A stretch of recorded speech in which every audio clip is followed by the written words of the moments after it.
Are you ready for the new world order? You will nothing and be happy. Are you ready for the new world order? You have given all of your power to me. Are you ready for the new world order? Because you are too afraid to live free. This is Klaus Schwab and I'm here to say you must give more of your rights away. Your sacrifice is the only remedy for the real pandemic. We must prepare for an angrier world. As Agenda 2030 is unfurled. You will eat the bomb sitting in the metaverse. You will comply and it will get worse. Are you ready for the new Menschheitsordnung model? We own you. Your father's own daughter, father's own we thank you. Feeling your problems, then blame you. Darkness for everything we do. Can feel us here, we are coming soon. If you don't stop us, we're screwed. We are here. The agenda is quite clear.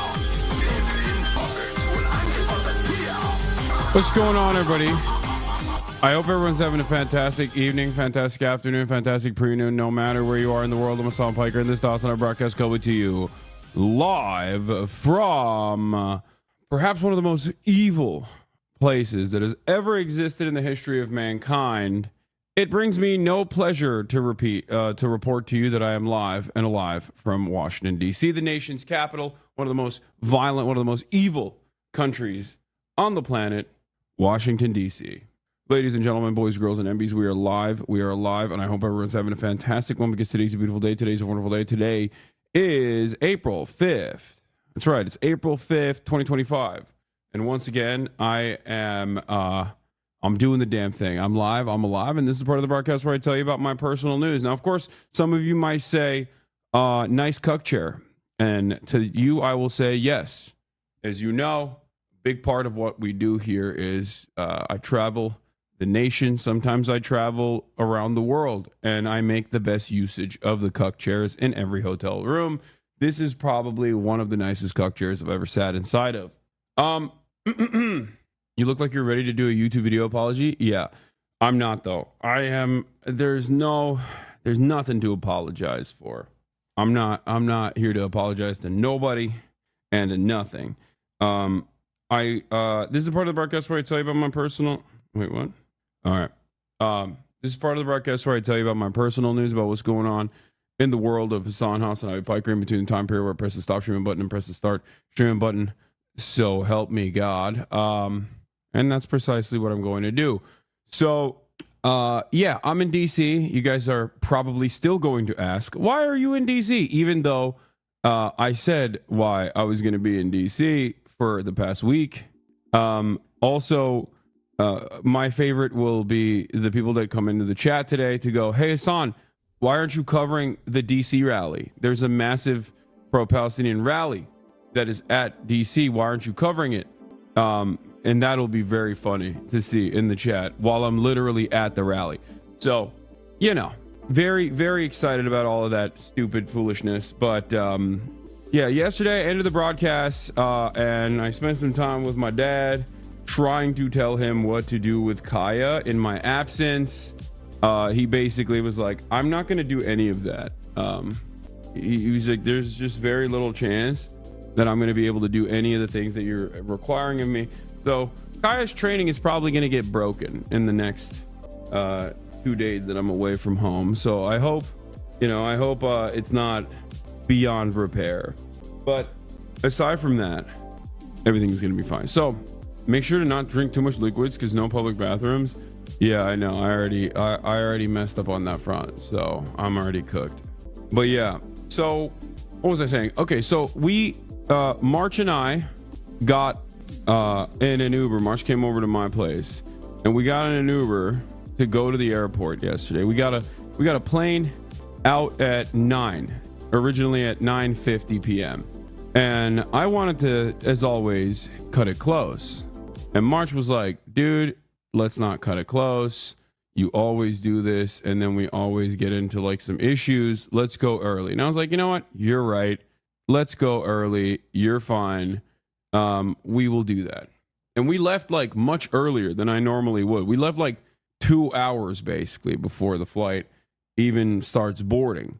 And for the first time ever, and this has never happened to me in Los Angeles in like the decade plus that I've lived there, at least when I'm going to LAX, like, because obviously when you go to LAX, like, there's gonna be issues, there's gonna be traffic when you go to LAX, and you account for that. But there was something a little bit different than that. There was something more than just traffic. It was complete gridlock. Now, because this is like what, 9 a.m. over there, 9:30 a.m. in Los Angeles right now, many of you are probably not even tuning in from Los Angeles. You're probably, these are my East Coast HasanAbi heads that are in the chat going, finally, we're in the same time zone. This is fantastic. For those of you who don't know, think about it like New York pre-congestion pricing, okay? LA has a lot of traffic, just like New York. I know I'm gonna use East Coast terms for you because we're doing East Coast and EU right now. We're doing East Coast and EU hours. Midwest baddies rise up. Yeah, Midwesterners will not understand this. You'll just not. You don't. There's not enough motion in the Midwest for you to comprehend what's going on with regards to traffic. But LA has a pastime, a favored, cherished pastime, and that is police chases. Now, I've entertained this pastime because it's a formative part of the Los Angeles economy. It's like we got Hollywood and we got police chases. Like, it's important. It's a self-sustaining ecosystem, and I contribute to it as a Los Angelino myself by watching some of these police chases. Except those police chases are obviously very dangerous, and they oftentimes can lead to unnecessary nuisances. The reason why I'm mentioning this is because it finally happened to me.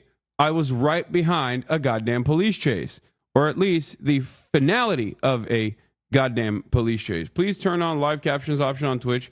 Viewers can turn them on or off. Mods can do it too. Disabled, HOH, love you. We want to understand. Mods can do it too. I don't know how to do it, but if there's a easy optionality, I will switch it on for you. But I don't even know if you can understand what I'm saying if you quite literally cannot comprehend without subtitles. Anyway, but here's the thing. We got stuck behind a police chase. And it was one of the funniest places to get stuck into because it's right on, like, this is La Cienega Boulevard, like near LAX, and there's nowhere to go. Virtually, this is one of those like routes where if you get stuck there, there's literally nowhere you can walk, even with your bags, which we entertained. March called the Uber. The Uber also got stuck, right? So, some funny stuff that happened here. I mean, we were there for basically an hour and a half, and there was just no way we were making it to the flight. We had to call up Austin's and my management team's like flight guy, and he was apparently at a Armin van Buuren concert, and he was able to secure us new plane tickets. I was close to not going. I was like, dude, maybe it's kismet. Maybe we don't show up to this protest.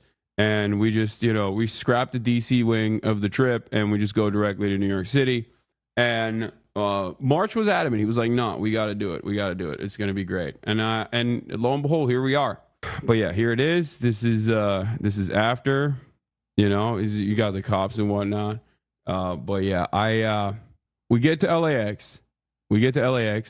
TSA, by the way, always HasanAbi heads at the TSA line at LAX. Always. A lot of you work for TSA. It's very strange. I used to talk way more shit. I used to talk hella shit about the TSA. I don't anymore because so many of you seemingly work for the TSA. I look over at March. He's getting his gooch checked in by a dude who recognizes me and says, oh, I used to work for Twitch Rivals. Now I work at TSA. March is getting his shit fondled. I'm on the other line. Every single bag of mine is getting gunpowder swabbed. Every single one. Like, I put like 4 buckets, okay? I use up like 4 different buckets because I have like electronics. I have all this equipment and stuff, right? For live streaming. Every single one of them is getting powder swabbed.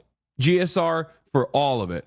And normally it happens like because the TVU system, the TVU bag that I bring is like weird. It's complicated. It looks odd. It looks like potentially it could be like, like a bomb or something. I don't know. But I'm getting swabbed. I'm getting this shit swabbed up and down. And that's the photo. and it's actually ironically a HasanAbi head that's swabbing my shit. So yeah, I just had to sit there and wait for them to go through all the stuff. Didn't matter. Luckily, I made it onto the flight. I was a big mess. Downed some ZzzQuil to be able to make it onto the flight, or to be able to sleep on the flight, because it's a red eye. I'm in business class, but it's not lie flat, right? Because there's no lie flat flights going from Los Angeles to Dulles. So I at least have a little bit of leg room, which is fine, but I can't sleep. So I had to basically try and like trank myself to be able to go to sleep. And I don't think I got a lot of good sleep. Let's be real. I should have gone through IAD. Well, there weren't a lot of options. We had to literally get a new ticket last second, remember? But yeah, luckily the pilot is DEI, I suspect, because we landed and we're fine. Bro, Dulles, that's crazy to fly into. Dulles is so goddamn far from the city. Yeah, well, Dulles is also, you know what I realized? Dulles is DEI. Is basically DEI in and of itself, because it's like Dulles International Airport, DIA. DEIA, just it doesn't have the E. But pretty much when you go into Dulles, you're locked in. You're doing DEI. You're not going to die. Okay. That's what I realized, at least in my mind. I'm doing this new thing where I'm basically doing numerology, but for liberalism, like for woke, where, you know, after the fact, I'm doing post hoc rationalizations. I'm trying to figure out how gay the pilot is afterwards, you know, when we land safely. So that's what I've been up to. That's what I've been doing. Anyway, I come in. Oh, the one funny thing was when we were stuck in traffic, I'm walking to get a better assessment of what's going on to see if we can, like, I got out of the car to see if I could find like a different route to walk to. Got caught by HasanAbi head in traffic. So shouts out to you, Girly Pop Nation, who was in her fucking car stuck behind us and goes, Hasan! A very funny moment. But yeah, I land. I'm really fucking tired, obviously, getting an Uber. Get to the hotel that I'm staying at, but we're not even staying at this hotel, really. We're basically not even really staying at this hotel. You have a guess? Who is it? Who is it? Who's here? Oh, no. Oh, no. It's my lawyer. How's it going? What's good? Alexander Lolo overruled, everybody. Here. You guys know this is in Langley, Virginia. He's in Langley right now. Yeah, that's true. I am in Langley. I'm in a secret compound in Langley. It's a FEMA facility. We've been trapped in a bunker here. Real patriots rise up. Yeah, Alexander Lolo overruled is here. You guys will see a bunch of people. There's no other chairs. You want to sit at the cuck chair? There's a second cuck chair here. This is the OG cuck chair, but you want to sit in the cuck chair? You can. Come sit in the cuck chair. What is this jacket that you're wearing? What, is it? Oh my God, is it really? Yeah. Did I give this to you? Oh, you stole my jacket? Yeah. Wait, what brand is it? Oh my God, it is my jacket. Yeah. Wait, it's MXDVS. Yeah. Oh my God, you stole my jacket? What the fuck? I didn't even this fucking guy, bro. That's crazy. I steal stuff from your house all the time. Yeah. Dude, this is wow. Wow. Yeah, you see this is what happens. You invite Jewish people to your home. Whoa. Look at what this is. I'm ready. I'm getting ready, dude. Anyway, okay, to be fair, I stole something from you as well. The red keffiyeh. Yeah. No, but you left it at my house. Also, do you know what this is? The Saratoga water? Yeah. It's the Sigma Grindset water. This is my bro, we got to get at least 10,000. Looking at it, bro, we got to get at least 10,000. We're locked in. March and I, we're locked in. Alex, not locked in. Okay. Hold on. Let me fix the camera a little bit better. No, it's not. Shut up. I didn't even know you were coming. Just like kind of showed up. Really. You just kind of fucking showed up uninvited. You just kind of showed up uninvited. It's fine. It's okay. Why is the color so off? Yeah, why is it like that? No, I'm fixing it. I'm gonna fix it. Come on. I already moved everything around. I'm gonna take off the noise gate too. Hold on. But yeah, what was I saying? What was I talking about? You already fucked me up. Oh yeah, so I didn't get to sleep a lot. My brain is fried, and I am gonna be totally cooked today. I'm gonna be totally fried today, but it's gonna be all right. But you guys are gonna see a lot of friends of the show. Like a lot of them are out here. We have Noah Colwyn's here. We'll link up with him. Apparently Noah Sampson. I talked to him about like going to this, and last second he was like, "I'm gonna show up. I'm gonna go to this." And I think he's here as well. You'll see a bunch of people. You'll see a bunch of people at this rally that we're gonna be going to. So fly out of BWI is better than Dulles. Yeah. Okay. Whatever. Also, later after the protest, I am gonna go back to. I'm gonna come back here to this hotel, which is a very weird hotel. What's up with this hotel? It's just. I mean, I don't know why I'm asking you. You're not from here. You're just. It's the East Coast, but hold on. Let me see if I can fix the noise gate so you can like easily speak. Yeah, I mean, here I can do it from over here. It's fine. Actually, yeah. Can you open it from over there? Sorry. Oh my God, you got the show chat what you have on your head, bro. He walked out of the bathroom with the. He's washing his face. He's got the. Yes, you can. Oh, it doesn't. You're right. Never mind. What I know how to do. I know how to do it too. I got it. Hold on. Yeah. Okay. Boom. Deactivated the noise gate. Alex, you can come sit here now, and they'll hear you and stuff. I missed you, man. I missed you too, buddy. I don't want you to get emotional today. I'm not gonna get emotional. You're not gonna get emotional? No, I'm not gonna get emotional. Okay. I want you to get emotional. No, chat likes it when I get emotional. Chat does like it. What is this? What is it? Someone showed me this fucking tweet. What's going on here? I get to see one of my best friends march this weekend. Smile. Hopefully, no one big and annoying is there. Are you? I don't know what that's. What is that? What is that about? I don't write all my tweets. You hired someone. Yeah, now that you have a job. Yeah, my. Now you're not a fucking broke boy. What the fuck is that? I don't know. Huh? What was that about Kaya? Was that? Are you coming after Kaya? Is she the big? Only time you read my posts is when you're talking shit about them. Interesting. It's just weird. It's just strange to me that you would like I've opened my home to you. You've stolen my jacket. You gifted this to me. I don't remember gifting it to you. It's actually looking kind of nice, so I might I might need it back, I think. Bullshit. Anyway, I got in. I immediately passed out. This also is like a bank or something. I think this hotel's like a bank originally. Yeah. And they kept the bank vibes. And it's weird. Like chat, this is like the mini bar in the hotel room is like a bank vault. Like everything is bank coded. I don't know what the fuck's going on. It's very strange. Like who would be like, "Oh, I can't wait to stay at the bank hotel." You feel safe here. No, I mean, I just don't.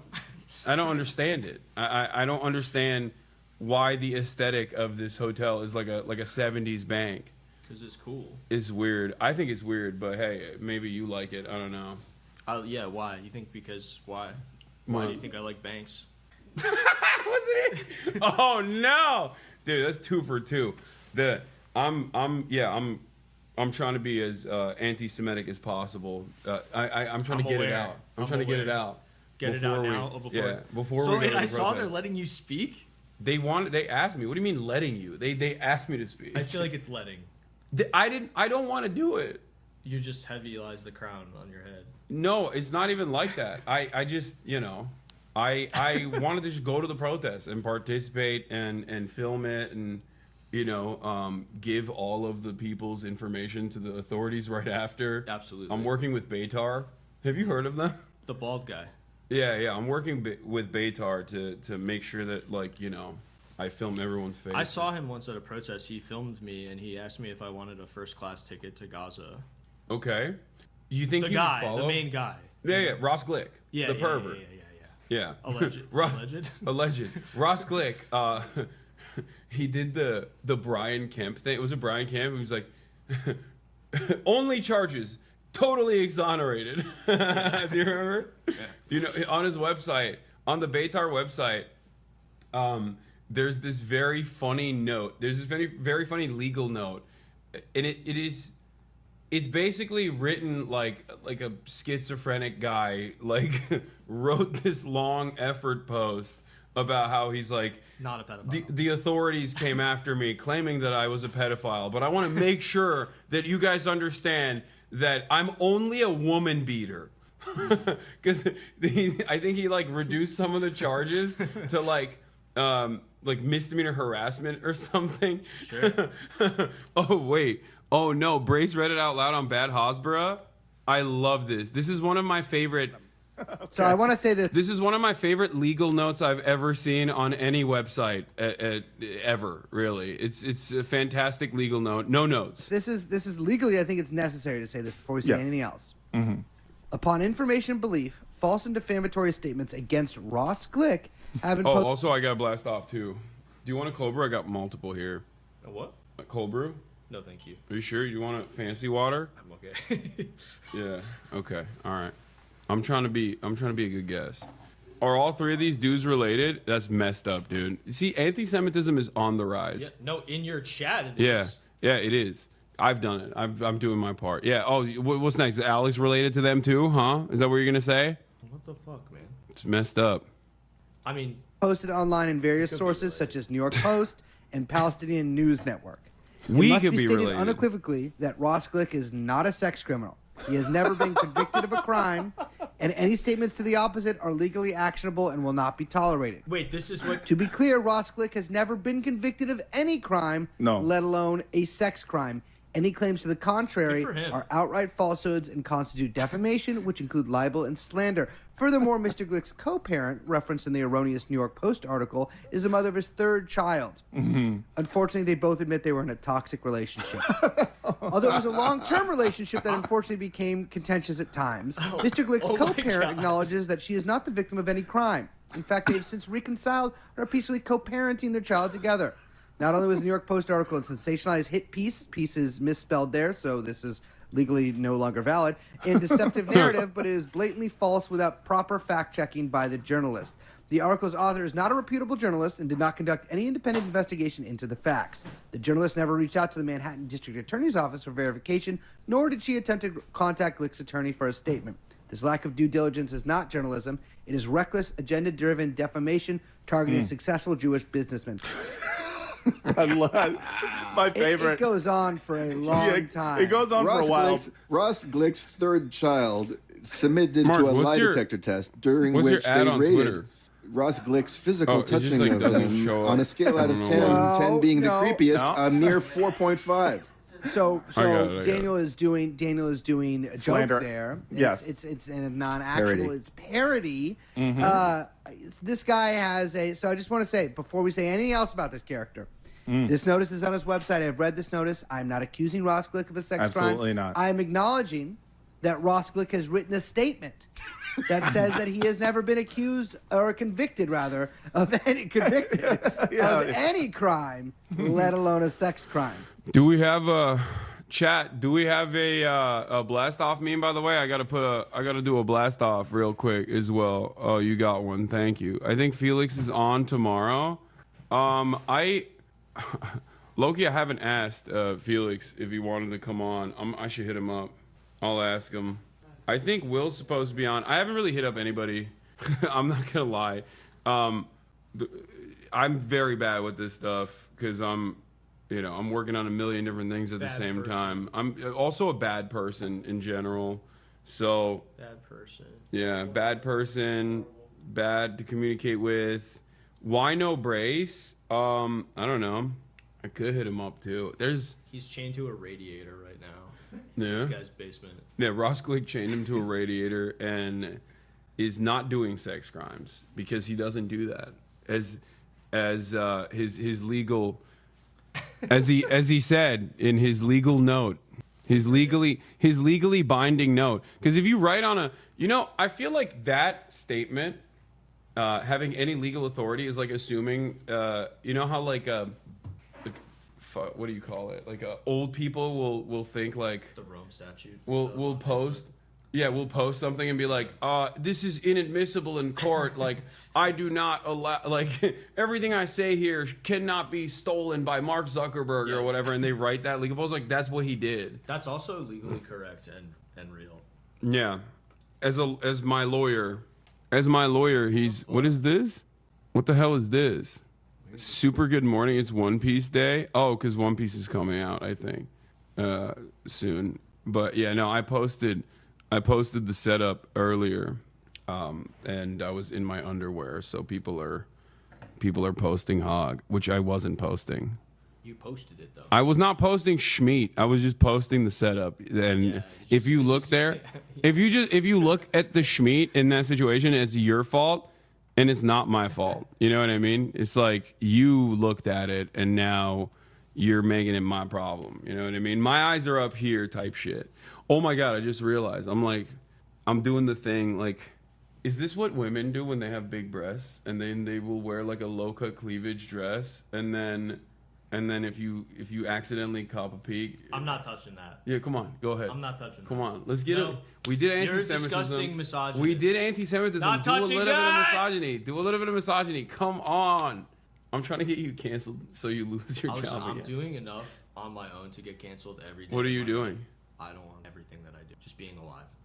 Okay, cool. Are you okay? Are you I'm feel great. a little?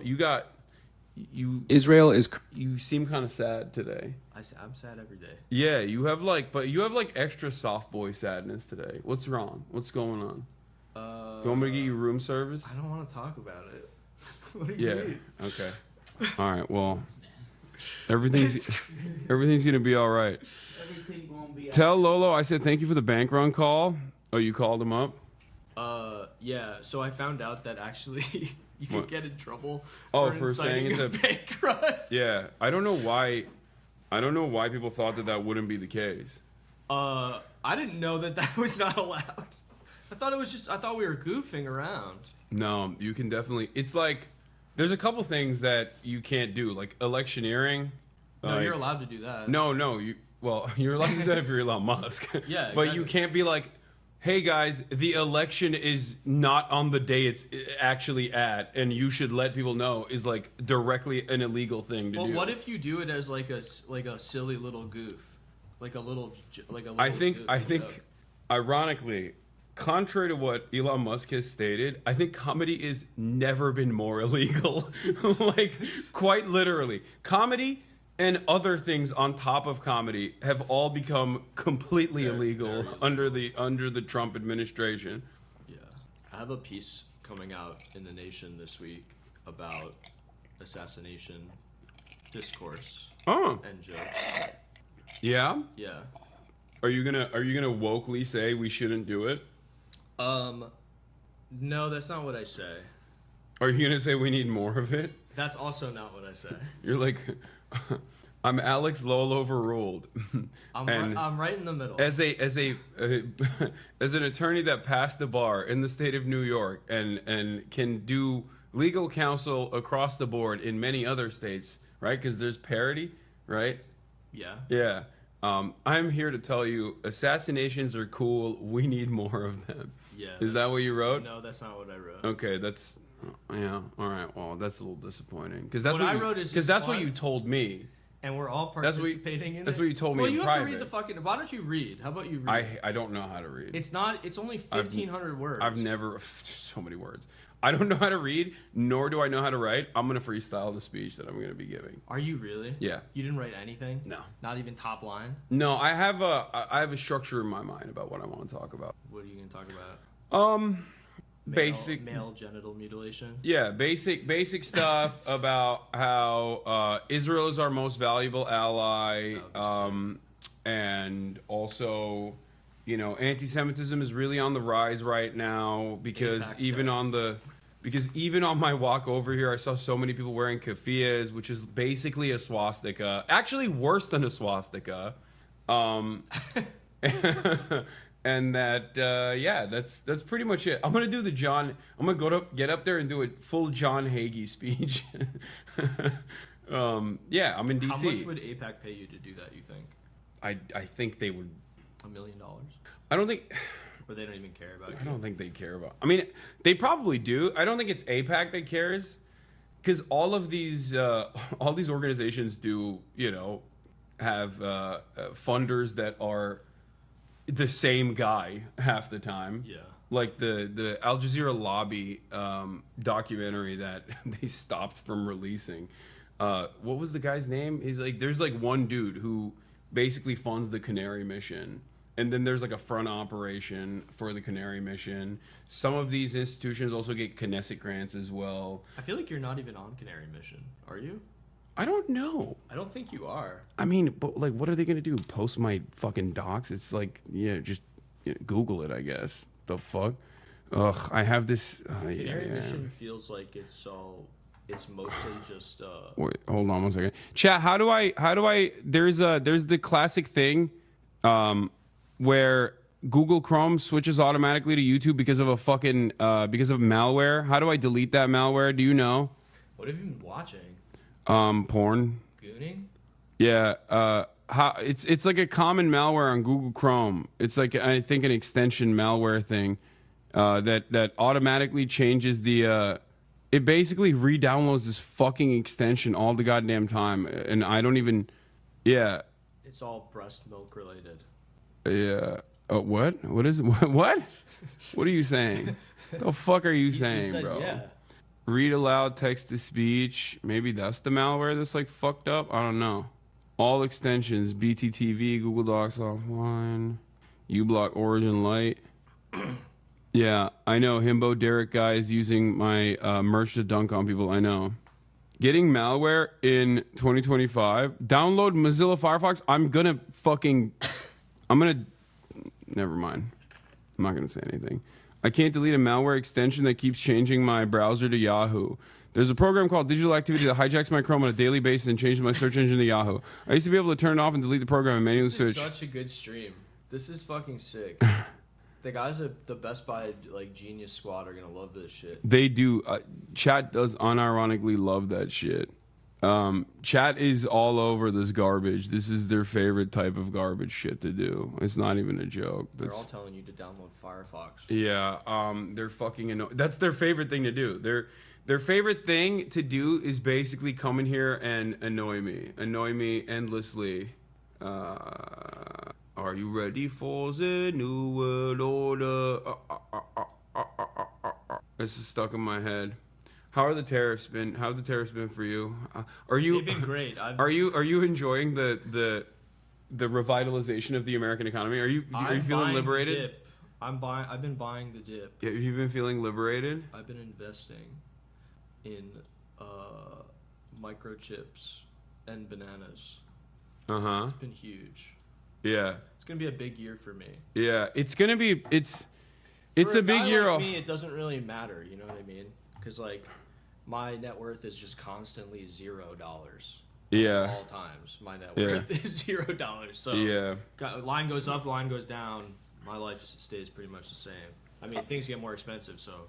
That's what I was saying. I feel like there is like, weirdly enough. Look, I don't do any fucking anything on the stock market either. So it's like, oh man, you put your money. It's all in Pokemon cards or something. Yeah. Logan Paul style. Yeah, I put all of it in Pokemon cards. You have a lot of Funko Pops. Yeah.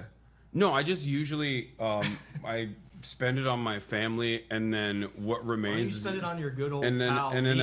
a 401k is basically what it is. But I don't even check that shit because I don't give a fuck. What am I gonna do? You know. But for me,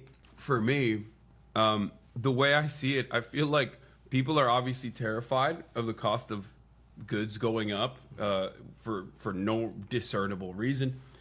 But outside of that, like, there is I feel a little bit of weird catharsis seeing so many like rich people and so many people in finance lose their fucking minds over it. Where I don't it's understand like, though. Didn't they know that this was gonna happen? yeah, they're the experts. Idiots. They're the fucking experts. I don't know how they didn't see this from a mile away. Also, it seems like Trump thinks that the way a tariff works is that the countries pay, like us. Yeah. That's not how tariffs work. No, that's how it works. Yeah. That's not how it works, though. You know? No, that's you're wrong. That's not how it works. Why are you sitting on camera with just a shirt on and no pants like Donald Duck? Why are you Donald ducking with your friend next to you? What the fuck? Straight to El Salvador scumbag, Donald Duck ass. I don't know what's going on with this guy. Who's the barista next to you? Did you just fart? No, it's the fucking Oh my chair. god. Do it again. Do it again. Nope, that sounds totally different. That's the chair. Chat, he's farting. He's farting straight up. It's the chair. Oh my god, March is past. I feel so bad. This is also entirely your fault and totally avoidable, by the way. Why? How? Because you took a red eye. Why the fuck would you take a red eye? What do you mean? Because it's fucking. I had to stream the day prior. You could have come a couple days ago. I said to come to New York. No, but there's no. You flew into fucking DC. But there's no part of this story where I don't take a red eye. Because if I don't take a red eye, that means I don't stream one of the days. So it's not gonna happen. Dude really brings his guests on stream just for them to fart. I know. Do we have a playlist, by the way? We can do a little bit of react stuff as well. But before we go out there, but wait, what was I gonna Google? There was something I was gonna. You asked me what my speech was gonna be about. Oh, yeah. All jokes aside, I'm basically gonna talk about how we don't let white supremacists dictate the terms of black liberation. We don't let all lives matter take control of the conversation when people are saying Black Lives Matter. And I think allowing Zionists to dominate the conversation of Palestinian emancipation is also ridiculous in that exact same vein. And I'm gonna talk about how like people's insecurities about defending this apartheid state that is currently doing a genocide should not be at the forefront. That should not be the cause that erodes the First Amendment in this country, and the erosion of due process is truly terrifying. It spells disorder, and that when all is said and done, Israel's still a pariah state, and everyone is waking up to the reality that Allah has awakened the people. Oh, hell yeah. That Israel has hypnotized the world. That's what I'm going to do. Click my user card. Click this. Oh, thank you. So, yeah, the protest is not actually starting at 1. And also, we're not going to go directly at 1. It's technically supposed to start right now, but we're not going right now. But yeah. We're gonna be there in a little bit. I don't know. I'm just gonna go up there and say, I'm gonna go up there and say, I love what everybody's doing. I didn't prepare anything, and But you're preparing right now, so you're a liar, actually. but I'm not preparing. I'm just I'm just gonna fucking freestyle. But I think it's gonna be maybe not so great. My speech. It'll be great. But yeah. You should just do the Gettysburg Address. Israel is Okay, well, sure. I'm scared of protest because my wife's a green card holder and we traveled to visit family. Yeah, they're not gonna. It's fine to be scared for your wife, but you're not. If you're an American citizen, you're fine. Okay. Also, make sure you don't show anything because the camera's like super. Just making sure. I wasn't doing anything. Okay, I'm just letting you know. Use AI to make your speech. Yeah, I'm gonna get up there and say. I'm gonna get up there and sing "Red Sun in the Sky." currently enacting its final solution on the Palestinian people in Gaza. After numerous ceasefire violations on March 18th, Israel finally this guy? unilaterally ended it with a record-breaking Yeah. I feel bad. I linked them up. I linked my lawyer up with Noah. child-killing massacre. Since then, Israel has killed over 1,000 Palestinian people. In trouble. I don't think what he's in it could be considered trouble. He's just scared. The irony of everything is that Ethan sent a cease and desist to Noah for his YouTube video where he details how Ethan Klein and many other content creators, including Mudahar, have played a role in defending Israel's genocide. Right? Intentionally, unintentionally, doesn't matter. Ethan was like, "How dare you?" How dare you make a YouTube video about me? I'm gonna sue you. But he didn't actually do that. He just fucking sent him a cease and desist because I think he also understands that there's not. I mean, this is like a ridiculous.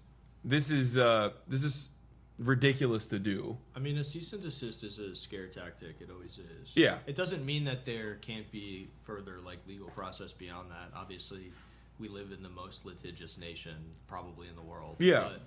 But they are meant to freak people out. Yeah, the lawyer lobby. You know, I mean, That's why we everybody need. everyone who posts worth their salt has received a cease and desist Yeah, order before. Have you ever gotten one? I It's because you're a pussy. well, let's just say I got. I'm not gonna say anything, but I would like to not reveal. But it wasn't. Let's say it wasn't a civil cease and desist. Sure. But yes, I have gotten visited before.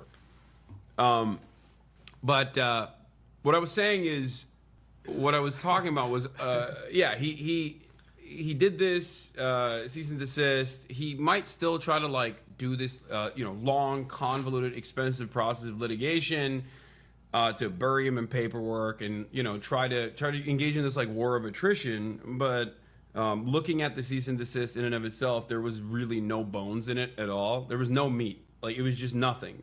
There was nothing in it, and yeah. So I linked Noah up with Alex, but it's just so fucking stupid.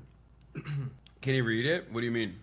But the reason why I thought it was funny is because the lawyer that sent that cease and desist is like, he says he's like famous for anti-slap litigation. Mm-hmm. Well, Ethan's legal team, just recently had their appeal denied because he was being sued by another person that he apparently, maybe allegedly, I don't know, was defaming, saying that this guy, who's like a billionaire, was engaging in a Ponzi scheme. So this dude sued him, and then he hit the counter slap, and then the counter slap didn't work, and then he appealed it, and then the appeal didn't work, so now he might be cooked. And it's the same fucking lawyer that is working on that and also simultaneously doing cease and desist for Noah. Weird world we live in. My point is, maybe you shouldn't engage in this kind of stuff. That's all I'm saying. Maybe you shouldn't be fucking constantly getting litigious. But yeah. Why are you being quiet? Thoughts. I just don't want to get fucking sued. Okay. Oh yeah. But that's what it is. This is literally the thing. Like, no, you're demonstrating. You are Don't want to get sued. in real time demonstrating how the chilling effect works, which is precisely the reason why there are anti-slap laws in place. Yeah. Where if you try to stop someone from exercising their First Amendment rights with frivolous litigation, you can punish that person. But no one wants to do it because it's too much paperwork, it's too much money. Like, everyone is like understandably fearful of wealthy people who are crazy enough to just like go the distance, even if they might lose in the process. And it's very, very annoying. Anyway, but Noah's in DC as well.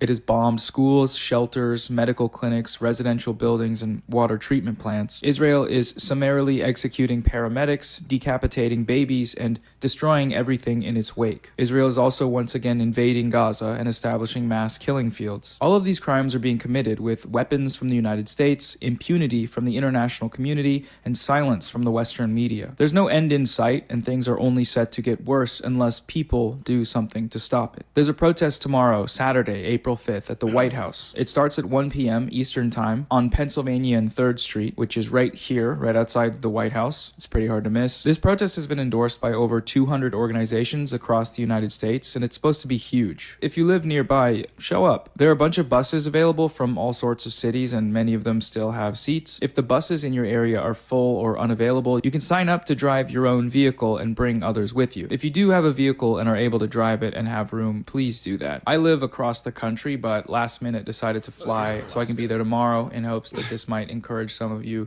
to join. Go to marchforpalestine.org/bus or click the link in the description. Yeah, so that's the reason why we're here. Meanwhile, while this is happening, How many protesters did you pay to be here? 1,000? Yeah, I am George Soros. Yeah. Like, How much you pay each I was protester? like, I'm the Muslim Soros. Like, why is there no Muslim George Soros? It's you know you. what I mean? I'm the puppeteer. Yeah. HasanAbi. You already know. Yeah, I paid everybody to get here. Not well. Yeah, no. You didn't like the Hamas fruit basket I sent you? Like, No. MBS if he went it was woke and all, DEI. cantaloupe. Yeah. It was just all cantaloupe. Yeah, I'm sorry. You got the shitty end of the stick. My bad.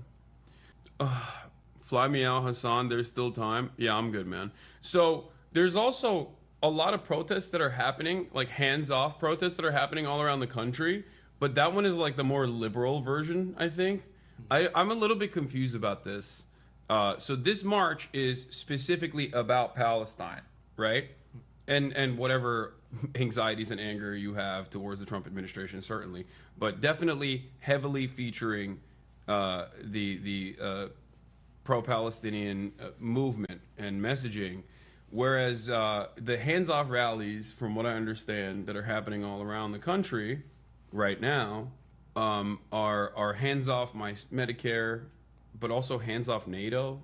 Apparently, Hell yeah. Like libs are Let's fucking go! libs are doing hands off my NATO.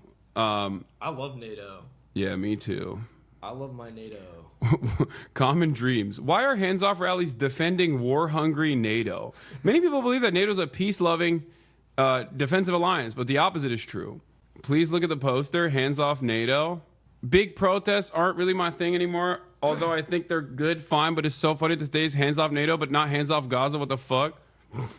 Medicaid, Medicare, Social Security, our jobs, our wallets, our bodies, fair elections, personal data, Immigrants. public lands, veteran services, cancer research, NATO. Hands off NATO. We must stop Trump and must illegal billionaire power grab. We must stop them from undermining and dismantling America's protection racket that ironically, literally, More. At yeah, the end. hands off more. You know what's really funny when you say hands off NATO while simultaneously saying hands off for Medicare, Medicaid? It's like, dude, that program in and of itself is a direct lifeline to the military-industrial complex, which is where all of our expenditure goes towards instead of the other things that you're worried about. Half the reason why they got these fucking programs is because they want to melt the poor so they can become more loyal subjects, more vulnerable servants that will then become property of the state, the Defense Department. But the other thing is they gut those programs and then they spend all the money instead on fucking R&D for weapons and like new ways of figuring out baby murder machines. And then we have to send those weapons somewhere. Someone has to purchase those weapons. How do we create that endless appetite for death and destruction? How do we create that endless appetite from all of our valuable allies? Well, we have NATO. That's how it works. And it's so goddamn stupid that these guys don't understand it. It's very, very frustrating. This right here is directly at odds with half of the other things on here. Hands off our libraries. I think they all are beautiful. You ever talk about Curtis Yarvin? Not really. I feel like he's such an ugly little creature that I feel... I just, every time I see him on screen, I'm like, oh, gross. Like, I just click away. I can't deal with it. Okay. Why? No, I was just thinking about him. You think about him a lot? I mean, now, like... Do you find him attractive? I think he's hot in his own way, but... Yeah. But, no, I don't know. Do you think what's happening now with the stock market? Do you think he wanted it? Is that what you're I'm saying? saying, do you think that this is, like, all part of kind of the plan in terms of a further consolidation of wealth in a smaller and smaller groups of people's hands? Like, right? Like, you're talking about, like, petty millionaires. Fuck those people. Who cares? Like the super rich, the billionaires and everything. Like this Oh is an yeah. opportunity You're for like them to people have with control, people right? with actual wealth to be able to consolidate more wealth when at a much more reasonable price point is what you're saying. Yeah. Like undermining the stock market deliberately so that the super wealthy can go in simultaneously with tax cuts on rich people, so that they have more money to buy up. Yeah, I mean it. I see that as a constant under capitalism. I don't think that it's like I see that as like something that's going to happen regardless. But I don't know if it's a deliberate attempt to do a fire sale on assets for But I feel like billionaires. we're in I think it's something new that's happening right now. Like I think. Oh, yeah. I think this is the new stage, right? Like some people call it like techno feudalism. Yeah. Whatever. Shouts out the Giannis. Yes. He is. That's a great book. But it feels like a new. It feels like a new stage. I don't know, and I feel like guys like Curtis Yarvin and Peter Thiel and these other guys are kind of a little bit behind the scenes on it. You know, we mostly just see Musk and Trump and all. I don't know, whatever. No. But- I know you're not wrong. Curtis Yarvin has a well-defined worldview and a method in which he wants to bring about this like weird, almost monarchist structure. Right. And he is like the billionaires, like the Peter Thiels of the world, are very much on board with this. They think he's brilliant. Mm-hmm. They find his strategy to be brilliant, and they want to do that.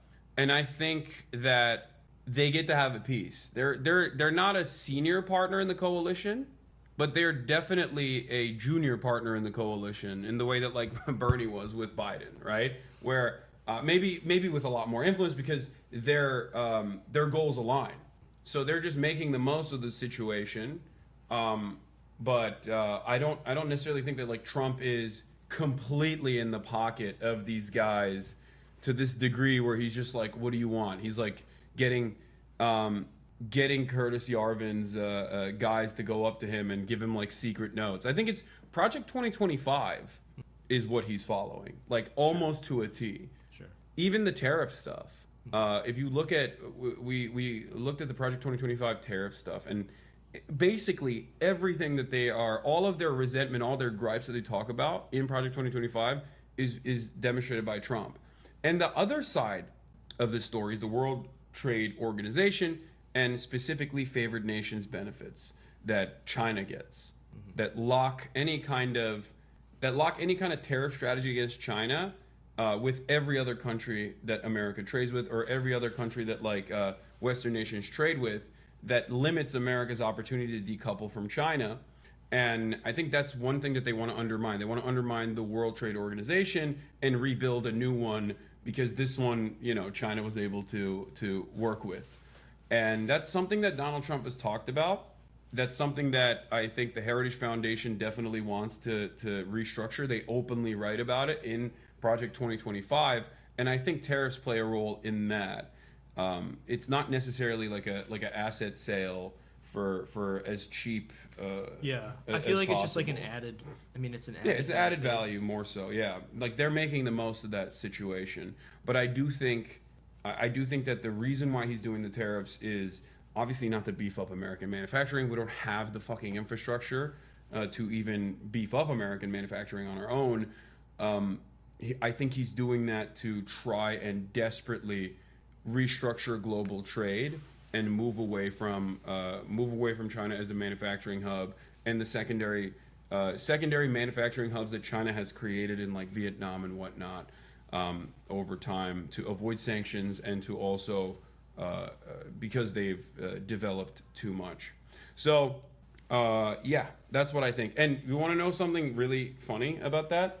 Do you want to know who the first president was? Or not the first president, but you know who Donald Trump actually followed the agenda of so thoroughly when it comes to the World Trade Organization and the tariffs and NATO? Barack Obama. Barack Obama was originally, Barack Obama is like, when we start pivoting to the Indo-Pacific and we start pivoting to like more heavily focusing on Chinese development and trying to undermine it to the best of our ability. Barack Obama did the apology tour, if you remember, when he went to like, you know, Japan. Didn't really apologize for anything, but like everyone said he apologized. What the hell are you doing? Like all of that stuff was done with a sinister purpose in mind. The goal was to restructure alliances in that area and basically apply pressure to China that was growing as a manufacturing hub and growing in a lot of its soft power initiatives.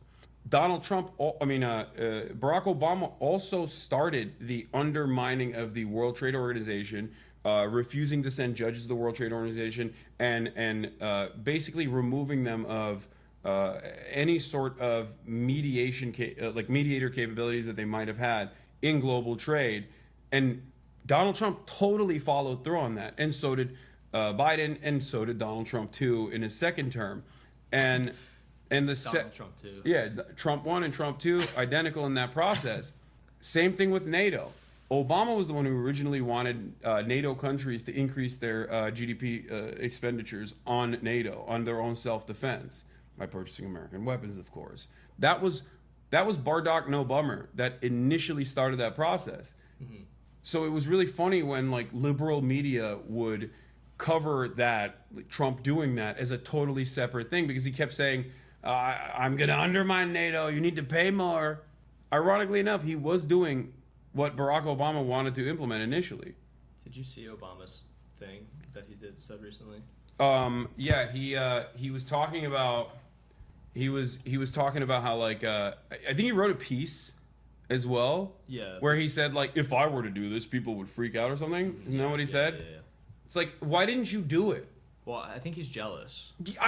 No, he's such a fucking asshole, dude. Obama's such a fucking asshole. Yeah, Obama, especially in 2008, unlike Donald Trump, did have the mandate. He did have the popular mandate, and he had the supermajority as well.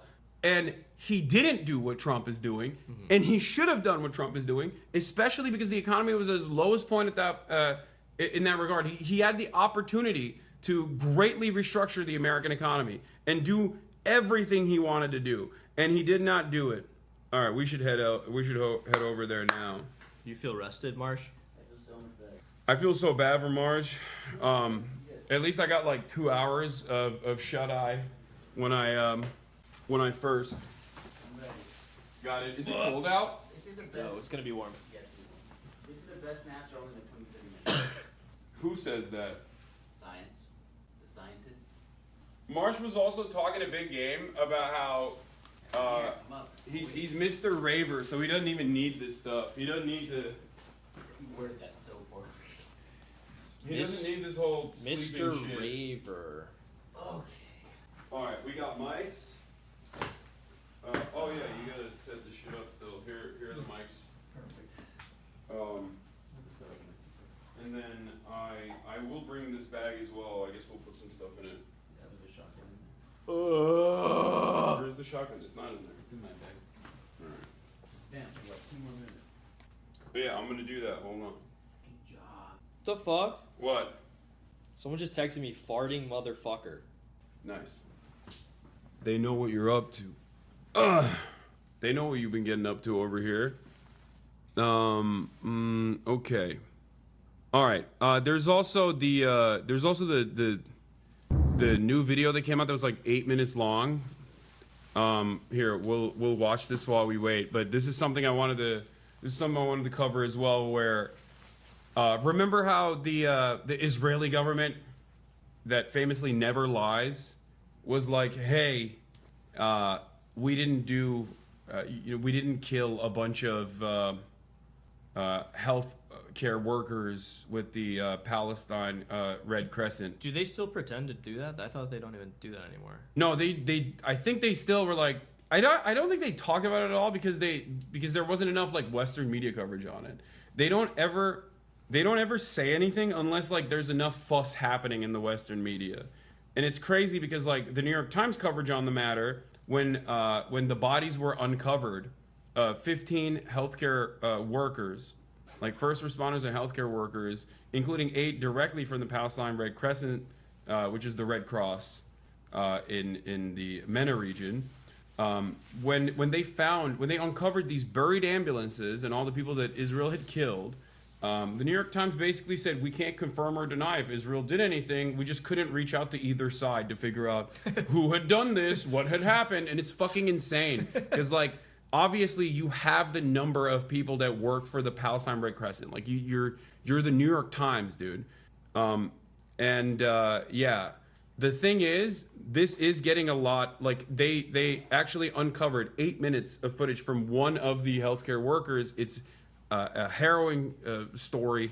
It details exactly what they did, And now I think Israel might get into a little bit of trouble because With who? I mean, not with America, of course. I mean, like, I meant like Israel might have to at least go, oopsie, we didn't mean to do this. Swap cameras. Okay. So I can take that one off. Yeah, I already did. Wait, what the hell? Why is the laptop camera not working? Oh, it is working now. Boom. Okay. Oh, it's a different one. Oh, it's a laptop. There's a laptop camera too Sick. that yeah. Why you say boomer? The fuck do you mean? All right, let's keep going. It is shortly before dawn on the 23rd of March. The first rays of sunlight can be seen as a convoy of Palestinian Red Crescent ambulances are travelling on a road to the north of Rafah, searching for missing colleagues. The Israeli military would later claim that they didn't have their emergency lights on. This video shows very clearly that in fact they did. The convoy spots the missing ambulance on the side of the road, so they pull over. The paramedics wearing their uniforms get out and start to move towards the vehicle.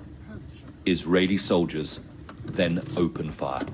The video goes black, but the mobile phone keeps recording for another 5 minutes, much of which is almost constant gunfire.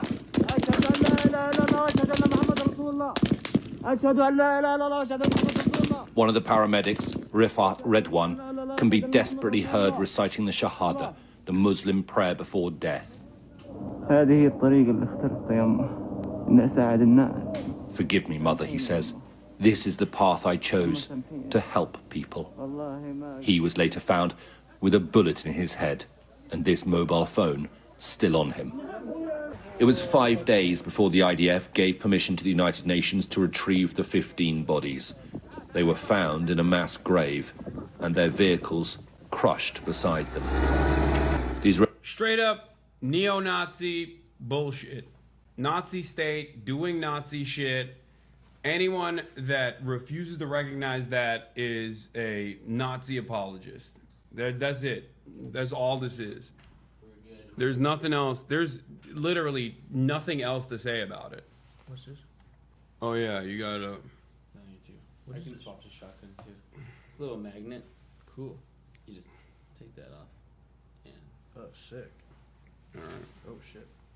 I'll put it on the Kafia for now. Hopefully it'll have good audio, but please tell me you guys brought safety goggles that cover the sides of your eyes just in case it's tear gas. No, and I don't think there will be. I mean, I don't plan on. I don't think that there will be. Hasan always carries a lot of like a half gallon of breast milk with him, so he can just put the breast milk in his eyes. Yeah, that's what I'm gonna do. The Israeli military has claimed that 8 of the dead were Hamas. They have not yet provided any evidence of that. They always, I mean, this is what they do. They're just like, oh yeah, babies, Hamas. Healthcare workers that are engaging in deconfliction with Israeli government in an effort to go to places where the Israeli government has bombed entire facilities. And they're there to like save the lives of children that Israel is trying to kill. Everyone's Hamas in the process. That's their number one defense. They don't even need to be good. They don't even need to be good at lying at this point, because you don't need to craft an expert lie if no one is going to hold you to account, and they're just going to avoid it. They're going to avoid talking about it. They're going to avoid punishing you, and that the American government is inevitably going to turn around and say, "Oh well, you know, they're working on it. They're just small bean Israel, you know." The Israeli military has also claimed that the vehicles were travelling without coordination in a combat zone. But a Sky News investigation has revealed that an evacuation order was not issued by the IDF for that area until at least an hour after the incident. You ready to go? The ambulances were clearly marked and they should have returned to the families. They did not. Even in the most complex conflict zones, there are rules. These rules of international humanitarian law could not be clearer. Civilians must be protected. Humanitarians must be protected. Health services must be protected. Following the emergence of the video, the IDF has released a new statement saying that all claims, including documentation circulating about the incident, will be thoroughly and deeply examined to understand the sequence of events and the handling of the situation. More than 400 aid workers have been killed during the 18 months war in Gaza, as well as tens of thousands of civilians. Israel's version of events, often claiming that the targets were Hamas, have rarely been proven or disproven because of the lack of public evidence. On this occasion, this video undermines and contradicts the IDF's justification for attacking the Palestinian ambulances. And it will, inevitably, confirm in some people's minds the accusation that war crimes are being committed in Gaza and covered up. Alistair Bunkle, Sky News, in Jerusalem. Yeah, the protest. Where should I call? The news that we've all heard so much about, President Trump's sweeping tariffs taking effect, businesses and consumers bracing for the impact with that massive plunge on Wall Street. ABC's Jay O'Brien leads us off with the very latest from Washington. Good morning, Jay. Janae, good morning. President Trump doubling down on these tariffs overnight, arguing they will grow U.S. manufacturing and supercharge the economy, even as stocks plunge and fears of higher prices set in. Overnight, the start of President Trump's 10% tariffs on most goods entering the U.S. Coming after stocks plunging Friday, the S&P 500 losing $5 trillion in just 2 days. The worst on Wall Street since the pandemic. Secretary of State Marco Rubio describing the tanking global markets this way. I don't think it's fair to say economies are crashing. Markets are crashing because markets are based on the stock value of companies who today are embedded in modes of production that are bad for the United States. Democrats slamming the president for golfing yesterday as stocks fell. President Trump defiant, posting overnight, big business is not worried about the tariffs because they know they are here to stay. And arguing countries will be forced to strike new trade deals that will supercharge our economy. But many industries say they are worried. Japanese gaming giant Nintendo delaying the pre-orders of its highly anticipated Switch 2 console to assess the potential impact of tariffs and evolving market conditions. And U.S. farmers like Tony Thompson in Iowa we're getting on an Uber and getting over there. We're going to swap over right now. We get so much fertilizer from Canada, like the U.S. $3 billion in potash from Canada every year. And so putting tariffs on that, like when margins are already tight, we're increasing the stress on us as growers. And now days away from the start of steeper individualized tariffs on more than 50 countries from China to Vietnam to the European Union, the opening salvos of a trade war. China hitting back with their own 34% tariffs on all U.S. imports. Most economists warning Americans to brace for higher prices on everything from furniture to cars to alcohol. It's frightening to consider restaurants don't have big margins of profit. So this is going to be difficult for a lot of us. Now, a handful of Senate Republicans partnering with Democrats on legislation to rein in Trump's authority to issue tariffs. Senate Minority Leader Chuck Schumer telling me, to show you how bad Trump's tariffs are, you now have Republicans who have been so loath to break with him, even when they've known he's wrong, are now breaking with him. It's going to hurt the whole economy. It is done Thanks for so nothing, poorly. Chuck. On fucking asshole. All right, I'm swapping it right now. I'm swapping it. him. Yeah. All right, it's swapped. It's on you. It's on me? Oh, no, It's on you guys. Is it on? Is my mic on? Can you back the fuck up? Oh, this again, I forgot. Don't put the doors. I know, I'm a professional. You can put that something. All right, let's do it. Let's go, baby. We're 20 floors below. Yeah, we're 20 floors underground. This place is scary. Do you like banks? Don't. He's sensitive. Don't make jokes. He's gonna say you're being anti-Semitic. I heard you like banks. Yeah. Why? Oh, where did you hear that from? Oh shit! I forgot my bag. I guess like, when's time do you think you're gonna be here? We're gonna go to the protest for a little bit, and then we're gonna come back here and stream. Okay. So you can come back. All right. Yeah. Where did you hear about how he likes banks? The international Jew. Is that where you read that? He's a big bank guy. I love banks. And banking. I'm into it. It's like natural for me. It feels good. Okay, J.K. Rowling. Congrats. Big F, they said. Yeah. The final boss of the elevator. Even the TVU can't handle it. It's still live though. Thank you. Should we just fucking walk? I mean, it's like 10 minutes. Just slide the slider on the back again. What? Sorry. No, it's live. I think we should walk. Walking? Yeah, cause there's traffic. This guy's not showing up. There's a lot of traffic. Sure. Let me see where it is. Would you mind? Yeah. Thank you. Take all of it. Ready? Oh wait. Okay. Huge fan. Thank you. Nice to meet you. What kind of car is it? It's a SUV. Yes. But I mean, it's about to be here. We'll get in the car. Okay, that's good. Yeah. Oh, I wish we got one of those. Sorry for the bad camera. Yeah. How far is the White House from here? The walk there? 17 minutes. Oh, so we're not stuck. It's 17 minutes, but And it's just straight down. But the car will still be faster, right? No. Depends on traffic. Let's walk. I mean, it's almost here. Let's see. Hold on. We made some space for him to pull up. It already matter. Wait a minute. Space for him to pull up. It's fine. It don't matter. I mean, it's 9 minutes by car and 15 minutes by walking, I guess.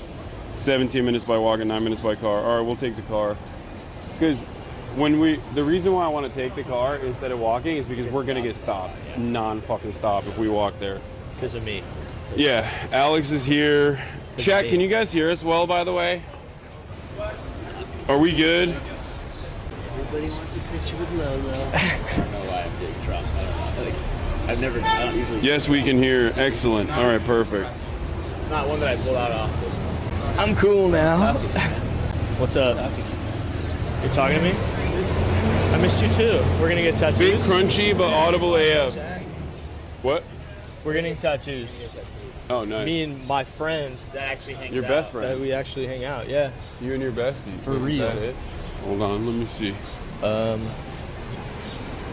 Guys? Nope, that's not it. Oh, that's it. That's the one. Hold up. Let's go. Uber? All right, perfect. You want to get in the back? Yeah. It's the right one. What? What do you want to do? You want to get in the back or you want to be in the front?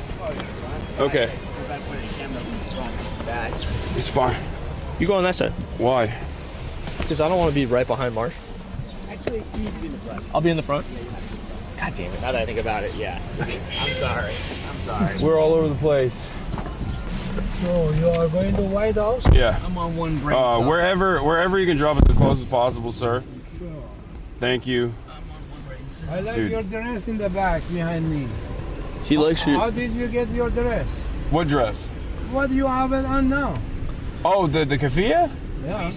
Oh yeah. We He stole that from me, actually. From him, actually. It's not your size. Don't tell that. Yeah. Where are you from, sir? I don't know. You tell me first my question and I answer your question after that. Okay. How did you get that? How did I get the kafia? Yeah. I got it from him, but I mean I have mine as well. Where did you buy that? You gotta ask him. He bought it. Where did you get it? Pali Roots. Do you know Pali Roots? No. It's an organization that's based out of Palestine. Oh, that's what. I have. Because we have. Yeah. Go ahead. He got his. We got his in Australia. We were at a pro-Palestinian rally in Australia, and that's where he got his. No, I thought maybe you get from my country. From where? So, What's your country? I am from 3 different countries. 35 years America. 15 years Germany. Before 20 years in Iraq. Oh, in Iraq. Iran. Oh, okay. Persia. In Persia and south of Iran, everybody dressing like that. Yeah. That's why I asked you. Yeah. Probably Palestine or other organizations. Yeah, it's these are pro-Palestine organizations. Yeah. They are doing the same. That's what we're going to right now. We're going to a pro-Palestinian rally right now. Yeah. Yeah. So what do you want to do for protest? What do you want? We want the American government to stop giving arms to Israel. We want the American government to apply potentially sanctions to the state of Israel for the crime of genocide. And we want to urge American institutions to boycott and divest from Israeli institutions that play a formative role in the continuation of the genocide of the Palestinians. So I am with you. America shouldn't help another country this way. Mm-hmm. Because if the other country can do that, he has to do it himself. But America Not can't. from- Yeah, exactly. America. Not from my pocket and everything. But think other way. Do you like my country, Iran, is spending whole money for nuclear facility? They say we don't want to build nuclear bomb, but they can change over the night to nuclear bomb, and they say we want to destroy the Israel. So if Israel doesn't get the help from America, it cannot stay together. They are going to be much more people killed since last 1.5 years that they killed in Hamas. They killed the Hamas and Israel together.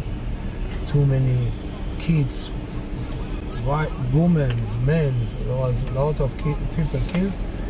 If they get involved in America, if the America involved in that and doesn't listen to you and us, do not give the weapon to Israel, then it's going to be big mess. Is it? Maybe it's going to be Third World War. Yeah, I don't know. Do you know? Do you know some guy called Nostradamus? Nostradamus? Nostradamus. I'm familiar. You tell me what you want to say something else. No. You tell me. You're talking about Nostradamus. What's up with now Nostradamus? I'm interested. Okay, now you're interested. Oh yeah. As I was a student in Germany, I wrote his book. You know, he could see the future, right? Allegedly, yeah. Yeah, that's the claim. Do you know what was the last things that he could see that? He wrote the book about that. What was it? The people asking them after the Second World War, do we have any more war? Nostradamus predicted the Second World War? No.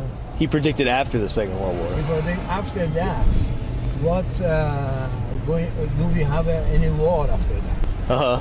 And he said it will be fought in sticks and stones. He answered them later on because he says I have to concentrate to see it if I see something. And he said that, go ahead and read. He said that is a Third World War. There's 3. Huh? There's another one. That is the one. Yes. Third World War coming.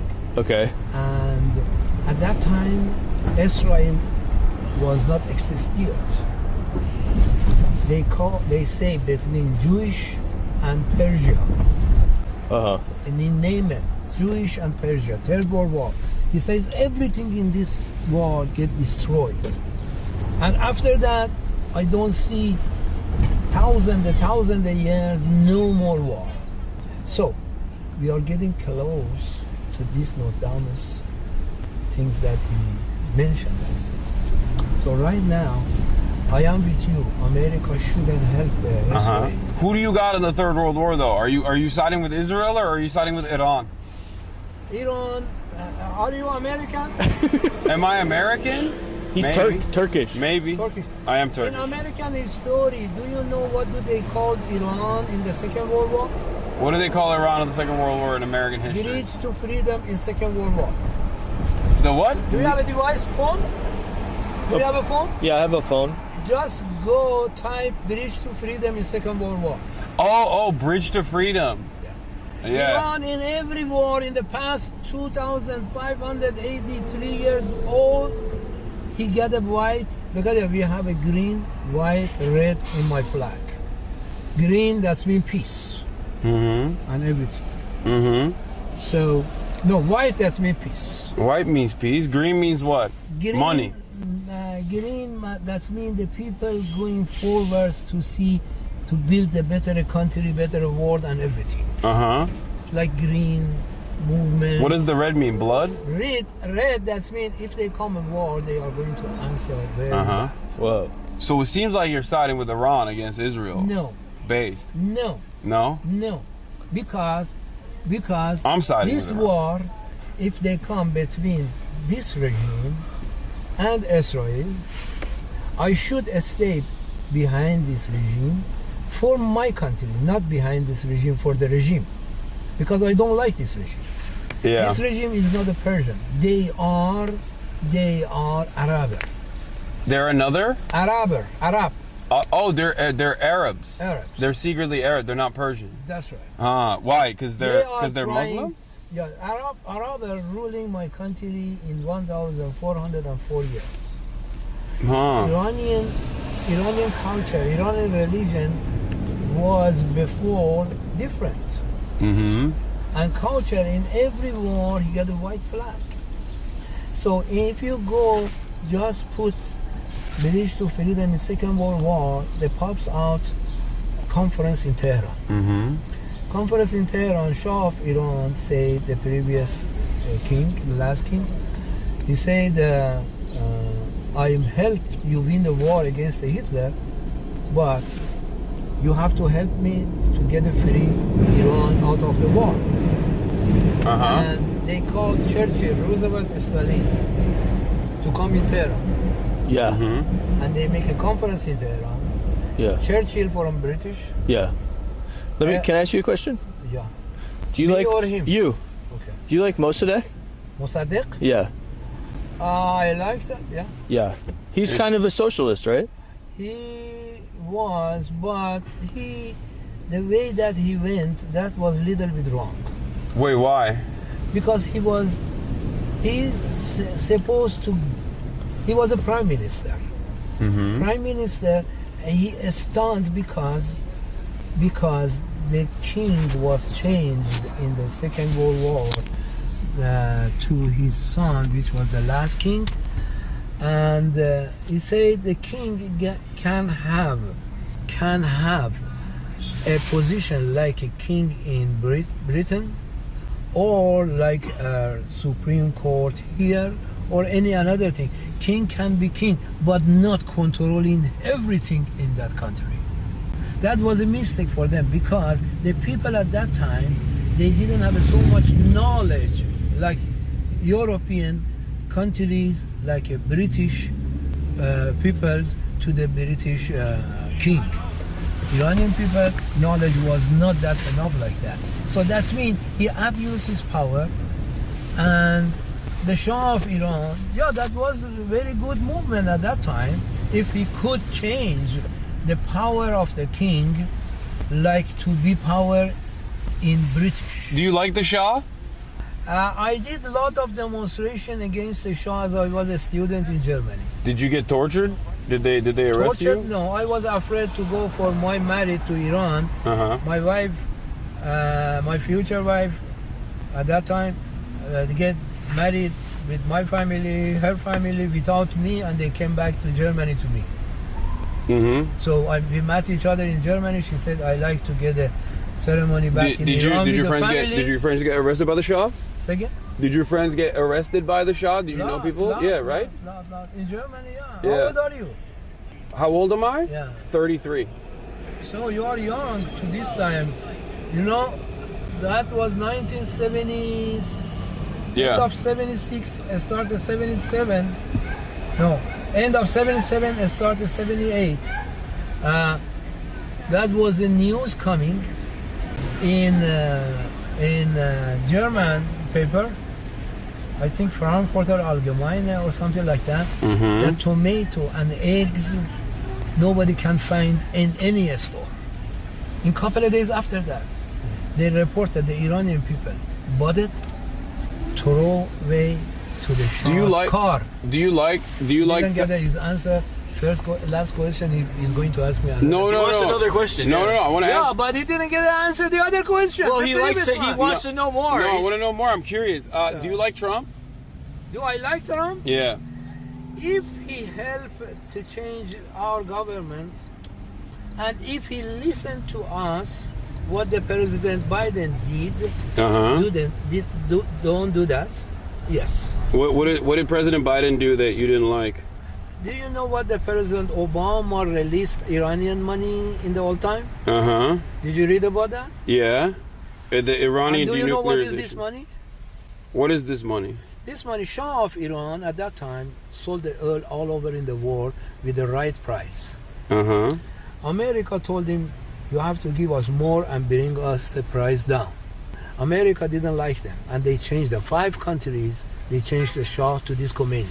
So, this money, that is the money that the Shah at that time sold the oil, gas, and everything to America. At that time, if you go, you see American gas station, people lined up, hundreds of people to get the gas for the car, or something for home, or something like that.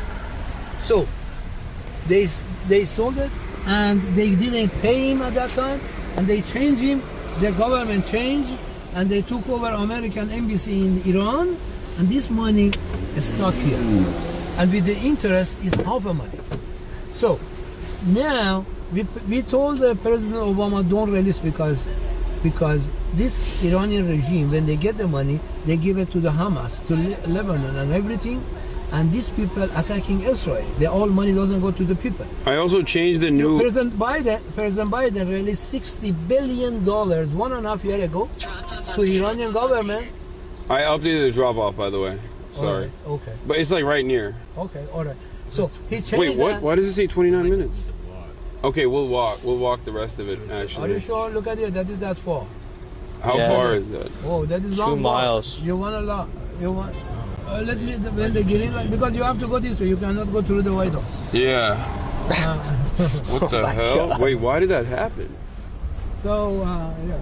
The traffic. It says 29 minutes because it's closed. The road is closed. The road is closed. Yeah. Which one? I don't know. Over but there is closed, right? Yeah, I think so. But now it's open. Here we go there. It doesn't take that long. So after the light change, you can choose. You can choose what you want. But let me tell you what President Biden did. He released reservation canceled. Oh my Wait, God. mine? What's your goddamn No, another reservation. I got at 2:30. What's your goddamn seatbelt on, Alex? Okay. Why are you taking... I thought we were gonna hop out. Oh, you changed the address. I got a job for $75 and he took it back. No, wait, why? Because I couldn't make it. That was for 2:30. No. Yeah. Let me see if the job is there or is gone. If it's there, we'll just get out and we'll walk. Don't worry. It's gone. That was for 12:30. Now it's gone. Wait, is this like automatically took it off? What the hell? Yeah, because taking money from working class people. That was my next pickup, 2:30 at Potomac. So, President Biden released 1.5 years ago $60 billion Iranian money. 8 days later, as soon as the Hamas gets some of those, they attack Israel.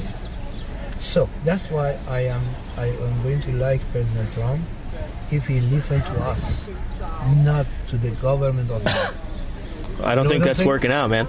But you are probably what you are protecting, your people protecting Iranian government. But Iranian folks are not happy with that. Because Iranian government is spending the all money for that, 30%, 40%, another 50-60% goes to his kids out of the country, doesn't go to Iran. Now Iranian people suffering from hunger. Do you ever go back to Iran? I was last summer there. You want to report me?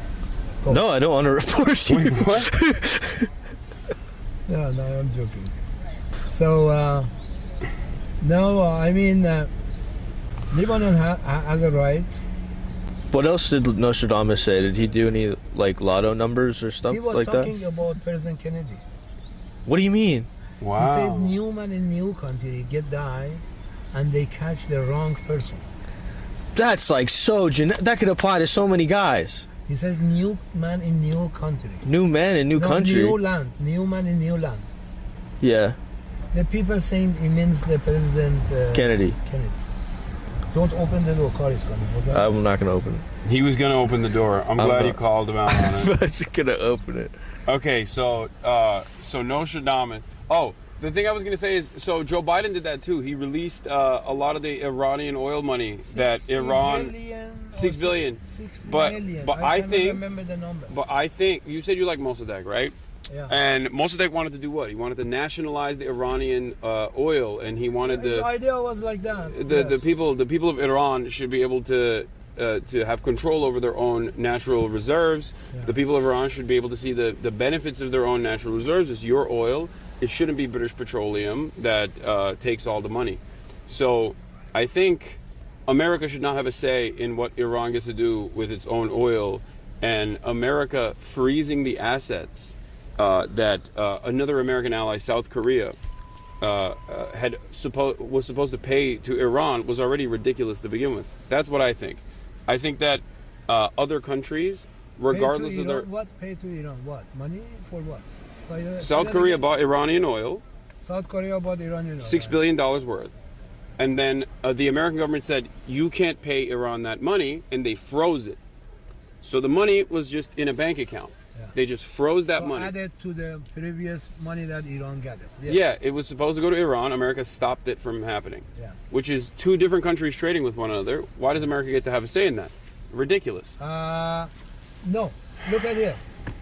You as a superpower country, you have a right to control the people. I don't do think not so. making war. I don't think so. No, look at it. Look at it. I mean, I disagree with you. Disagree. So then why? What do you say about the Russia invading the Ukraine? You think it's right or not? Russia invading Ukraine? Yeah. No, it's wrong. You say Ukraine invaded Russia? No, Russia invading Ukraine is wrong. It's not. What do you mean why? Why is wrong? Because they're killing people. That's right. That's right. It's wrong. But you think, is that right what he did? Who? Russia invaded Ukraine? No. Was it a good job or not? No, it was not right. That is what I'm saying. As a control the world, you have to avoid too many wars to kill the people. Okay, but the difference... Right now, for Iran, because Iranian people tell them, if you release this money, they come more kill and away. Don't release it. But the bad things, I am with you. The bad things is, shouldn't give him the money. They should give him medication that Iranian people needed. Yeah. They should give him food that the Iranian people needed. Wait, they shouldn't? Huh? You're saying America shouldn't let Iran get food and medication? No, they should let instant cash from America to get the medication. We are suffering. The people in Iran suffering right now, not having medication. So that's violent, right? That's like it's hurting Iran. So America is hurting Iran. That's why I am with you that America shouldn't give the money to this government. He has to listen to the people like me inside and outside Iran. He should listen to people like you. You're right. Trump should. We did 1.5 years, like you doing demonstration here, after the lady was killed in Iran, Mahsa Amini, and before last 46 years, especially last 1.5 year, here, demonstration, forum, Lincoln Memorial, to the White House, to the Congress. Do not, like these people that demonstrating, do not release money, Iranian money to these people, because these people getting in war, and they didn't listen to us. Yeah. I am with you. They shouldn't choose to give a money yes or no, but they can choose. If you don't want to give a money, see what the people need, what the folks need in Iran. Yeah. Give them. Let's just huff it, dude. Best thing is We food should and walk drug. it. I think so. All right. I think we're gonna have to walk it, sir, because we have to. We don't want to trap you in this situation. I am finishing the. Okay. Thank you. Thank you so much. Thank you. You put me in the crazy position. All right. All right. Sorry about that. No. It was a wonderful conversation. It was lovely meeting you. All right. I love that. Wait to that. All right. Which way do we go? I have no idea. This way. So, one thing I noticed, if you notice, I think there's like multiple different protests happening in DC right now, and some of the protests are directly the hands-off protests that are happening all around the country, and the one that we are going to is, oh damn, they have the Khalistan Khalistan flags on the convoy. That's crazy. What's up, man? Nice Nice to meet you.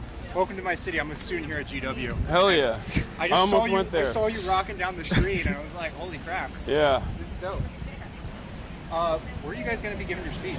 I don't know. We're about to Pennsylvania 3rd is where we're going right now.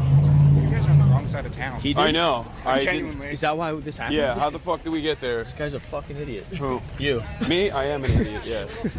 You, well, I thought it was at the White House. I was listening to the guy. I was listening to the stream, and that guy. You told me. You told me it was at the White House. No, we told you. Pennsylvania 3rd. No, Pennsylvania 3rd is what you told me afterwards, after we got in the car, and I didn't realize it was so much further away from the actual point that we're at. Fucking crazy. If you want to get to the mall and then just cut straight down, that's Okay, probably your best bet. that's what we're gonna do. Yeah. I don't want to follow you because that's Sweet. All Can right. you speed up? All right. What's up, man? Once we cross, How far are we? Yeah, here. It's kind of cringe. All right, let's do it. Can I get Marge in it too? Yeah. Of course. Like for real. Marge. Honestly, Very sweet. Thank you. fan of the show. All right. What are you? Why are you giving it to us? I don't know. Oh, you. What's happening? Take a selfie. Oh, I take it. Oh, I take it. No, just take a selfie. Yeah, Just take a get it. selfie. It's fine. Thanks, man. Appreciate you. Never mind. I hate you guys. All right. Thanks, guys. Yeah. Hey, be safe. Nice Be to meet safe, you, guys. man. Be safe. This is gonna be me all fucking day. Yeah. I mean, you want a cam off? I'll let you cam off. No, they get mad when I can. They do get mad when you can. What's going on? Watching Rolo show. We're getting tattoos. I'm just a huge fan. Oh, nice to meet you. And then it's like me at like half volume. Oh, what's up? Hi, chat. All right. Well, come. We got to keep walking though, because we're late. This is actually If exactly you what was want to do gonna it right happen. now, we got to keep walking. He's just gonna get mobbed. Just like walking in public. All right. Oh, you got a Polaroid. Okay. Really? Hell yeah. All right. Oh my god. All right. Let's stop for 1 second. He's take getting it, and Polaroided. Nice Thank to you meet so much. It was so great to meet you. No, I don't know. I don't know why. He just. Nice to meet you. Sure. He has to stop for Have a every good one. photo. All right, walk faster. 35 minutes walking. Could take a Well, scooter. I was listening to incredible theories, and you guys got us out of that car. We had to go. We weren't moving. Yeah, you're right. My cogwheels were moving though in my mind. He was expanding my brain in ways that I previously thought were impossible. I do want to hear more of the Nostradamus stuff. Yeah. God, I love Iranians, dude. They're so funny. Persian unks. Persian unks are the best. Did you give that guy a good tip? Yeah. Always. I'll be checking back on that. Yeah, you got his number? You. Guys, I know you guys don't care, What? but it's cherry blossom season. Uh-huh. I feel like it's already It's the over. only place in the States that you can see them. Uh-huh. That's not true. Is that true? Yeah, because the Japanese gifted the capital, right? There's still more there. There's some more there. Washington Monument, Ottoman Empire. Wait, the National Society Daughters of the American Revolution. Yay! I don't know what they do, but I love Daughters of the I love women. Yeah, good one. Thanks. Nice save. I was gonna say I love daughters, which sounds so much worse. So bad. You still kind of said it. No, I didn't say it. Are we going the right way? Dude, do you have any idea? Seems like everybody's We walking. are going the right way, yes. I mean, there's another protest, right? It's a little hard to get to our protest. We could just Join have. theirs? Well, we could just have Hassan get arrested. With the day off. Yeah, that would be sick. We can go look at the cherry blossoms. We could go. Yeah, we could go look at the cherry blossoms. We could get a hot dog. I don't know what they do down here. What do they eat in DC? Is that a cherry? That's cherry blossom, no? Is it not? Yeah, it is. When they've been friends for like. It's beautiful. It might be. I think it is. Only girls. Only girls. So yeah, if you notice the Oh shit, yeah. Look at the snipers. On top of the building. I don't like that at all. I mean, we're in DC. Oh yeah. Look.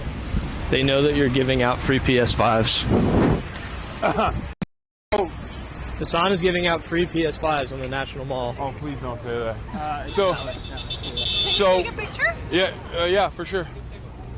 Hello. Nice to meet you guys. Nice to meet you.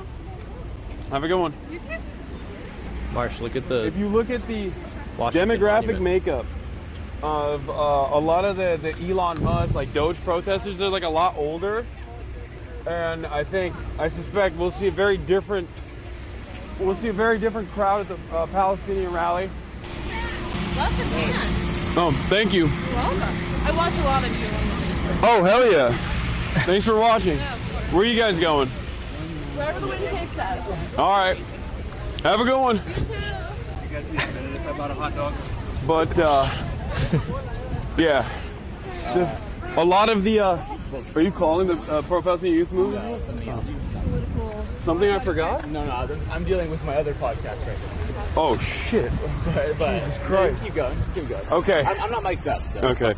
So, one of the things I've noticed is that, like, a lot of the pro-democracy, we don't want no tyrants, we don't want no autocrats messaging, anti-Doge messaging, anti-Elon Musk messaging is coming from older generation Democratic Party loyalists.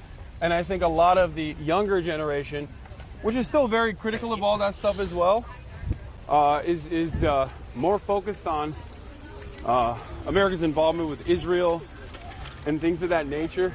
But it's clear to me, considering how many people are walking around and protesting in every direction here in Washington, D.C. on this beautiful day, people are experiencing a lot of discontent, to say the least, about the current administration and the way things are going.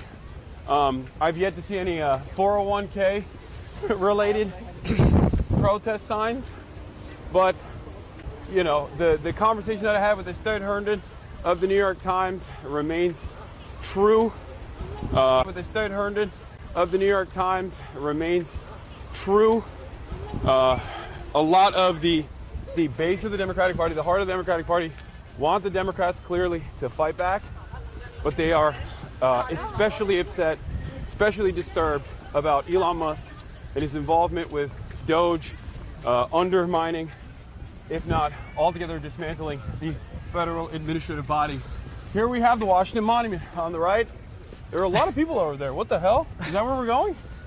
Nope. That's a different process. It's just a lot. There's just a lot of shit happening today. He still doesn't know where we're going. Well, he doesn't even know where he is. I don't know where I'm at. It's a straight shot. We're going straight. It's just a straight I thought shot we like were 30 in minutes. I thought we were going to Washington. Hi. Can I just take a picture with you? Okay. I let Hasan call one car. My friend and he took literally, us wait, 2 can I miles in just, the opposite she's got direction. a crash That's out. kinda Can I cool. actually FaceTime her? We have to keep walking. Sorry. She wanted to FaceTime her friend? No, people do that all the time. And normally I'm down, but this is like not one of those moments.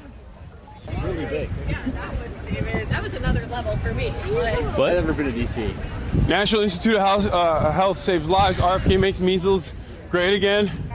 It's funny. there's like a bajillion of Thanks for that. All right. The camera doesn't really do it justice how big it is. What is? That's what I always say. Fucking the obelisk. Yeah. It's really big when you see it in person. It's so, guys, it's really big in person. Yeah. It's really impressive. It's also not the size that matters, it's the motion of the ocean, honestly. I think Like, we're it's having got- different conversations. It's got great motion. Yeah, during the construction of the Washington Monument, only a handful of nations donated. Do you know which one of those nations? One of the nations that donated to the Was Washington it Monument was Turkey? the Ottoman Empire, baby. Wow. Turkey, that's right. Huge. My people built that brick by brick. Did Mexico donate? I don't know about that. Doesn't care. You wouldn't care about that. Ottoman Sultan Abdülmecid sent a marble plaque that helped build the Washington Monument. It's inscribed in there too. Oh, I want one of the pro-science signs. Yeah, more pro-science signs, exactly. Save the NIH. Save NATO, hands off NATO. Well, I haven't seen a hands off NATO sign yet, but I have seen people wearing like Ukraine shirts. But I guess that's not like you know, that's an understandable position to take. The Save NATO position, on the other hand, is one that I consider to be a bridge too far. There is an insane amount of pro-Khalistani flags up there. What the hell? Is there like a Khalistan rally today as well? What the? So many goddamn. There's the hands off stuff. Hands off. All right, so this is the hands off rally. There's also Khalistan. There's also Khalistan protests happening. I guess everybody's like. There's Pikachu. Pikachu is here. See that? He's in there. Guys see Pikachu? Pikachu walking in the theater, buddy. Mind just making sure he's in attendance. Pikachu has a long history of standing with Palestine. Are they selling? Oh, there's MAGA merch here. Can I take a picture with you? Yeah, quick. Let's do it. Dude, thank you. Nice to meet you guys. Have a good one. All right, do you know which way we go from here? It's just straight. Okay, so I kind of want to see. We should cross. We should go over there and see what they're about. Okay. Wow. Because we do have a lot So many people walking. So much, guys. Can you hear me? We should go through that side at least, so we can get a better understanding of what this other hands-off protest looks like as well. It's actually fun because I have like a secret microphone to chat, so I can just tell them that I have really bad anxiety right now. Guys, thank you. Thanks, Donald. Crystals. Listen. Industry is alive and well out here. What's up, guys? There's some pro-Luigi messaging. Deny, defend, depose. Okay, maybe I made a mistake by going through here, but... Oh, this is a great museum. So, I guess this is a National Sikh Day Parade. That's why there's Khalistan banners everywhere. I think it's great. Love that. Just making sure you're included. Thank you. RefuseFascism.org. Are those PSL? No. Yeah, I think. Are they? Maybe. It looks like PSL. It doesn't have the PSL font. What's up, man? Oh shit, he's wearing the merch and everything. What's going on? Oh, sorry. Are those PSL signs? I'm not sure. Someone gave it to me. Oh, okay. I've just been walking around with it. Hell yeah. Good luck out there. Thanks. It looks like it has the PSL color scheme, but not necessarily the PSL font. What is this? With the PSL.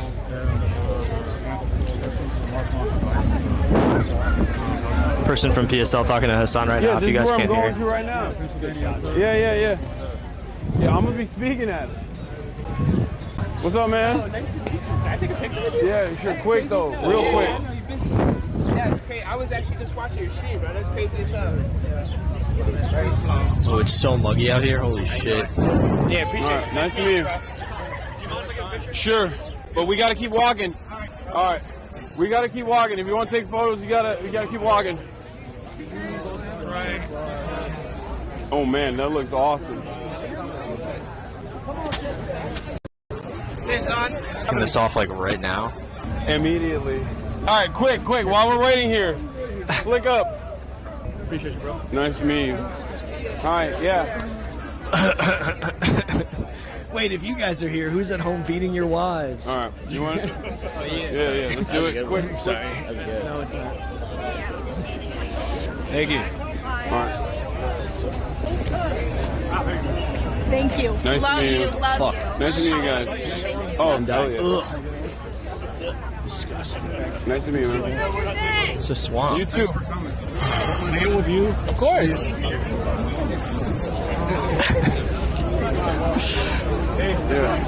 what's up? I'm a big fan. What's up, man? Nice to meet you. Yeah, sure. All right, I'm on phone with my buddy. Taking this off now.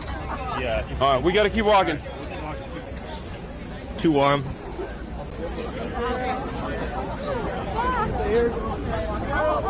Oh, nice. It's too warm, brother. You can actually take letters off. I have a backpack on. What? We are 21 minutes away still. Wow. Holy crap! Wowzers. Oops, sorry. Our pace is terrible right now. That is terrible.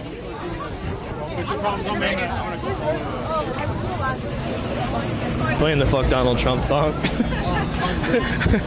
Yo, play it again. I mean, it's nice to see people out, even if it's like half, fuck Donald Trump, Yeah. like Sure. lived out crowd. That's cool. Are you sure we're still 20 minutes out? Yeah. Yes, I am. Move, quick picture. Yeah. Sorry. I'll walk with you. Awesome. Nice to meet you, man. Awesome. Thanks for being here. 305. What's up? So, not a 305 chatter. Yeah. I mean, it says 19 minutes, yeah. I think we'll make it in 10. We just gotta keep gunning it. Oh my god, dude. It's fucking sick, dude. This is what chat loves. Walking simulator. Well, no, this could have been avoided. Yes, No. yes, it's my fault. I'm an idiot. No, it's okay. No, it's not your. No, you're not an idiot. We forgive you. You're not an idiot. This next time, just order me to order you. Exercise your executive power. Realize your shortcomings. Bro, I asked you guys when we were in the hotel. You all said White House. Yes, you did. He really doesn't ever accept accountability for anything. He's like, I'm sorry. And it's totally fake. No, it's totally my fault. fake. It's my fault. Oh, I'm sorry, 100%. but also, and like, let's hear the reason why. No, it is entirely my fault. distracted. I take responsibility over it 100%. It is. I mean, it's no one else's fault. I called it to the wrong place. I'm a fucking idiot. Yeah, just wait. Here comes the caveat. Can I get a selfie? Yeah. The rally's over there. Now people are coming up and telling him where the rally is. Yeah. Thank you. Thank you for everything. Of course. Thank you for being here. Can I get a selfie? Yeah. How are you? I watched you all throughout my ACL recovery. Thank you. Hell yeah. Thanks for being here. Hi. Hassan, you're such like a saving grace, like a light. Whenever I work, I put my headphones. I just listen. I listen to everything. Hell yeah. The way you engage with people, I think is like really needed. I think we need more people like you. I'm an organizer at Central State Work. Let's go. Really bad. What do you want me to do? I know. Okay, grab the backpack. Okay. I'm holding it up. Okay, I got it. I No know. worries. I'm sorry, Chad. I'm filming now. You know what people like? There's a lot of apolitical people who are. Oh my Oops, sorry about that. It's okay. This is scary. Yeah. Hey, thanks for Hell yeah. Nice to meet you guys. Yeah, man, I just want to say thank you for everything. You completely changed my worldview, and I don't know. I'm off to a much better place now. It's all thanks to you. Yeah, and you're here. That's what matters. Thank you for being out here, guys. Thank you. It's really crazy Hell to yeah. see you. I'll try to leave you alone. Yeah.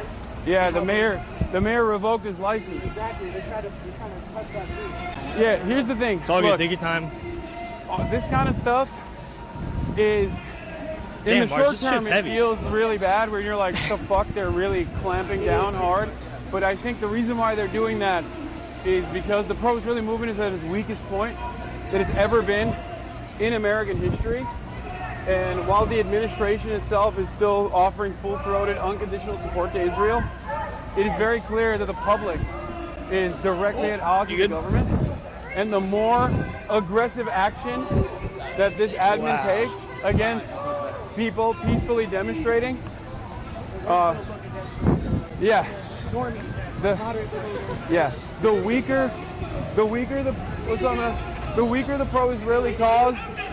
weaker the pro-Israeli cause, is in this country, the harder they'll hit. But the harder they hit, the more people get galvanized against it. And it's, hey, what's up? All right, we gotta keep walking. I'm doing all right. We're a little late for the protest, but trying to get there. Yeah.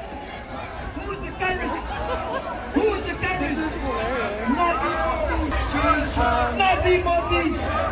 Hitler Modi! Thank you. Hitler Modi! Hell yeah. Go check this shit out. Solidified that the people want this. Yeah. We're all trying That's to a long play ass a line. role in Holy this. shit. Thank you for your work. Have a good one. You want me to? How you feeling? Good. Well, sweaty. You want to take that jacket off? No. I'm chilling. trying to Maybe it's hook the you up. LA I'm boy trying in to- me, but this hook you weather up, is Chad. perfect. This is not perfect, dude. It's a fucking swamp. It's a little humid, but Chad, it's so gross. yeah. It's so bad. Really? You're hot too? It's balmy. Huh. I'm recalling that one chatter who said, Hassan, don't drink too many liquids. You're gonna have to pee and poop, and you're not gonna have public spaces to go out and do that. And that chatter was absolutely correct. He was 100% correct. You were correct, chatter. You are vindicated. I do, as a matter of fact, indeed, need to piss. The poop part is fine. I can hold it, but the piss part is going to be a more difficult endeavor. All right, 10 minutes out, 10 minutes out. Yeah, baby. You want a hot dog? What'd you say, Alex? I said you want a hot dog. No. Okay, hater. Maybe later, though. This is sick.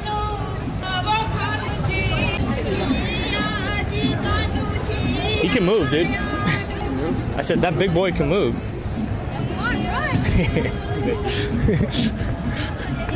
Okay, this is sick. Get it? Double entendre? What's up, man? Not much. I have a gift for you. Okay, what do you got? Oh my God! I'm gonna get in trouble. Nice to meet you, man. You too. All right, have a good one. Dude, there's the PFLP banner on his head. Wild. Nice to meet you guys. They were talking to me. Watching yours for like 5 years now. Hell yeah. Keep up the good work. Thank you. Nice to meet you, man. Thanks for being here. Yeah, it's just down the road, right? Yeah. Wait, they're not gonna. They can let us cross at this junction, right? All right. Yes. What time are you speaking at? I don't know. Whenever I get there. Okay. No. When we get there, Yeah. Hey, Hassan. What's up, man? Thought if I got a selfie? Yeah. Thank you. Look at the doggy. Appreciate it. Oh my God! What a cute dog.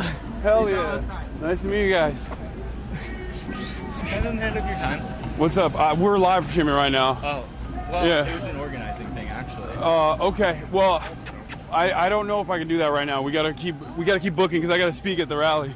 Okay. And we're late. See you later if I see you. Sure. Okay. All right. Nice to meet you. What's your name? Jack. Nice to meet you, Jack. Yeah, What's trust up? me. Or Julie. It's been the whole time. Okay. Oh, thank you very Nice to much. meet you. Yeah, sorry, I'm going the same way as you. Okay. What's up, man? You're doing like. Hell yeah, man. Thank I you. just wanted to say that you're San Bros. Like, I love you so much. Hell yeah. Thank you. Thank you for being here, brother. Free Palestine. Thanks, brother. Hey, big fan. Hey, nice shirt, man. Thank you. Yeah, that guy was sick. What's up? That was the coolest guy who Hell came yeah. up to us. Because he knew who I was. Yeah. So that's why he was cool. Also knew who I was. Cool. Yeah, Well, thank you for being out here. Unsung heroes of the HasanAbi broadcast. The load bearing members. So many loads. So many loads. We're there. Oh my God. Yeah. So many. It's great. It really emboldens It's the ones spirit, off I camera think. that are really When things bad. feel very hopeless, when things feel horrible, I think going out to rallies like this and seeing other like-minded individuals who are unafraid to demonstrate, even as the government escalates the stakes, elevates the stakes, I think is liberating, and it gives people the courage to do more, and it also makes you feel good. So I think this is it, right? Imagine we get up to All the right. stage and it's our fucking Uber driver. He's at the podium talking about Nostradamus. All right, nice to meet you. That would be fucking crazy. I'm just a regular dude, man. Hey. Thank you very much. Thank you for saying that. What'd you say? Do you hear what he said? What did he say? He said, wait, can you repeat that into the microphone? Here, wait, hold on. Lolo carries the stream every time he's on. Thank you very much. Oh my God. Thank you. Thank you. Yeah.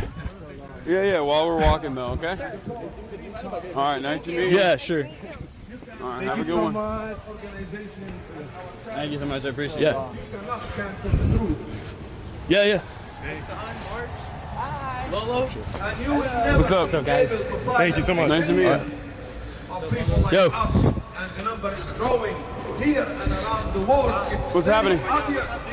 Nice to meet you. Nice to meet you. I didn't know if I was going to do a handshake or a thumb. It's all good.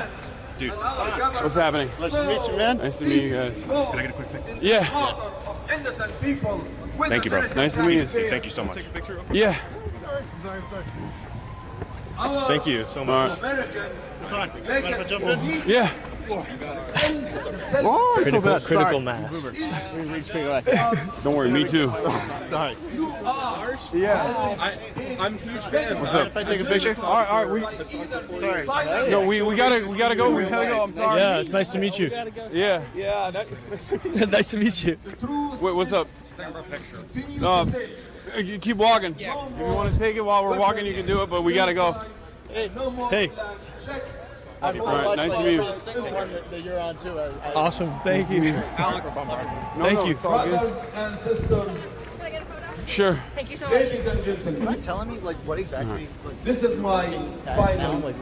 My job now? Yeah. Yeah, I mean, I'm in the Bronx doing civil legal services. Hell yeah. I don't like to say where because I get doxxed all the time.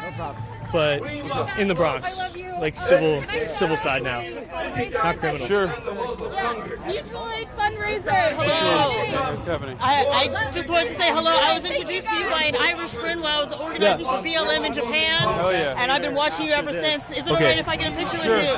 Quick, we gotta go. Okay, cool. Hi. Hey, how are you? Good. How are you? Good. One more. Thank you. All right, no problem. Yeah. Hey, we're with Tier 2, bro. Can we do an interview with you? Later, Sure. I gotta go Yeah, speak. hit me up later. Yeah. Terete, my people. Sure, I'm okay. Hi. What's up? Oh, hi. Sure. Oh, sorry.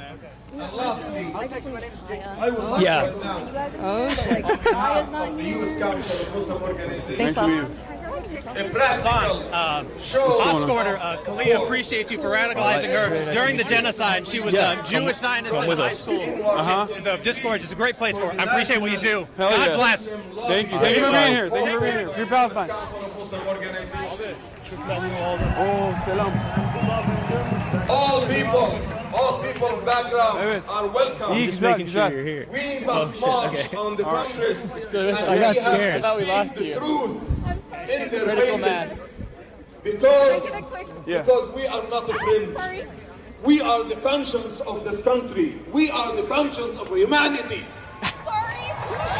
Why say timer? Okay, thank you. And we will not stop until the Congress is free and until Palestine is free. I'm sorry, I'm so short, so I couldn't get. Hey. It's all good. It's very nice to meet you. Thank you. Sorry? I really appreciate you writing. Thank you so much. That means so much. Thank you. Thank you. All right. The closer we get to the Palestinian demonstration, the crazier, the more hectic it's getting. Sorry. We gotta keep walking. I'm sorry. All right. Oh, sorry.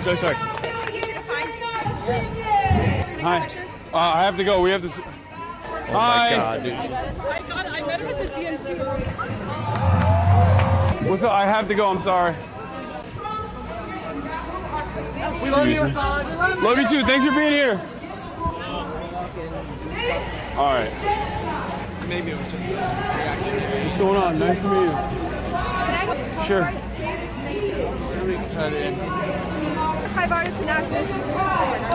Thank you. All right, yeah. Nice to meet you guys. Sorry, I gotta go in. Okay, we go through here? Okay. That's 3.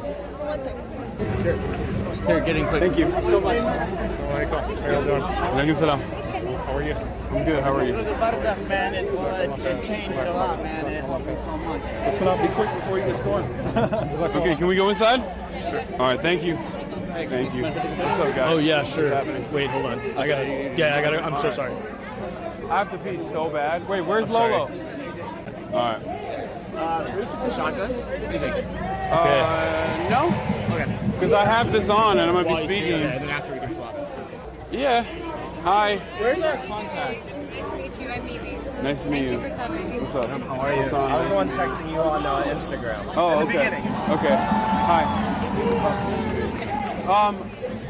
So what's the deal? Do we? Yeah. What's going on? Nice to meet you, brother. How you doing? First and finally. Yeah. Hi. Oh, okay, perfect. So, what's the deal? Like, there's a lineup of speakers. You're coming up. Oh, I am. Okay. I have to pee so bad, but it'll be. Oh, there's a porta potty. Oh, hell yeah. Okay, that's good. Okay. What's going on, brother? How you doing? I met you at one of your meeting geeks in LA. Not you. I'm Hattie. Oh, nice to see you again, brother. Yeah, I watch you all the time. Hell yeah. Okay. I mean, I'm gonna make it short and sweet. I'm not gonna yap. Okay. See Noah. Sure. I just have to pee.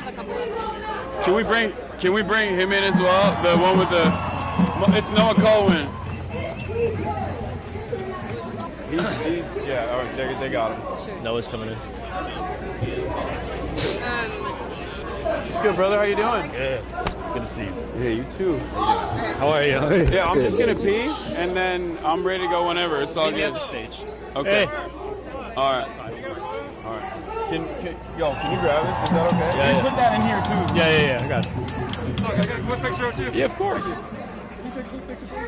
Let's go, man. Go ahead. Did you just go from the hotel? Yeah. Like glancing at you watching it, you guys aim over. It was fucking crazy. Yeah, it seems the guy just not get you far enough over. We were 2 miles away, so we just ran through, or like. Oh, you didn't Uber at all? Well, we did, but then there was. I got the mic on it. If you want to talk to me. My God, you want a hot mic? What's up? Can you hear me? Damn. We're just waiting, I guess, for Hasan to go up. Yeah. Pretty. I guess everybody's seeing the full crowd coming through here. It's a massive crowd. Yeah. All the speakers, yeah. And then there's like, I don't know, I mean, you can see on the news, but there's all the other like protests, not really Palestine related, but It's like the keep hands off NATO people stuff. all over DC today on the metro. It's nuts. Yeah. It's totally wild. But yeah, I'm kind of curious to see how this shakes out. We're gonna march to the ICE headquarters, I believe. I think that's the goal. What I heard was the goal. And I saw you got arrested. I have one. Oh, you have one. Yeah. Well, that was last, I guess, about a month ago. Yeah. At an action at Trump Tower. Yeah. But the charges were dropped. Nice. Congrats. Turns out that the cops didn't write the ticket properly. Is that really what happened? That was what happened. It turns out that on the tickets for us, they didn't write that we refused the order to disperse. So they just had they had just said, oh yeah, we told them to leave, and they were making noise, and we arrested them. How many people did they arrest? Like 100. Oh shit. And I'm pretty sure it was entirely dismissed. Your Nope. mic is upside down. Oh, upside down? Oh, this way. I bet it's better now. But my dulcet tones are coming through. But yeah, it was easy. I mean, it was like, it worked out. And I think I wouldn't be surprised if there are more actions like it coming up. Was it JVP? Yeah, it was JVP. Okay, cool. Yeah, they have a well-oiled machine in New York City. But now it's too close. Let's go right here. Want to get the crowd? All right, there we go. Hasan is talking to local news? No? I don't know. Greetings. Who is that? Is that Ronnie? That's Breakthrough News. I think that's Ronnie College. Okay. So far, they've had a lot of faith leaders up. Head of American Muslims for Palestine, head of CARE. They just had somebody up from PSL. You like PSL? What do you say? Do you like PSL? They're great. They're putting in the work. They put a lot of effort to get people in here. They put together the demo I was at Union Square last weekend, and I know that they put a lot of resources into getting people down here for this, which is tremendous. And they helped when they did the November 2023 march, which was massive, massive march on the mall. like that they were part of the group for that. I mean, the coalition that's put these events together is really large. It's very impressive. What? You're Jewish, right? Yeah. We're both.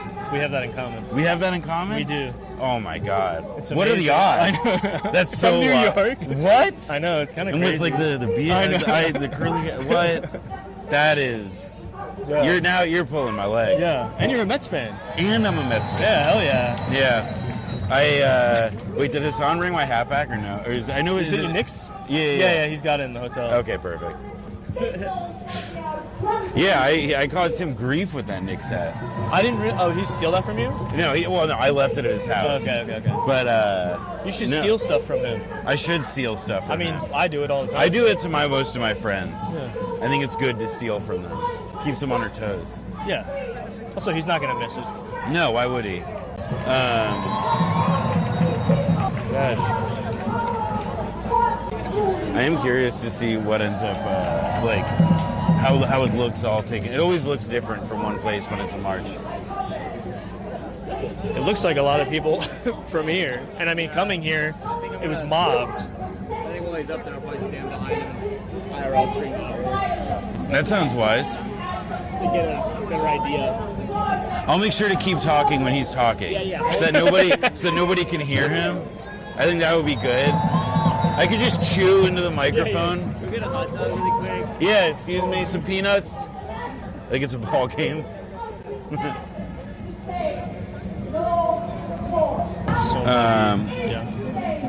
Has there been where'd you guys? So you guys were just streaming from the hotel room, or? Yeah, I just got here this morning, and he was streaming from the hotel, and then we just figured out how to get here.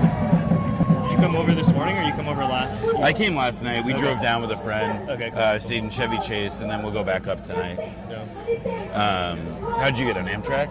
I took Amtrak. Yeah, it was just so easy. It's how you did the last one. It was just too short notice for me, and I got a free ride.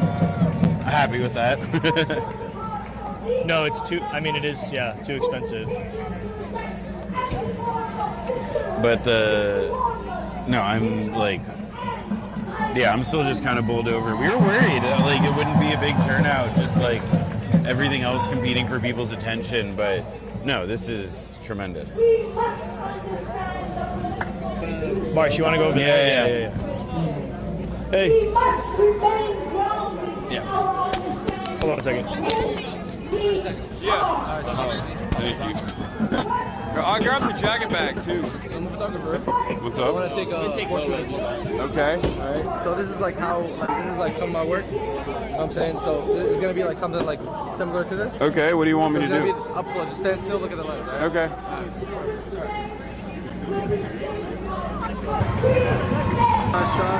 Nice to meet you, man. Thank you. What's up? I gotta go speak. I'm sorry. Oh, hell yeah. Sure. Look at that. I'm good, thank you. I have nowhere to put. Oh, we gotta go. I got it. Okay. I gotta go. I'll be back though. We'll give you in a second.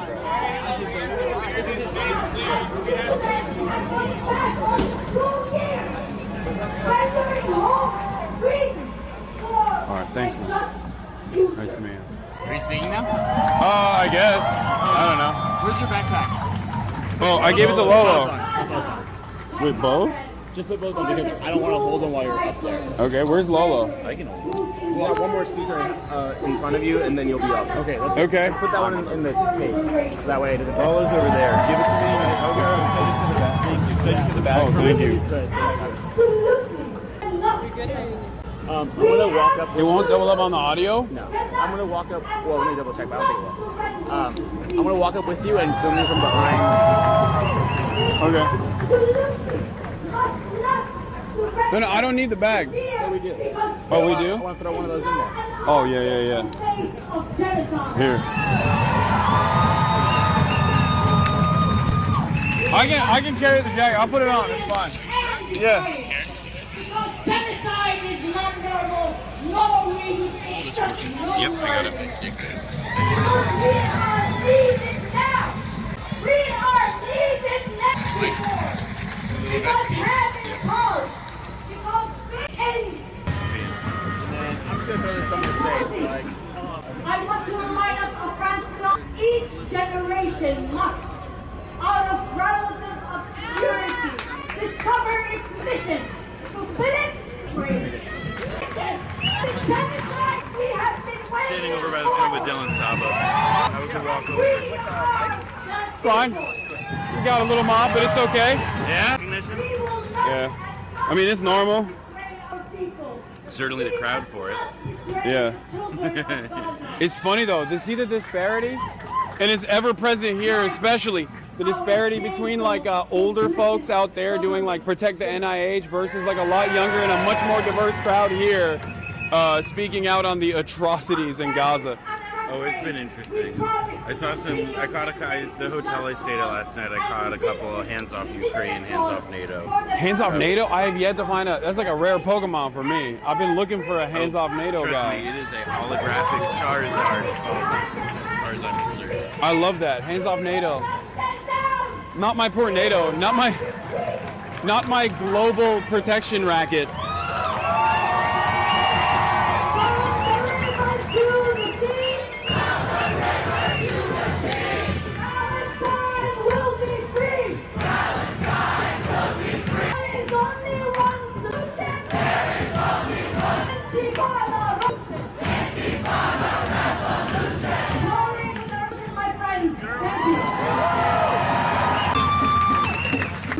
Free Palestine! Free Palestine! More speakers before we march on ice. I hope you are ready. Oh, we're marching on ice?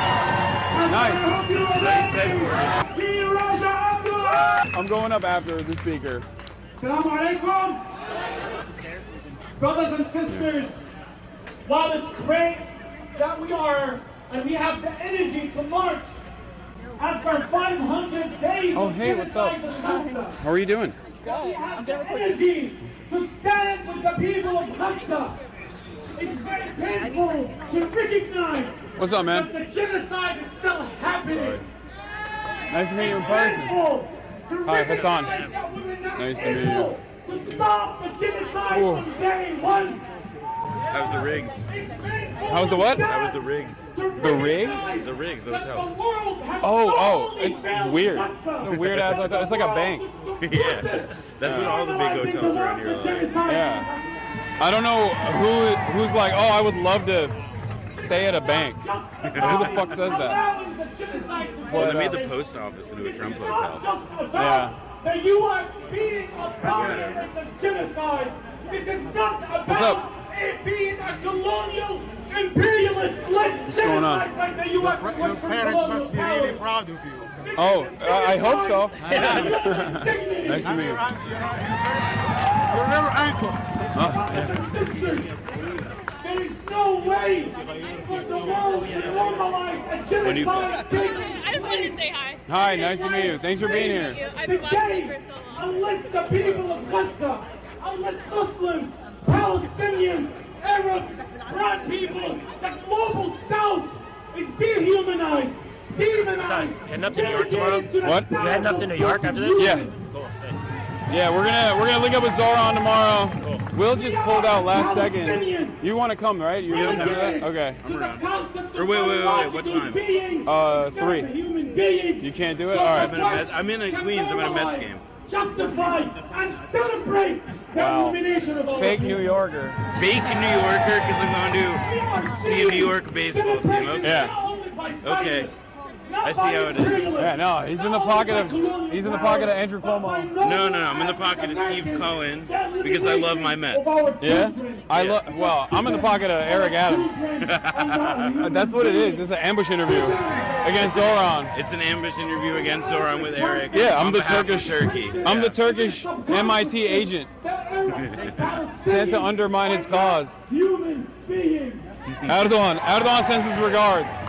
500 days after the genocide. Well, I'll tell the Mets that you send yours. Stuck with the reality that we need to stop being obsessed with the idea of being the perfect victim. What's up? Oh, hell yeah. Thank you. The images and the footage of our children being shredded live on TV. If that's not enough for the world, I feel like I'm not going to be able to follow this energy. all of our PR campaign. What? Just bring it up. Bring up what? Just bring it up. Bring what up? Bring it up. Oh, elevate the energy. This is the moment that we understand and recognize that the genocide and the war in Gaza is a war against human dignity. Brothers and sisters, when so-called Columbus came to America, or Untitled Land, in 1492, he was able to eliminate millions of the natives by degrading them to biological beings instead of human beings. And that is how you justify, that's how you legitimize genocide and ethnic cleansing. So today we have to our fight is not for a difference of opinion. There's no two sides of the story. There's nothing to campaign for. We're not campaigning for political change. We're not campaigning for people to see us as equal human beings. We are campaigning to end the war in human dignity.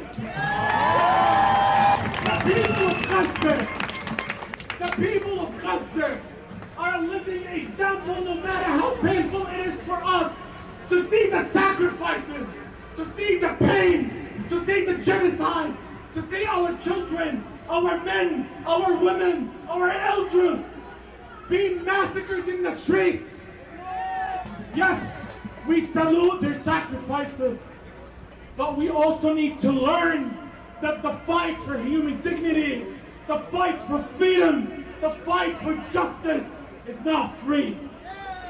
We need to stop being comfortable. We cannot allow the genocide to continue, because if this genocide continues in Gaza, we will be next. I don't want to remind you that the genocide in Gaza is part and parcel of the legacy of this land. It's part of the heritage of the American Empire. It started in 1492 by committing genocide against the millions of the natives, all the way to enslaving black people, all the way in the last century of throwing Japanese in concentration camps, all the way to shooting students in Kent State University in 1970. You know what you're going to say? I'm just going to freestyle. Wing it. Yeah. Actually, just make it up. Yeah. They don't care about facts. That's what I'm going to do. I'm not even joking. Because, like, I feel like, what is there more to say? You know what I mean? I think most of it's been said at this point. Yeah. It's the act. What? It's the act that matters. Yeah. The American Empire is leading the war against human dignity. I want to end by saying that we cannot go back to normal. The Gaza is the battle between good and evil. Netanyahu was right when he said this is a war between light and darkness. He only got the sides mixed up. This is a war between life and death. Because if human beings are deprived of their human dignity, they will be massacred like we are seeing in Gaza, and nobody will do anything about it. Otherwise, the world will not be silenced, on the images and the footages of our children being shredded to pieces. But they're okay with it, because our people are not seen as human beings. They're not seen as people worthy of having the circuitness of being equal human beings that must be respected. Their political aspirations must be recognized. On the contrary, they are seen below animals, because even animals will be treated better by the Western colonial thoughts. Starting today, we must escalate. Starting today, we must not be intimidated or silenced, because America, I want to end by saying that the student movements in the past 100 years have been facing crackdowns left and right. This is not just a Trump administration problem, as I mentioned before. This is the heritage of this empire. And unless we recognize that this empire is fighting against human dignity, that the greed is destroying the world, that the state of Israel, that settler colonial project of Zionism, is not a state of an exception. It's the state of normalcy of Western colonial powers. And we must put an end to all of it. Thank you very much. Great speech, man. Thank you. I want you to welcome to the stage next HasanAbi.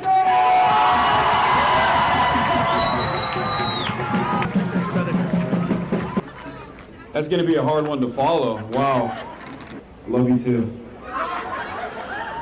That's why I'm here today, to speak about love in some ways. I feel so emboldened and so galvanized seeing so many people out here demonstrating for a free Palestine. Something that I never thought I would be able to see so many people out in the streets, and even more at home, who recognize the cruelty and the inhumanity of the Zionist regime and the American government's unconditional support for Israel's genocide of the Palestinian population.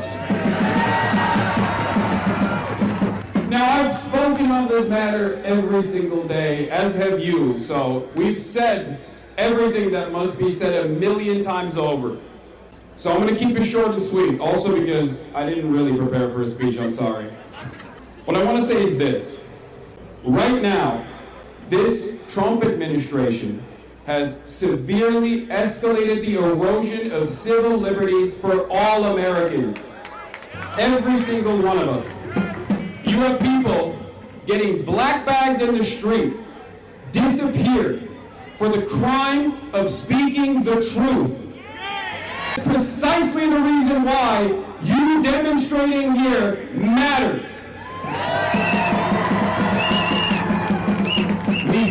We must never allow these fascists to take away our voice, even if people don't recognize, even if people don't understand that one day they might be the ones who get black-bagged and sent to a slave labor colony in El Salvador without due process. We will fight for them too.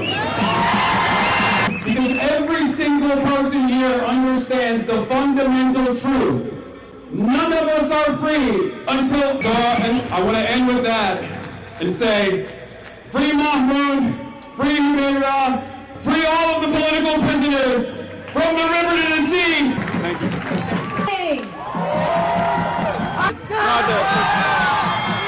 All right, we got 2 more speakers, so I want y'all to hold tight.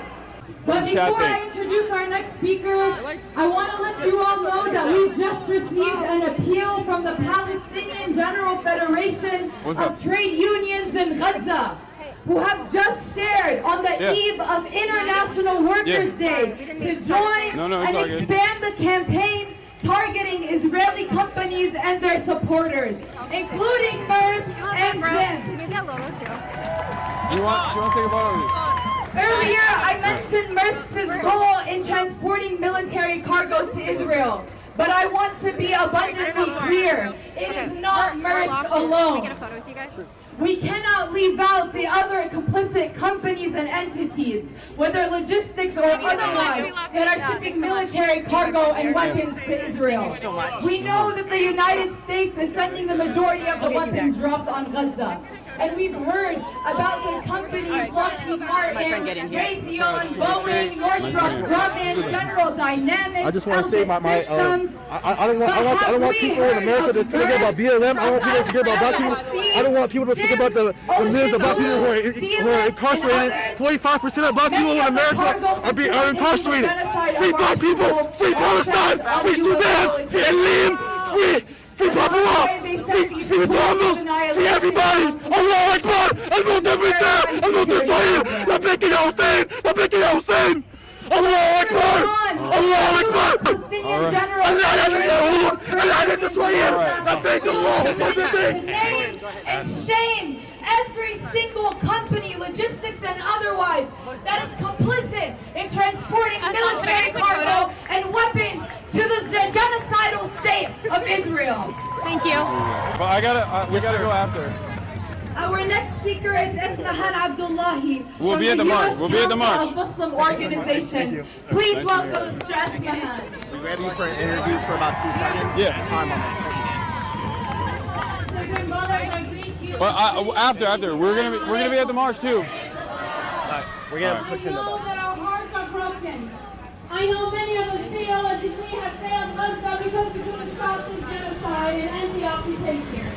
I know many are feeling afraid and overwhelmed. Taller shit, huh?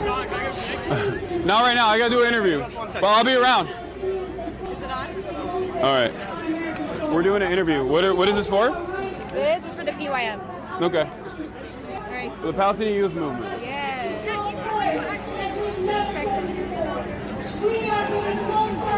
Okay. All right, so the genocide's been going on for 17 months, and you've taken an active role through your media to kind of get your messaging, your narrative, and kind of uplift the voices of the Palestinian people on the ground. Can you tell us what have your reflections been for the past 17 months of this genocide? The well of depravity is endless. It's truly alarming. I mean, in some ways, I'm hopeful because there are more and more people every single day that put their bodies on the line to go out to protest, to spread awareness. But in some ways, I think the cruelty is impossible to disregard. And it's just the cruelty enacted upon the Palestinian population by Israel and the United States of America, but also the cruelty for speaking out against it here on U.S. soil. But as I tell people all the time on my stream, if you're feeling discouraged, coming out to a protest like this, coming out to a rally like this, will embolden you. It will help you understand that you are not alone, that your cause is just, and we should try to do everything we can to put an end to the genocide. And if you have a message to the people in Gaza, the Palestinian people in Gaza who are watching right now, what would you say to them? I'm sorry. That's how I feel. There's nothing more I can do. I mean, I'm trying to do my very best. I know everyone here is trying to do their very best.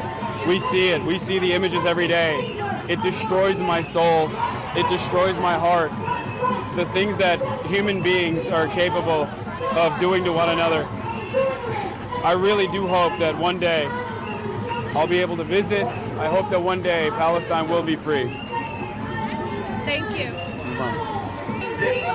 I ran out of storage in the last 15 seconds. That's fine. We got enough. He ran out of his storage, but that's fine. Oh, okay. Thank you, dude. No problem. Appreciate you. Yeah. Thank you so much. Thank you for organizing this. Yeah. Appreciate you, bro. Sign the Communist Manifesto.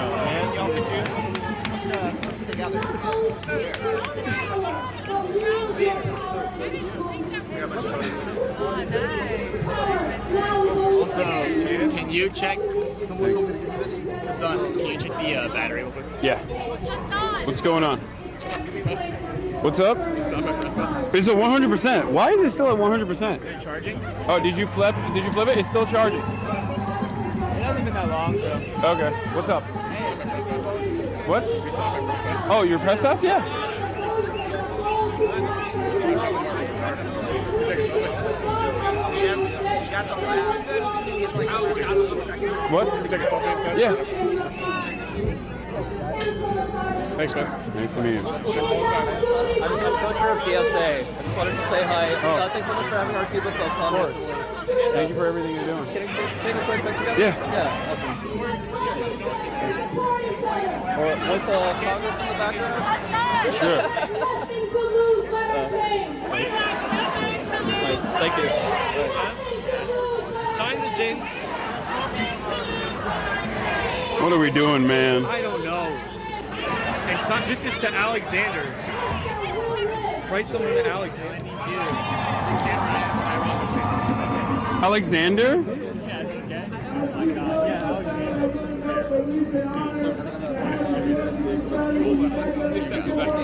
Do the last 30 seconds over again? Yeah. Just because the mic cut out? Thank you. Yeah, that's fine.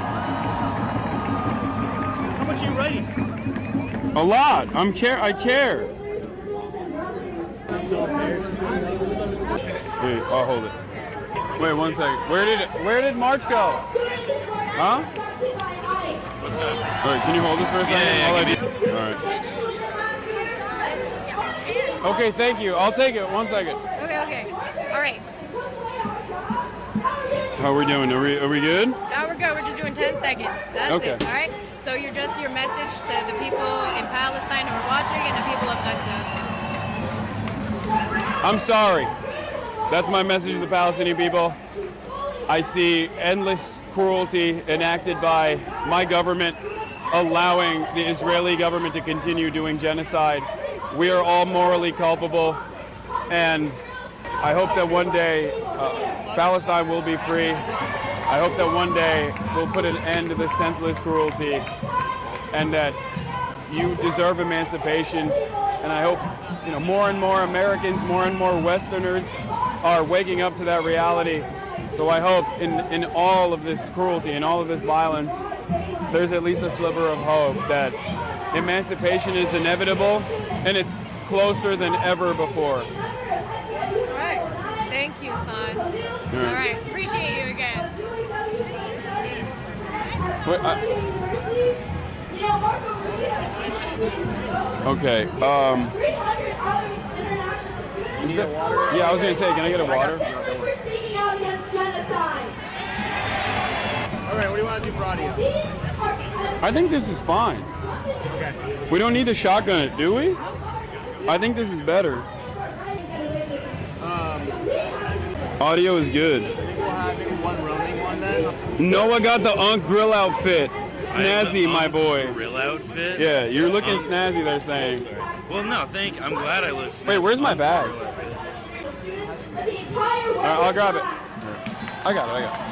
Thank you. Why do your fans always call me Unk?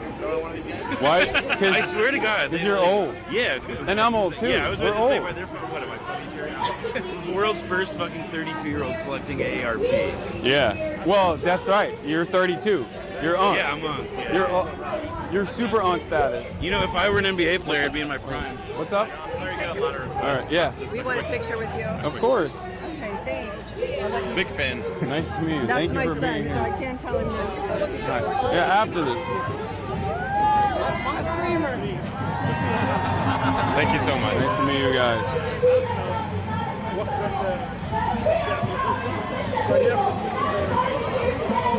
Thank you. Nice to meet you. Thank you for being here. Hi. Yeah, sure, but 1 second. I saw him small. It's a pleasure to meet you. Nice to meet you. So can I get a picture? Yeah.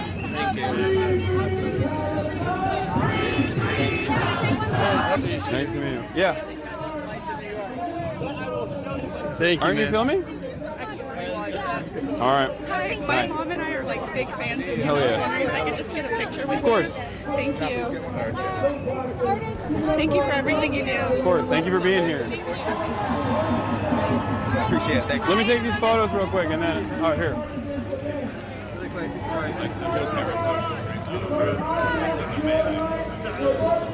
Thank you for everything you do. My name's Heaven. This is Trent, my husband. Thank you for being here, guys. Watch Nice all to the meet you. time. Thank you for Hell everything. yeah. I'm good excited. Nice to meet you. Thank you for being here. Thank you so much for everything you do. Of course. Thank you for being here. What's going on? Been a fan for 5 years. All right. Appreciate you, man. Keep doing it, man. Hell yeah. Nice to meet you guys. Yeah. Hey, thank you so much for inspiring me, helping me just get through my life. Can I get your autograph? Sure. Oh, on Disco Elysium. Okay, hell yeah. I don't know how to. Whatever works. You're just the greatest, man. I appreciate it. Of course. Can I get a picture as Here you well? go. Thank you, man. Nice to meet you. Is it okay if we just get a picture? Thank you. I'm Dr. Mohsen Ansari. I'm the immediate president of ICNA, Islamic Circle of North America. We have our convention. It's the largest Muslim convention in the country. 30,000 people come. We would like to invite you to that. Okay. I'll give you an email. This is my card, but give me your email. We're live right now, by the way. We're on. Yes, let me just have your. If you want to type it, I will actually. Here, I'll give you the email to reach out to. Because we will invite you. I'll give you the email to reach out to. My crowd will be very happy because we have all the Islamic scholars. Everyone comes to our convention. It's the largest gathering. So inshallah, invite you. There you Nice go. meeting you. What's up? Oh, thank you. We gotta go to the march. We gotta go to the march. The march is starting. All right, at the march, guys, come on. Oh, thank you. This is why I try to avoid this. Like, I don't want to, I don't want people to be here for me. I want people to be here for the march. You know what I mean?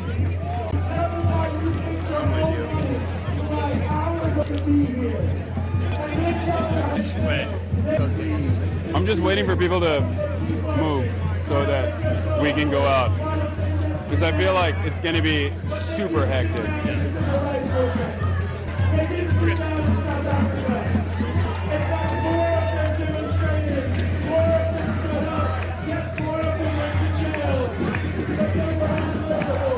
Go to the march. I'll be there. I'll be here. Keep walking with you. Appreciate you, bro. I anticipated you to be. Oh, I hear that sometimes. You're doing good work. On Twitch, you're killing it. Yeah, there's 40,000 people watching right now. They're watching you too. They're seeing you. Yeah. Appreciate everything you're Nice doing. to meet you. Thank you. What's up? I don't know. Hire a captioner for your videos on YouTube. Because, oh God, I don't want to be on the podcast. Because deaf and hard of hearing people, I watch you with the audio. There's so many people that need access. On the live stream, we're working on it. We wanna make sure that the live stream has better captioning. But what about? It's already on? I broke it? Potentially, yeah. I'll look into it. Thank you. Yeah, all of us were like, oh my God, and then we were like, we should caption this video so we can recommend the other people. Of course. We debated. Really appreciated it. Dave Chappelle. You have to watch it one day. I tagged you in my TikTok. Okay. I swear. Tomorrow, yeah. Him and it was I believe you. crazy. You have to watch it. That's all right. All right, let's keep marching, guys. I'll be at the march as well. What's up? Hey, what's up? Can we get a picture? Yeah, sure. He loves this. He's like, oh, I hate it. All right. We have to. Are we marching? Yeah, let's go. All right, let's go, Guys, we're going. We're going. We're gonna going, start guys. marching. We're gonna get with the march. Thank you so much. I love you. Oh my God. On the move. What's going on? Oop, sorry. What's up? Oh, shit. Oh my Oh, God. so sorry. Thank you. All right. Thank you, brother. You're a legend. Hell yeah, nice to meet you guys. Thanks for being here. Hey, thank you so much. Thank you very much. I appreciate that. Oh yeah. Nice to meet you. Hey, son, before you're sub, I'm a big fan. My name's Nikolai in chat. Is it cool if I snap a selfie? Sorry. I really appreciate this, bro. Thank you so much, man. I gave you a book last Yeah, I remember. How you doing? I'm doing all right. Damn, it's hot as fuck. Yes. Yeah. I wish you mentioned me. I'm so excited you're going to speak here. Let's see. I'm right here. Yeah. I'm right behind you, baby. Oh, watch out. Thank you very much. Sure. With the iPad? Yes! Oh! Can't look back. Head back shots. Hasan back shots. Can I grab a good?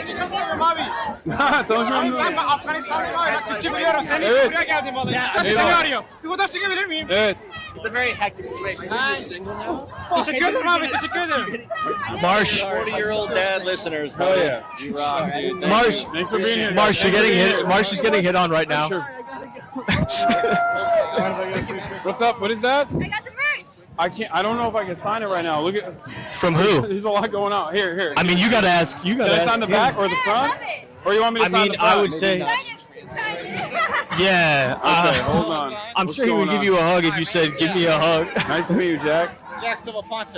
Oh, it's all good. Okay. Yeah, you're a commentator on the internet, right? Sometimes. Well, guess what? So am I. Nice to meet Yeah, you. yeah. Thank I you. have a YouTube channel with just 68 subscribers. Hell yeah. Keep up the good work. I'm so sorry. You as well. Oh, sorry. You as well. Thank you. Nice to meet you.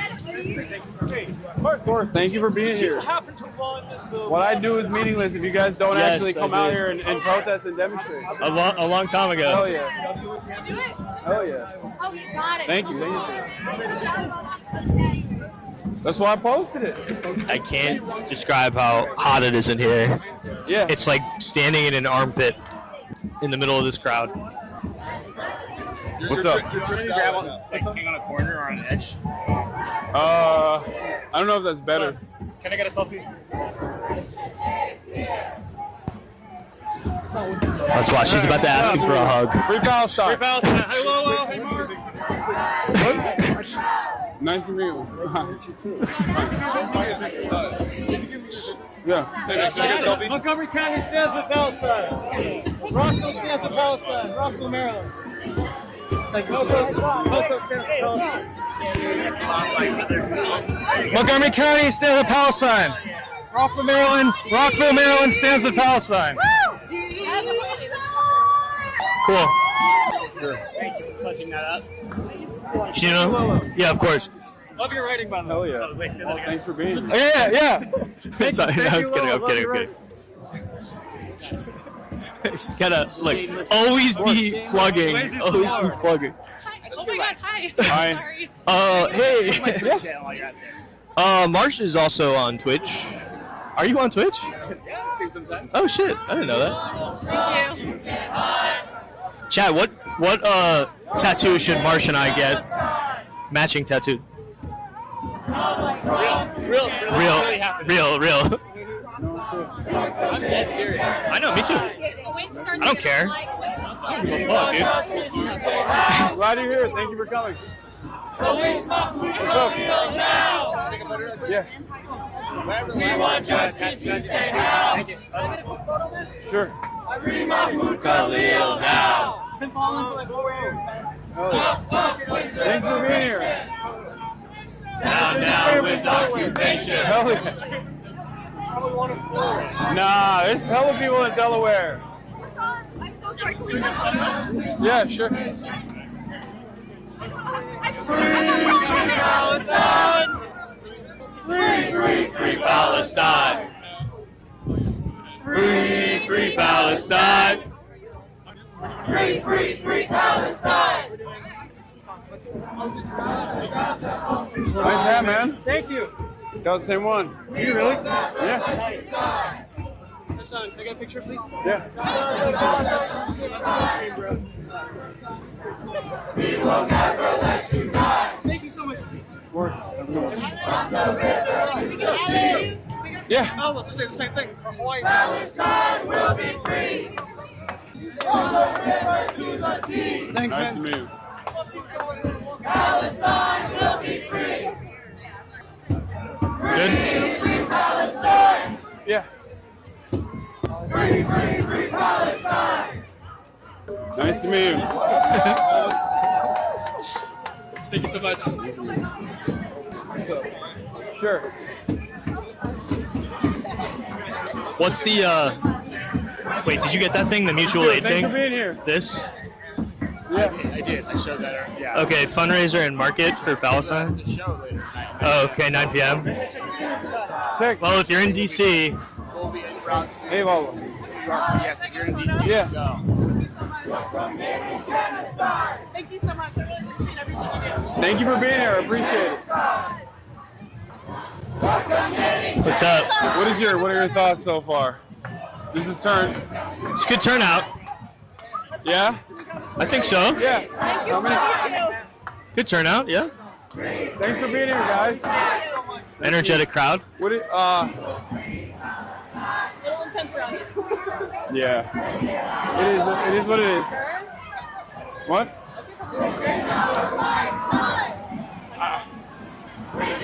Angry all the time? Not because of this, I'm saying just in general. You notice that Kaya is always absent from these protests. Weird. Yeah, I'm gonna fly out tonight to Weird. New York, and I'm interviewing Zohran Mamdani. I hadn't thought of it until you mentioned He's it. running for New York. Where is Kaya? Yeah. Well, we're just filming the whole day, and then I'm flying out. Yeah. It's good seeing you, though. Ask you a question, man? Yeah. Seeing like the work you do with being a part of the movement, like that's like it's made me interested in checking that out. Oh, I know, but do you have any advice? wait, what time is it right now? Share like an essay. Oh wow, okay. By That's someone crazy. else.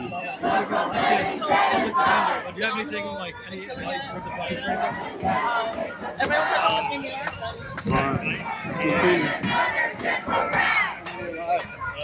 What do you think about the showing? It's good, right? Sorry. I said, what do you think about the showing? It's good, right? It's a good crowd size.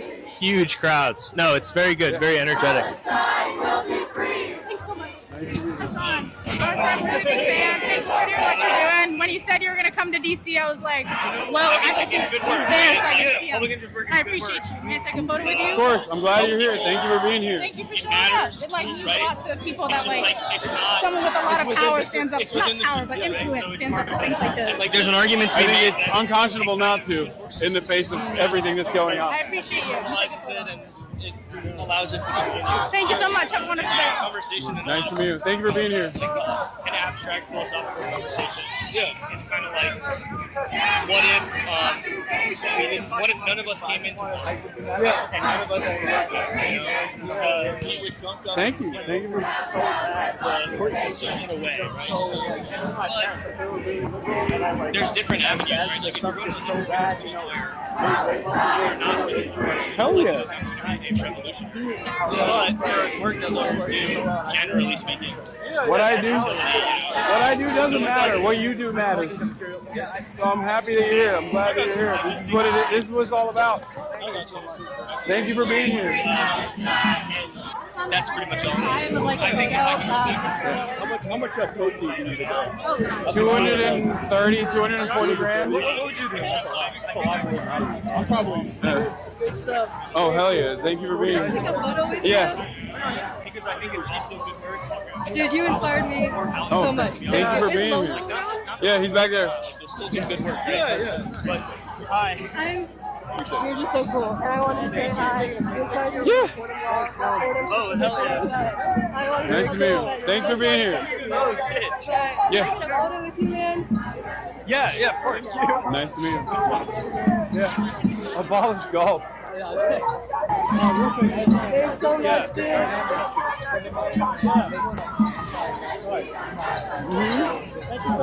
love it. Thank you. All right, thank you.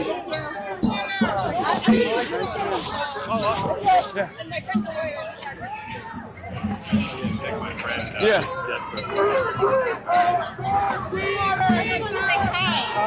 Nice to meet you. Thanks for being here. I wrote your article for Teen Vogue. Oh, shit. Hey, how are you?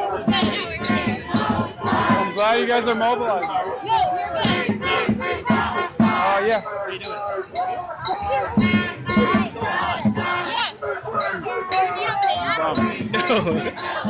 No, it's okay. I didn't bring my phone. Can I do a screen grab real quick? Sure. I don't know if we're cross. Free Palestine. Love you, chat. I'm also speaking into the microphone right now in chat. Yeah. Is there anything you want to say? Hi, chat. Free I don't know. I have nothing else to say besides Free Palestine. Okay, that's good enough, I think. Well, it's good to see you again. Are you writing anywhere now? I do food writing for like people. My name is Hannah Paperno. I'm I'm a Jew from Palestine, and I'm really excited. There's so many people here speaking up against our shithead government. So excited to be here. And also, All right. Well, it's good to see you. Oh, you do? Yeah, I do. All right. Love Thanks it. for saying hey. Son, can I take a picture? Yeah. Appreciate it. Dude, I can't believe how hot it is. I have 2 bracelets. Appreciate the words, man. Yeah, I have 2 bracelets. They're made by the YU people in Colombia. Okay. They're made by indigenous people. So which one do you want? Ooh. I don't know. Which one do you think is? They're both amazing. I can't fake. No. Oh, okay, this one. Okay, perfect. I almost wore it. Thank you. Enjoy. Thank you so much. Thank you for being here. Thank you for being here. I know. I'm sorry. You're amazing, bro. Thank you. Thank you. You're amazing. Yeah, Thank it you makes for me being feel here. better. Thank you. You have it going all right? Thank you for being here. No, thank you for being here. I'm just one person. I know, but you're doing great things, and I wish I could do what you do, because I love talking about shit, yapping like you do, but I work a 40-hour job. What's up? I think this. What I do. You want to say anything? Is utterly Free Palestine. inconsequential. That's what everybody's saying. You don't. Like, hey, you want to say anything? So you guys are way more important than anything I could ever do. Yes, yeah, I get it. Yeah. Thank you for being here. Thank you. I get it. Yeah. Thanks. Have a good one. Thank you for being here. Where's Lola?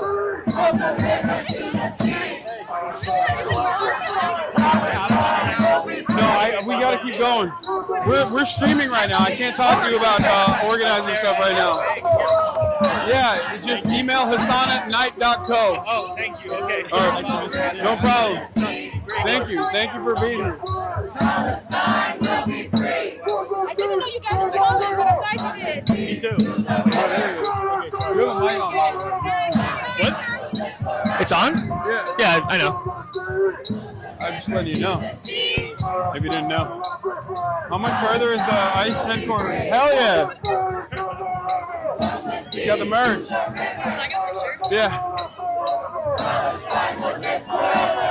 Thank you. Nice to meet you. Nice to meet you. What's up, guys? Oh. Guys. Nice to meet you, yeah, yeah. Merch, man. Thanks for being here. I love your march. Thank you. Nice to meet you. What? Thank you so much. That means the most. Nice to meet you. Yeah. Nice to meet you as My well. name is Danya. Danya, nice to meet you. Nice to meet you. Thank you for coming. I actually didn't know you were going to be here, but I'm glad you came. I am too. This is amazing. I know. I What a wasn't crowd. expecting it to be this big.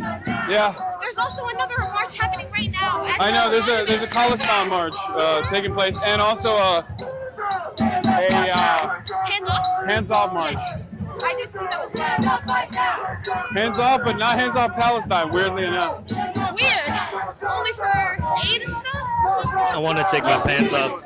I've been a fan for like 5 years now. Hell yeah. Nice to meet you. Oh, yeah, it's not it. What's up? That's good. No peace. No peace. Saul. Yeah, it's not. All right. Thanks for all your hard work, dude. Appreciate it. Yeah, thanks for being here. How does this? Can I shake your hand? What's going on? Thank you for being here. Thank you. Thank you for all your work. Thank you for being here. So we just demonstrated outside the ICE facility. That's it. This is the most evil building I've. I'm wearing your shirt. Oh yeah. Thank you. Can I get a picture? Yeah, of course. Thank you for being here. Can you hold this for a second? Nice. Just to get a picture of us. Yeah, sure. But also, I love your writing on your Substack. I don't know you again, but my friend is on FaceTime. Hi. You guys subscribe to my Nice to meet you. Appreciate it. Huge fan. Thank you. Yeah. Can I get a photo? Sure. Sure. Nice to meet you. Did you say this is the most evil building in America? Yes. Yeah, sure. Quick. You get it? Gotta keep walking. Okay. By the way, you're fucking doing TikTok. Thank you. Bro, every building here is the most evil building in the world. No. Wait, is this not the building? I don't know. Oh, it's just another evil building.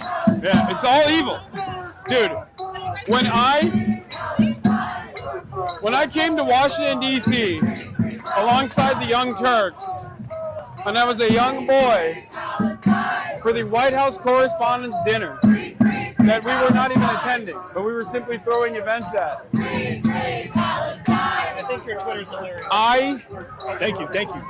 Realized that it is the most evil place on the entire planet.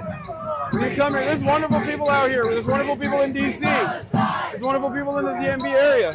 Plenty of them are here on the streets right now. But overall, the per capita cruelty captured in such a small area is palpable, and you feel it. Ugly ass buildings filled with bureaucrats that use the power of the pen to assassinate people in cold blood all around the world. And even at the domestic level. Palestine will be free. Horrible. Palestine will live forever. Netanyahu, go to hell. It is right to rebel.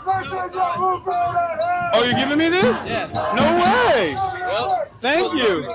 Sure. Thank you. Yeah, of course. Hell yeah. Nice to meet you. I love that shirt. Thank you. I didn't see you at the last one. What do you mean? Oh, the last one was this? Yeah. No, I lived here actually. I didn't make it to that one. What part? But thank you for being here. Thank you for the hat. I lived in Georgetown. Like 45 minutes on the metro. I didn't. It's worth it. Yeah, I lived in with a friend. In Clover Park. Yeah, Luby. That's the only part of DC you can't get to by metro. They don't. Sorry about that. Yeah, sure. So if you want to get some Georgetown nowadays, you gotta hop off the metro. Thank you so much. So get a photo. Of course, I already hit you in the foot. That's fair. Thanks, Hasan. Yeah.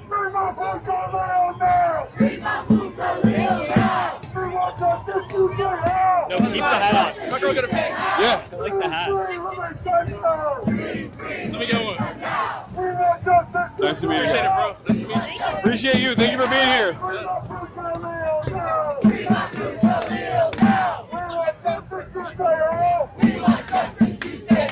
Sorry, can I get a picture? Of course.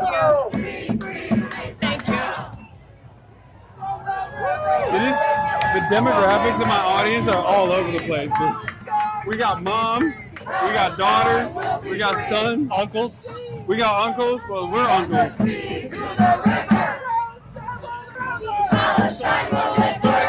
gonna hate myself if I don't ask for a picture. The 46-month sub, by the way.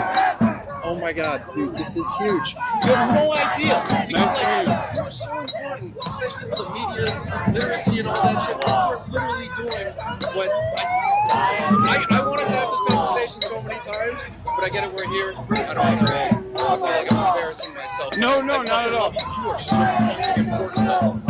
Thank you. No, you are. You are. I'm so like food not bombs, but that's we're just handing out food to homeless people. You're doing the real work here. No, you're doing the real work. It's what I say is nothing. What I say is inconsequential that people don't actually go out and organize it if they don't mobilize. So that's the whole problem. Otherwise, everything's gonna be happening because that's millennial. I've seen this shit happen so many fucking times. And how do we get it to actually make an effect? I'm sorry. Yeah. Thank you so much. Well, nice to meet you. Thank you. Keep up the good work. Thank you so much. Can I tell you something? What's up? You're the reason why I'm studying public policy in school. But unfortunately, I go to a UC, so it's like it doesn't. It's all good. You got to study somewhere. We try. Can I get a picture? Of course.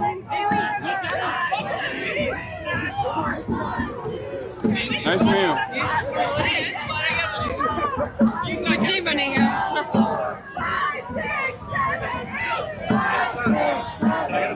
Yeah. Really appreciate the stream. Really appreciate the stream. Thank you for being here.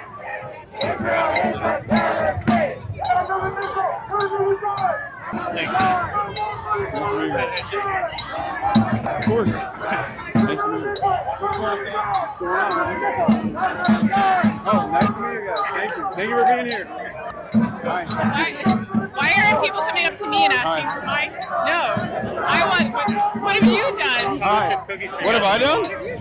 Nothing. I'm just here just like you guys. So nobody's coming up to me and asking to shake my hand. I don't know. They should. Maybe more. Right? I would think. I'll take it. Nice to meet you too. I'm Hudson. Are you sure? Yeah. Are you from Vermont? I went to Nice to meet you.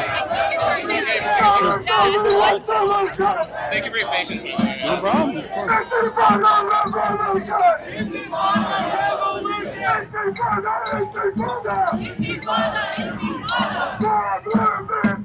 I know you're probably busy, and I have a friend who kind of would appreciate taking a picture. He's right there. Is that okay?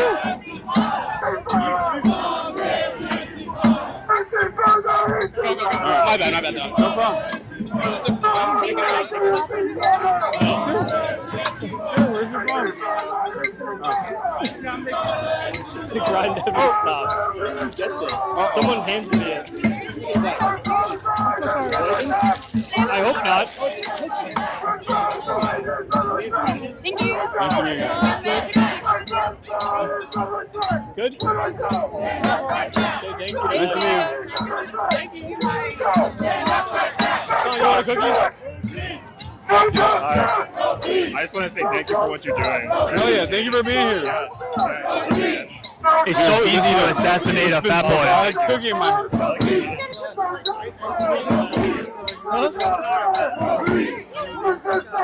Thank you. Who is this guy? Is he famous or something? Yeah. Oh, really? Yeah. I know you. You're Alex. Yeah. Yeah, I'm a big fan of yours. Who is this guy, though?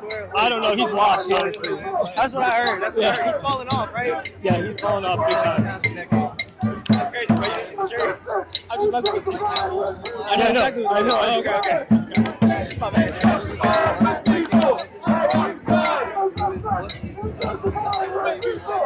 You're doing it.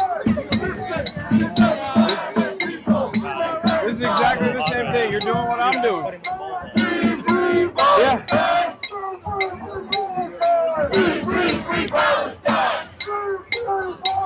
Want to say anything to chat?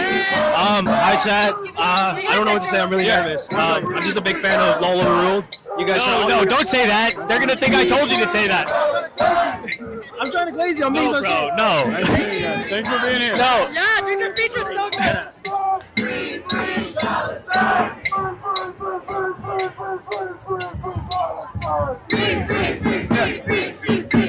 Free Palestine. Oh. Hold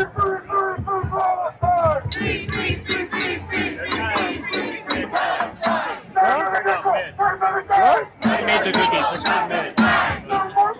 They made the cookies. They won't roll.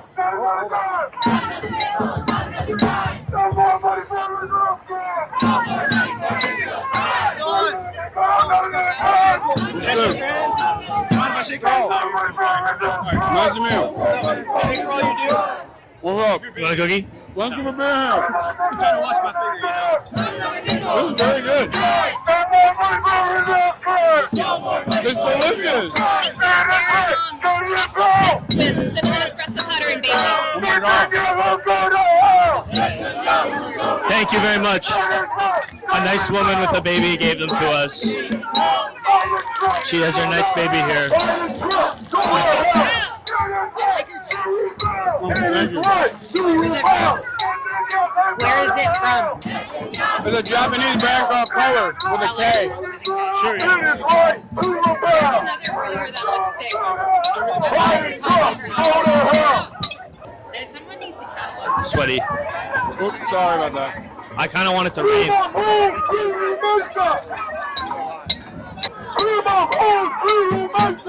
I can do it.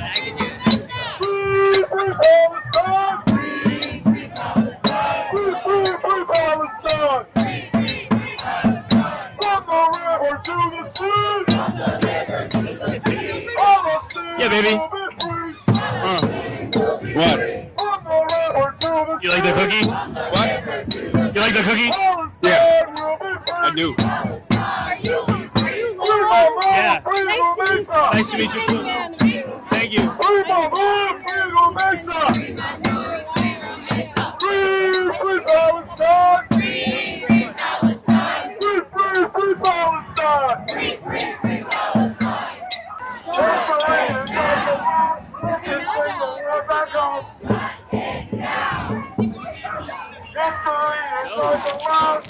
Nice, huh? Oh, I'm so sorry. Yeah, I just stepped on her. You stepped on a lady. Marsh stepped on a lady, and he didn't say sorry. We both have. Look at mine. Look at mine.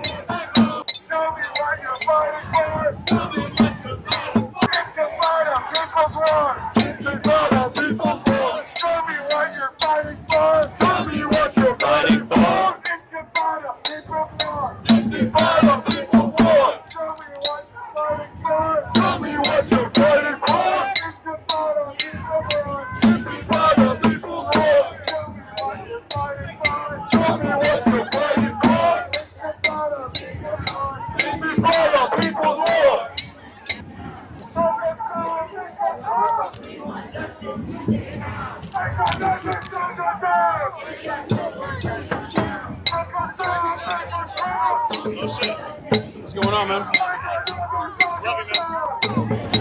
Wait, has my mic been off this whole time? Did I turn it off? I don't know, did you? It's on now, right? It's been on the whole time. Hi. I just wanted to say I'm a huge fan, and it's crazy that you're Get it out of here. I thought I would ever see you in person, but you like made me the political science student I am. Huh? How chopped do I look right now? Hell yeah. How what? Chopped. Well, thank you for being here. How chopped do I look right now? Very chopped. Could I have you sign this? You want me to sign it? Yeah. No, not chopped. I don't have a pen. I don't have a pen. I think you're beautiful. And I will just get a picture with you if that's okay. That was a I have your shirt on. I know. I'm old. I don't know what chopped means. Thank you so much. You're fantastic. What is chopped? My name is Hannah. Like the show? Nice to meet you. Yeah, sure. Way too big. Stop holding it like that. Stop holding it like this? Alright, fine. Nice to meet you. Is it too loud if you bark like this? Scream loud if you what? I mean, Lolo's just ruining the screen. Lolo's what? Just ruining the screen. What are you doing? As always. I wasn't ruining it. They said that I'm ruining it? Yeah, they said you're a chopped ass hut. Do you know how far the ice facility is? Sure. I'm not looking at the chat. How am I supposed to know that something's going wrong? How am I supposed to know that? Well, he didn't tell me.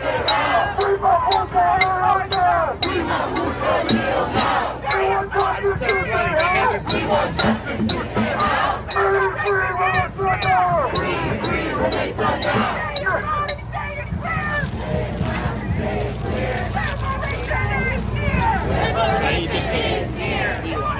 I'm scared. We got it from a stranger. I already ate one. I thought you died. I didn't eat one.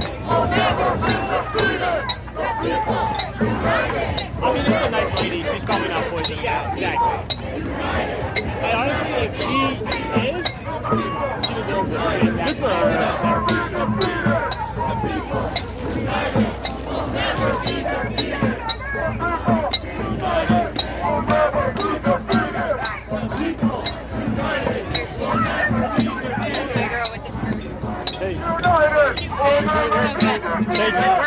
Thank you. Yeah. Good to see you. Are you Alex? Yeah. Oh, yeah. Love your stuff, man. Noah! Love your stuff, man. Thank you very much. Thank you. Oops, sorry.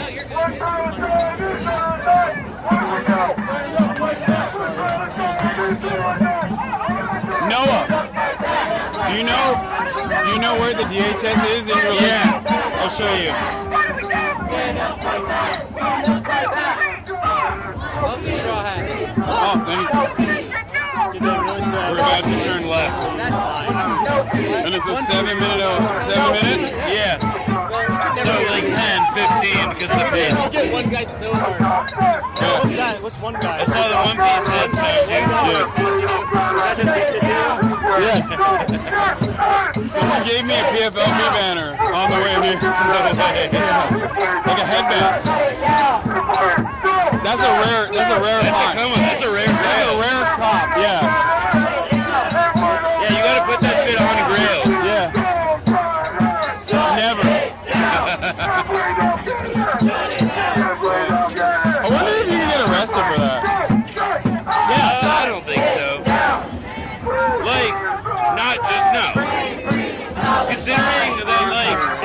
the cops who testified against OJ, like they collect Nazi stuff. You could collect Nazi stuff. Or like, I didn't know that she was. There's no equivalence. No. Yeah, there's no moral equivalence. No, but meaning like what? That was an accident. I'm sorry. Fucking, Yeah. no, I suspect that like, Bye.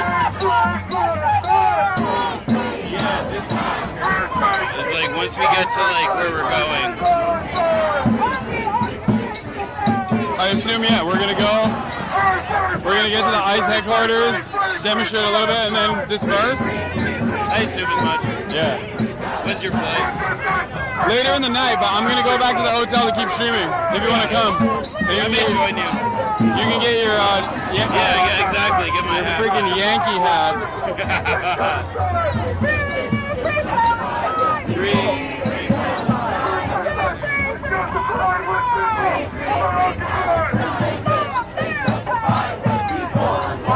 How you feeling? I don't want it. You want to put it? Oh, do you want a cookie? Yeah, sure. It's good. What is it? It's chocolate chip with espresso and cinnamon. Somebody just give it to you? What? A mom with her baby on her chest. The fan.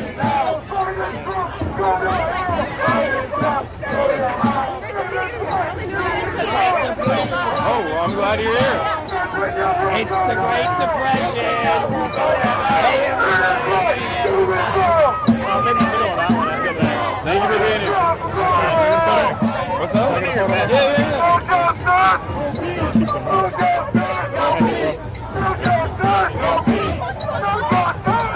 Cookies? No, it's just a turn. Thank you for being here.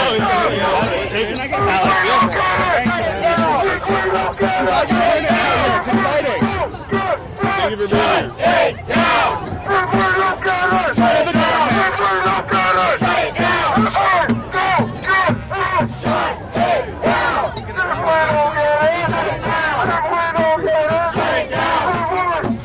Thanks, man. Thank you for being here.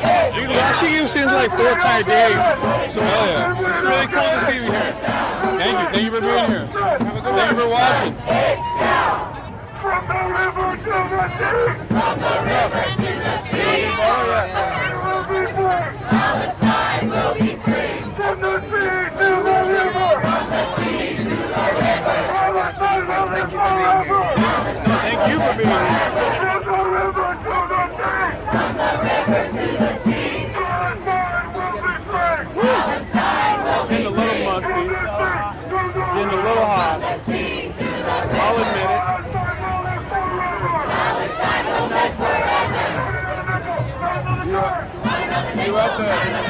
You have to put that shit on. I did. And that's what's important. I can't be out here looking at chopped heads.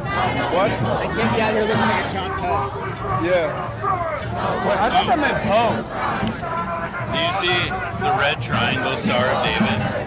Oh, that's sick. Isn't it? Yeah, look at that. Look at the banner. It says Jews Against Genocide. That's the best sign of the march. It's the red.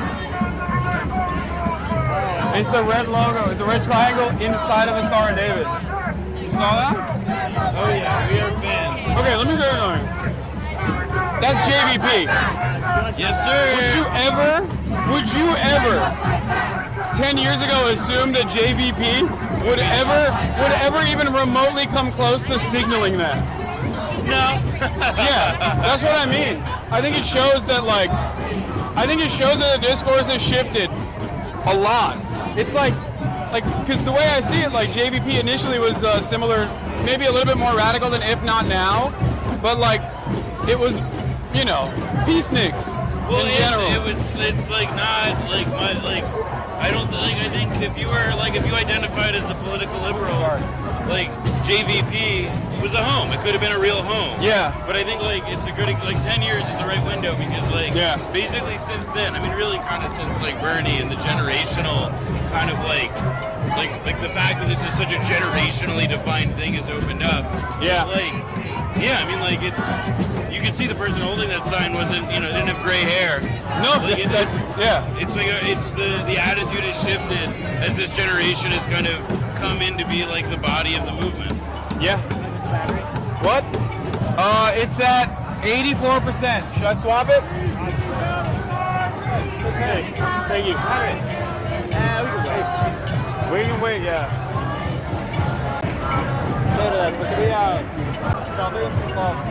Sure. Oh, good too. Sure, yeah. That's on. Yeah. Thank you so much. Thanks for being here. Thanks. JVP with a red triangle is crazy. It's sick. No, it's dope. It just shows. I was talking to Noah about it. It's like it shows how the discourse has shifted so dramatically on this, where people are not even afraid of showing solidarity to resistance against Israel. Even groups that were previously aligned with like liberalism in general.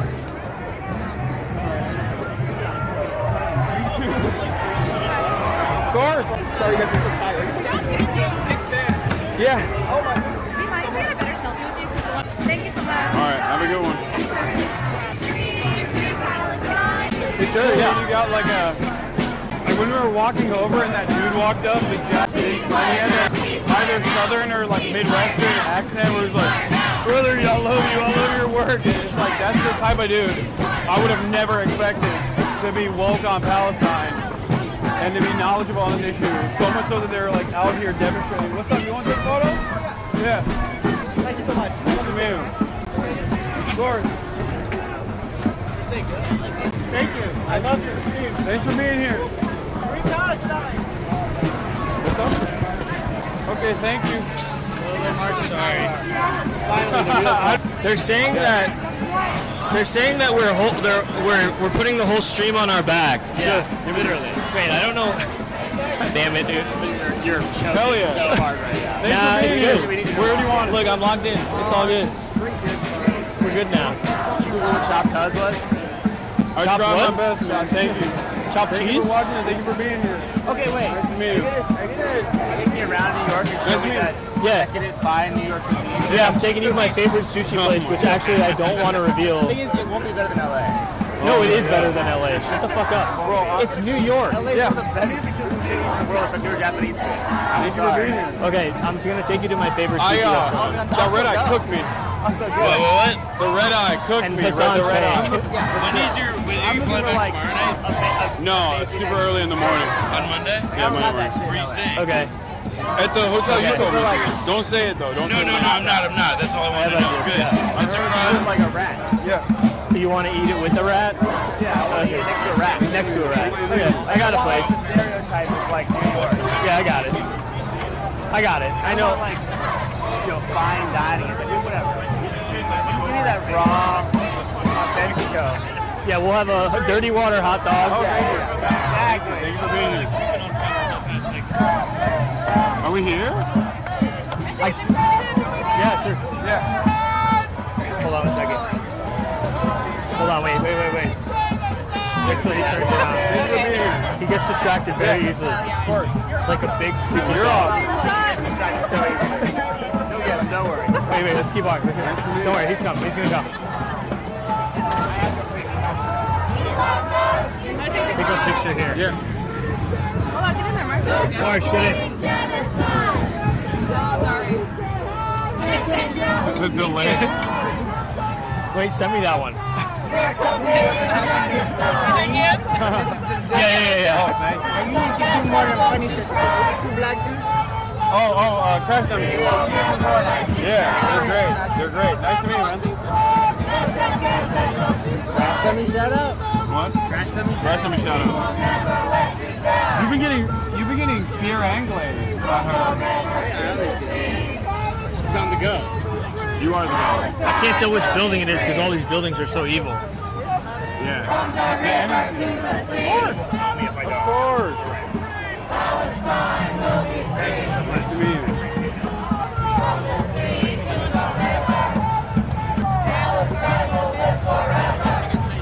Bro, a pro-Israel rally would never have most. Yeah, of course. Absolutely.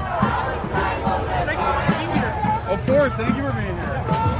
It's like Great speech. I feel like you improv it. I did. It was great. I could tell from the stage it was improv, but it was fantastic. Yeah, I did improv. We can all tell you didn't prep. Yeah. When I didn't openly admit it. Of course.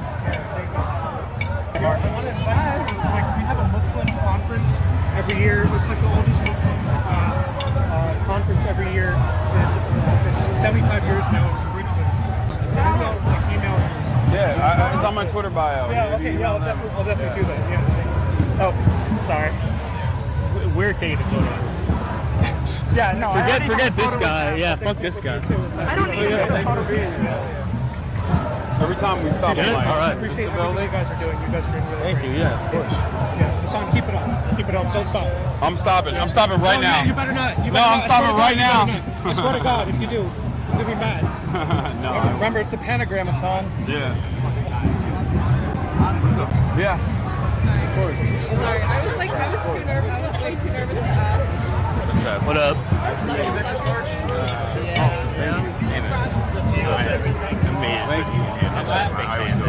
It's horrible. Can't get pictures. Of course. Thank you so much. I feel like, because I've had to do it like a dozen times today, and that's already too much. Yeah. Thank you, man. Nice to meet you. Thank you. Oh, he's patient. Seriously, more than I could. More than I could. Hell yeah. Hey. Sure. I'm not gonna come to stream with you today because my ride is gonna go back up, but I'll see you tomorrow. Hit me when you're done with the thing. Because it's literally, my building is across from the building where you're staying. Yeah. I don't want to interrupt you. No, you're not interrupting. I'm a 40-month subscriber. Hell yeah. Thank you for being the best Twitch streamer ever. I just want to give you this. Oh my God, thank you so much. Yeah, but I love all that stuff, and I'm like, Literally. Yeah. Thank you for coming to DC. I'm sorry. Thank you for being here. no, it's good because it's Yeah. Well, I hope you're happy. No, yeah. Okay, that's good. I do like environmental energy. Oh, awesome. Great. Congrats. Well, I'm glad you dodged the bullet at law school. Kind of like watching you got me like more interested in like spinning colors and stuff and like understanding this technology. So Thank you. Cool. Thank you for participating. Thanks so much.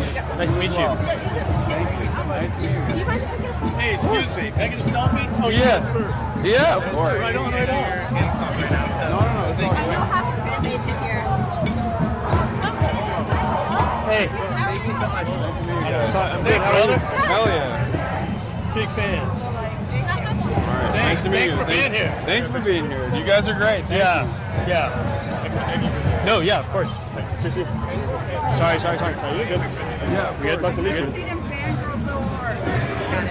Nice to meet you. Thank you for being here. Thank you for being here. Thanks for being here. Of course. You're on it right now. Are you guys ahead now? All right. Good to see you, bro. We'll see you tomorrow. Yeah, for sure. I'll be in New York. I'll be in New York. Yeah, I'll be in New York. And I'm staying close to him. You'll be near me. So we can link up. Yo, Yeah. good to see you. We'll see you tomorrow. Yeah, good to see you as well. You don't have a mic, right? No. Okay. Hi. Of course. Oh, from Dundalk. We got a Dundalkian. Yeah, I forget we're dangerously close in proximity to Baltimore right now. Hey. Yeah, it's going. And like helped me Hot. graduated college and started looking at 2020. And then from there, like, I had no idea what to do. I graduated economics. Yeah, his head's real tiny too. It is actually. It's so small. That's actually really surprising. I always thought it was just angles and everything, but it was very small. Really small head. Small head. Thank you for being here. Everybody agrees here in person. It's good. I'm one. I started watching you like a few months ago when you were doing the Lebanon pager thing. The what? The Lebanon pager attacks. I remember that. Oh yeah.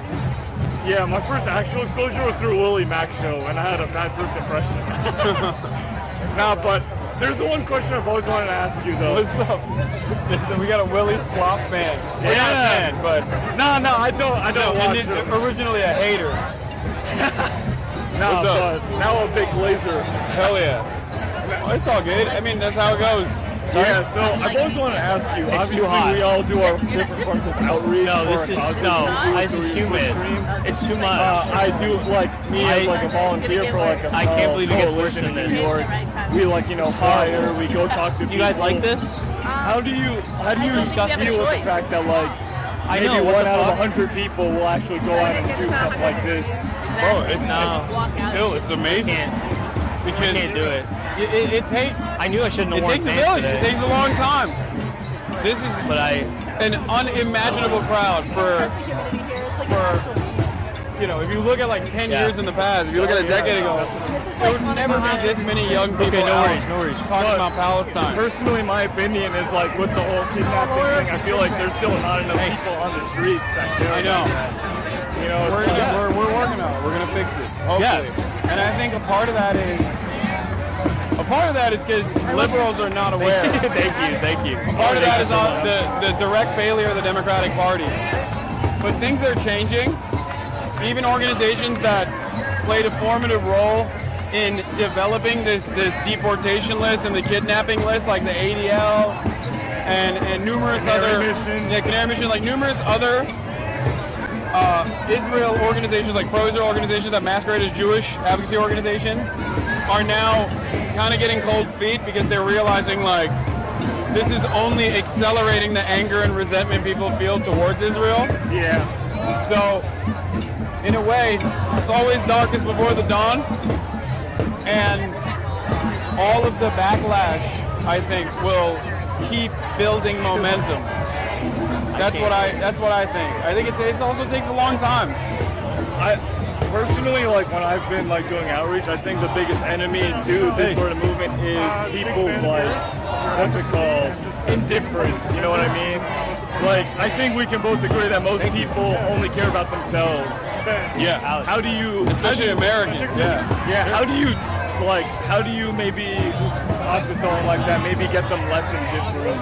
Because, that's why, when I took the Bernie, for example, I broached the subject matter from something that I know they care about, something that I know he cares about personally, like First Amendment, right? Free speech, that's something that he cares about. You can always find, because the Palestinian issue is at the intersection of so many problems in the United States of America, both in the domestic tampering with free speech and deportations. I know you two are I don't know him personally, I meant to say, but why are you ruining my flow? I'm dude? sorry. I was in a flow state. It's his fault. It's not my fault. It's not me. He interrupted looking you. handsome over here. He was like, in the I know that guy. both sides of the issue, liberals, right? Yeah. But as I was saying, this guy. As I was saying, look, the due process thing, the erosion of due process, kidnappings by ICE, the violations of the First Amendment, eroding the First Amendment, these are issues that every American cares about deep down inside. So the onus is on us to be able to identify what they do care about and then tackle the subject matter from that perspective.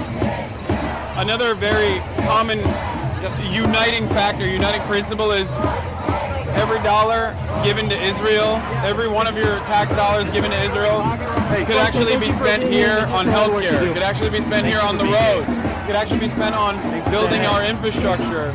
So thanks for saying hey.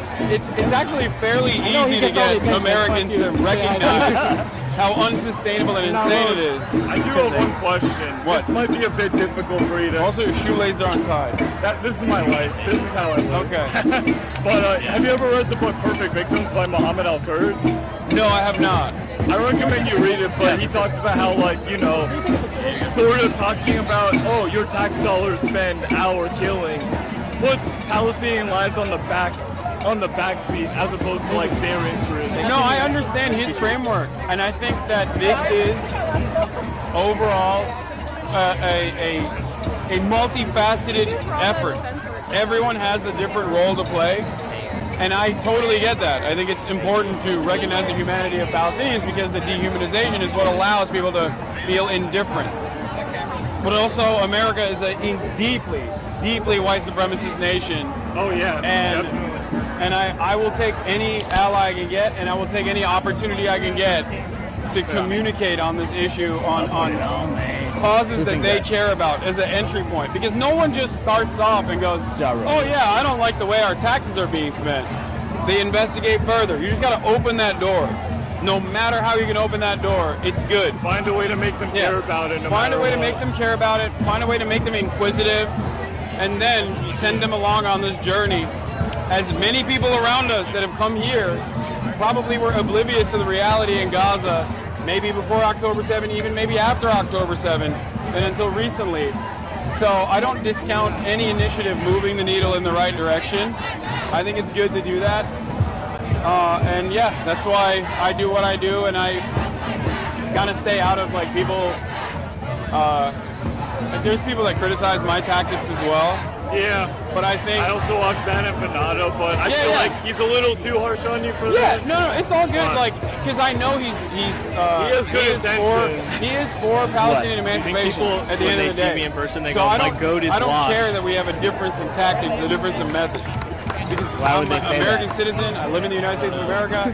I understand the overall culture of indifference here.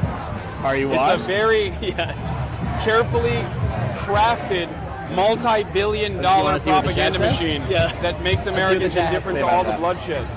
So I think we got to tackle it differently. I don't want to hog you too much. Can I take a picture with both of you? Washed. He wants to take a photo, brother. I'm over here spitting. You guys are fucking around. What is this? No, I got. What do you mean? I got all of that. I got all of it. I got 99% of it. Oh my god. And it's his fault. All right, ready? 3, 2, 1. It's so low, I can't see shit, but I got it. There you go. All right, you're good. My battery's super low. Son, I just wanted to thank also, you for Chad, moving what's to the up? American Is that the chat? It is the chat. Chat's here. Yo, what's up? Oh my god. Y'all better be putting that Palestine flag emote right now. That should be the only thing you guys have out there. Nice to meet you. Also, fuck Ethan Klein. Fuck Destiny. Fuck Shai Davidai. Thank you. Free Palestine. You want a photo too? Well, shit. All the hits. Thank you. He played all the hits. He played all the hits. Hell yeah. Yeah, wait, let me take this. As a Palestinian, I appreciate everything that you do. Nice to meet you. Are you busy tonight? Yes, I'm flying back. Oh, well, Yeah. thank you for being Nice to meet you guys. Thank you for being here. What's the move? I think we just peel out of here and get on an Uber. Okay. Brother, how you doing?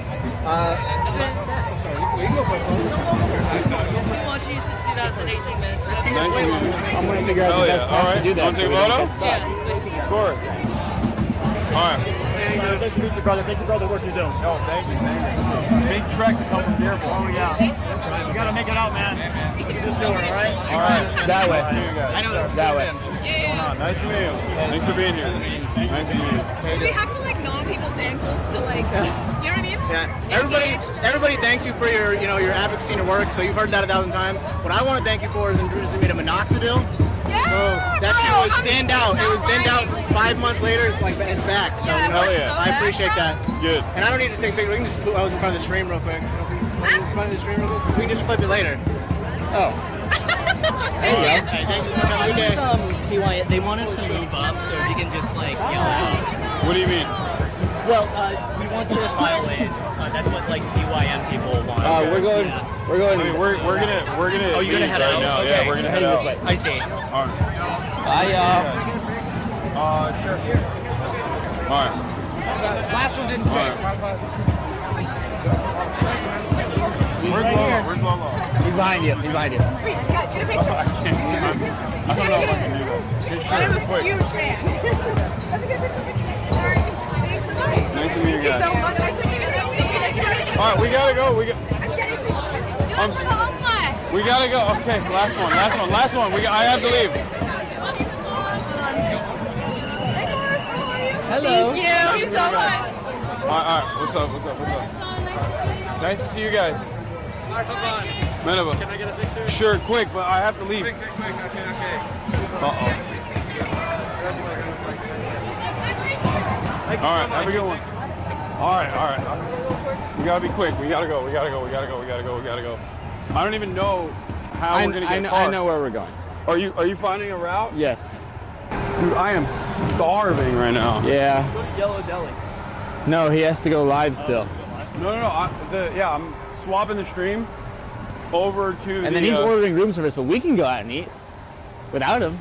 Yeah. Also, yeah, I'm down. Do you can you change the camera or the battery so it doesn't die? Hold on. Oh fuck. So. What's up? Running from the crew. I just wanted to say hi. Hi. What's up? What's going I on? love the stream. I just stream sniped you a little bit. Okay. As soon as I got to the intersection, you were running. All right. Our car's at the end of this road. Nice to meet you guys. I really appreciate you. It was a jump scare. I didn't know you'd be here. And then you got on the stage, and I was like, holy crap. All I right. know where I'm going. Thanks for being here, guys. Oh no, for sure. Have a good one. Thank you, though. I'm a seasoned traveler. Watch, I'm gonna regret saying that. We're gonna get stuck. You get trapped. Or worse, traffic. Uh-oh. I'm a 33-year-old minor. They'd eat you Wait, alive. hold on. Bolo, can you hold this? Which? Yeah. Just one for a second. Hold on. Such a nice little piece of meat you are. What the fuck? Look, pay top dollar for you, boy. I'm so sorry. I don't know. I'm so delirious and sleep deprived. What the fuck? Why isn't this? God damn it. You got it. Got stragglers. I'm gonna pull this out for a second. So delirious. They're right behind him, aren't they? Guys, they're right behind me. All right, there it is. Okay, our car's at the end of the road. One second. Whoa. Don't move yet. You can hold on to that for now. Hey, do this. I don't want to do whatever you do. Sexo, do sexo, dude. What's sexo? Do this, I don't come know any of this stuff. I don't want to do that stuff. Do it. This? Yeah, there you go. Like this? There you go. Kind of. Yeah. You don't. You only move the lower half of your body. Only the half? There you go. There you go. Thank you for saying that. You heard that? She said my head looks really normal size. I didn't hear that. Yeah. Well. I did. Didn't hear that. I did, and that's what matters. Our car is at the end of this road. Is it? The very end. Yeah. You know My name is Chun. Hi. I have something I want to give you. Oh wow. Okay. I made these drawings for you. Oh my God, this is They're beautiful. just like memory, different like screens of memories that we really like. His handle is set for a size and calling it for a really Wait, long that's time. so Like, cute. lady or Nice to meet you guys. You want to take a photo? Yes. All right, quick. Let's do it. Yes. Do it. Are you Ellie? Yeah. What's my motherfucking name? I've been on a Ja Rule Come kick. in. Get in there, Junior. You like Ja Rule? Yeah. All right. Nice to meet you. All right, quick. Because our car is here. You send us. Sure. Thank you, bro. You're a legend. Oh, hero. Nice to meet you our guys. car Thanks looped for being around. Can they not get over here? Maybe not. here. Okay. Hi. You don't know, but I went to Chaminade too. Oh yeah, no shit. Yeah, I just want to no shit. Nice to meet you guys. Nice to meet you. Yeah, it's all good. All right. Appreciate you, man. All right. Have a good one, guys. Thank you for being here. Where is it? Hi, of course. I loved your like background audio when he went to go to the Cambridge, Yeah. and you were like, "I'm taller than all of them." I thought Sure. it was so funny. I don't remember that, but Yeah, thank you. you. Were just, like, commenting on anything he said. Oh, yeah. That's Nice to meet you what I guys. do when I get bored. Thanks. Thank you. Oh, really? Hi. Thank you for what you do. Yeah, That's thank you for crazy. being here. Appreciate it. Nice to meet you. Once the only other guy who went to my high school became a public defender. That's insane, Like actually. literally. Okay, so our boy kind of got stuck, so we're gonna intercept him. Where? Straight. I'll guide us. Piker. Mr. Piker. Are you talking about the why are Uber? you doing that? Are you doing a Persian uncle What voice? is that? Because it was Never heard you make that pretty noise. good. Sorry, but I didn't mean to be like, crazy or anything like that. I'm just like really pissed off at everything going on in the world. I feel you, man. But also, I just want to say, like, the war in Tigray that happened in 2021, 2022, and starting up again. And Oh shit! Wait, hold on. Excuse me. Al Green. Yes, sir. Nice to meet you. I'm Hassan Piker. I'm a political commentator. Oh. I used to be on the Young Turks. Hi, how are you? Hi, I'm his producer. Nice to meet you guys. What are you guys doing? Nice to meet you. We're trying to get home. I'm Oh. trying to catch a plane. Hey, I loved what you did at the joint session. It was great. I think the Democrats should have backed you up a little bit harder than that. We need courageous leadership right now in the party. Thank you for being But it's so nice to kind. meet you. I don't mean to rush off, but I got No, it's all good. Okay? All right. But thank you. I appreciate you stopping at 7. Yeah, no problem. Have a good one. Thank you. Support arms embargo, please. Al Green is Pete. Friend of the show. Friend of the show, yeah. Friend of the show. My friend's a big fan, bro. What's up? Hey, what's going on? Nice to meet you. All right. All right. Thanks, guys. What's up? What do you want to say? I'll talk about the genocide that was happening in 2021. It's restarting right now. Okay. They're restarting hostilities between the TPLA and the Amparo and the militia groups. With the Ethiopian army and the Eritrean army, they have committed mass rape and mass genocide with Tigrayan people. And I just want the world to know that we are the Tigrayans are alone. That we are here for Tigray. We are here for the Tamils. We are here for the Papuans. We are here for the Sudanese.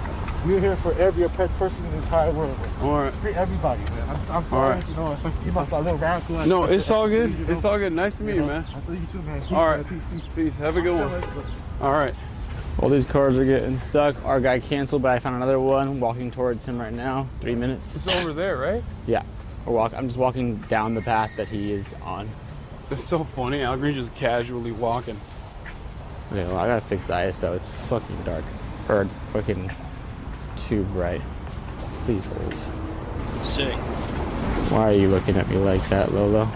What do you want from me, man? I'm so good to you. That was great. I'm so good to you. I'm always so nice to you. This is how you repay me. Makes me feel good. Yeah, did you like that? I like feeling energized. Yeah, that was good. But now every car is stuck. We got to figure out a way to educate the HasanAbi heads a little bit. I think that, you know, it's not good that I get why people are enthusiastic to see me, but you know, they're there for the protest. And I know that they're there for the protest regardless, but I don't know. I gotta figure out a way of like making everybody happy and still taking photos of people, but also simultaneously do it in a way where it's not disruptive, you know what I mean? I think you need to tell them that you can't do it. Maybe. Okay. Maybe a band. Maybe just a band. Or you do it at some point where you're like, I'm gonna do this at the beginning or I'm gonna do this at the end. This way. Sorry, on this road. On this road? Yeah. There's cops there. Yeah, that's probably why he's stuck. We're walking to him. Oh. He's canceling? Tell him. No, he's not canceling. Tell him we're walking up right now. I did. I told him. So crazy. Yeah. That was cool. No agitators, no counter protesters. I didn't see a single one. That was awesome. Lolo behaved. That was good. I didn't do anything wrong. Yeah. When you say that, I immediately. was normal the whole time. When you say stuff like that, I suspect you have done abnormal things, though. What do you mean? I don't know yet. I'm gonna review the footage with a fine-tooth comb. It was normal. I'm gonna review the footage with a fine-tooth comb to figure out whether or not you have. As a. What? Yes. Trump is supposed to give us speed. Yeah. Oh God, it's so blown out. Sorry, chat. Who do you think's in there? Trying to navigate. Who do you think that was? Donald Trump, maybe. Senator? Donald Trump. Cory Booker. Bro, if Al Green is raw dogging the streets, I don't think Cory Booker is getting extra protection. What's he got to get protection from? Lib wine moms who want to fuck him? Black Lincoln Navigator with that license plate. It's right here. What is it? Okay. I think it's like literally this guy, maybe. No. That's not it. It's gonna be one of these. I see him. Whoa. Should have gotten on the trolley. Oh, my back. My back. Lolo, guys in the front. I'm in the front. Yeah. Oh my God. Just 3. Holy. Oh. Ooh. Ow. My legs feel good That sitting hurts. down. Oh, that hurts. Oh, damn. And we got water. Water, yeah, you have the water. Pull the. Thank you so much. Crank the AC, dude. Oh, my back is like. Yeah. That one was rough. Yeah. That one was rough. It doesn't help that I forgot to bust out my Saratoga water. Doing the Sigma grind set at the. It's probably for the best that you didn't do that. What do you mean? You gotta get it to at least 10,000. Looking at it, bro. At least 10,000. Oh yeah. Oh shit! I forgot to get it back from you. Is it off? What? Battery? Camera? Yeah. No. Why would it be? We're doing one continued stream. I don't understand. It's like people don't get it, but like, this never ends. Yeah, I mean, I understand why people don't get it because like their only interaction with the stream is never from the side that is producing it, but instead consuming it more often than not on. Sorry, chat. One sec. Sorry, chat. This is crazy. What? What is that? I don't know. One of my friends sent it to me. What? What is crazy? What are you saying? Don't put it up. Don't. Let me see. March, don't. We can't do anything. We're live, but just show me what it is. I won't react. Oh, I won't show it. You're not showing it, right? I won't show it. No. Wait, look at who. Can you click the profile of the person that just followed me? Oh, I already know what this is gonna be. Oh. Hell yeah. Hell yeah, dude. That's what I'm talking about. Finally. Lolo's in the come up, dude. He goes to the protests. The ladies are all about it. Well, now you're just exposing him. What's that, closed? Yeah. I think so, maybe. Looking at it, bro. Gonna need to get to at least 10,000. Did the footage look good? Like from the rally? Dude, that was a big crowd, man. It was huge. How many people do you think that was? Lolo. Yeah. Dodo old. It's because he's... It's because who followed him? Yeah. Dude, you're acting so different now, Yeah, bro. you didn't remember us? You even remember us? You're so... Hey, your friends are here, by the way. You know, the people that got you here? The people that cared about you? I wish I could say what that was. You can't. You switched up as soon as you got that follow. I'm not. That's... In a quarter-mile, keep right on 17th Street Southwest using the right 2 lanes. I haven't sweat that much in so long. The humidity, I'm not built for it at all. Yeah, you're a desert boy. Yeah, I'm not used to that at all. I'm like dripping wet. Lolo, put the goddamn seatbelt on, please. Bro, what? Why are you... I forgot. Bro is such an anarchist. He Libertarian. literally... Dude, he is such an anarchist. It's crazy. He straight up thinks seatbelts are an unjustifiable hierarchy. He told me, chat. Yeah, I'm like the anti-Ralph Nader. Yeah, Ralph Nader was a social fascist. It is actually very cool to see, like, grandmas and stuff doing the hands-off protest, and they got, like, deny, defend, depose hats on and shit. It's, like, an insane attitude shift, in my opinion. Like, there's, like, blonde, liberal wine moms rocking with Luigi Mangione. You know, we're just getting started. Yep. Got another big one tomorrow. All right. Tomorrow we got the Zoran interview, chat, and also obviously I'm going back to the hotel right now. I'm going to continue doing the stream, and ASMR driving with us on stream. Why'd you only talk for 2 minutes, BFF? First of all, they wanted everyone to keep their speeches to a minimum. They wanted the speeches to be 2 minutes long. I went over, but everybody else actually went over. Chat, don't start already. Yeah, I'm not. It's not my speech. I'm just. Slight reflection on your phone on this door. Okay, it's fine. Bro, don't explain yourself to these shooters. Why? Were there a lot of haters in the chat? It was clear. It was concise. I was monitoring. I feel like people it was straight to the point, you know? That's what I was trying to do. Holy crap. Wait, Friday. Exercise 16 minutes. That don't make no dang sense. Something's broken. It was more about the president than anything. Didn't ask Al Green for an interview. Dude, he's going home. He was like catching a flight. He was so nice about it too. He's like, I'm sorry, I'm in a rush. Yeah. He's also like 800 years old. Yeah. 800-year-old man trying to go home, and you want me to be like, are you sufficiently defending the Palestinian liberation movement? In a quarter-mile, turn right on Constitution. Congressperson, would you show support to the... Would you say Intifada Revolution and put out a messaging bill that says that you have full-throated support for the Palestinian, for the Popular Front, the liberation of Palestine? Unironically, yes. Is this the World War II memorial? Yeah. That one? Yeah. Last time we were on the right side, dude. We almost weren't. That also, I mean, well, shouts out FDR. I mean, a lot of the infrastructure, a lot of the Nazi infrastructure was absorbed into. Yeah, but he didn't do that. He didn't do that. FDR? Yeah. I mean, they recruited like Nazi scientists and stuff. That's true. In my mind, he's a Stalinist. He was. I'm up there. Yeah, look at that. The recruitment was so that he could do Stalin-style mass executions. It's just like it fell apart, you know? That's what happened. Sticker time. Look at that. Globalized Intifada, and it's a bunch of puppers. Wait, I love that. Puppers Good and boys Kivias. against genocide. Wait, I want one of these. You want one of these? Yeah. Which one do you want? I want to give it to my dog. Your dog ain't gonna appreciate it. Well, I'll put it on something that he owns. And you're gonna give this after you chop his balls off? I am gonna do that.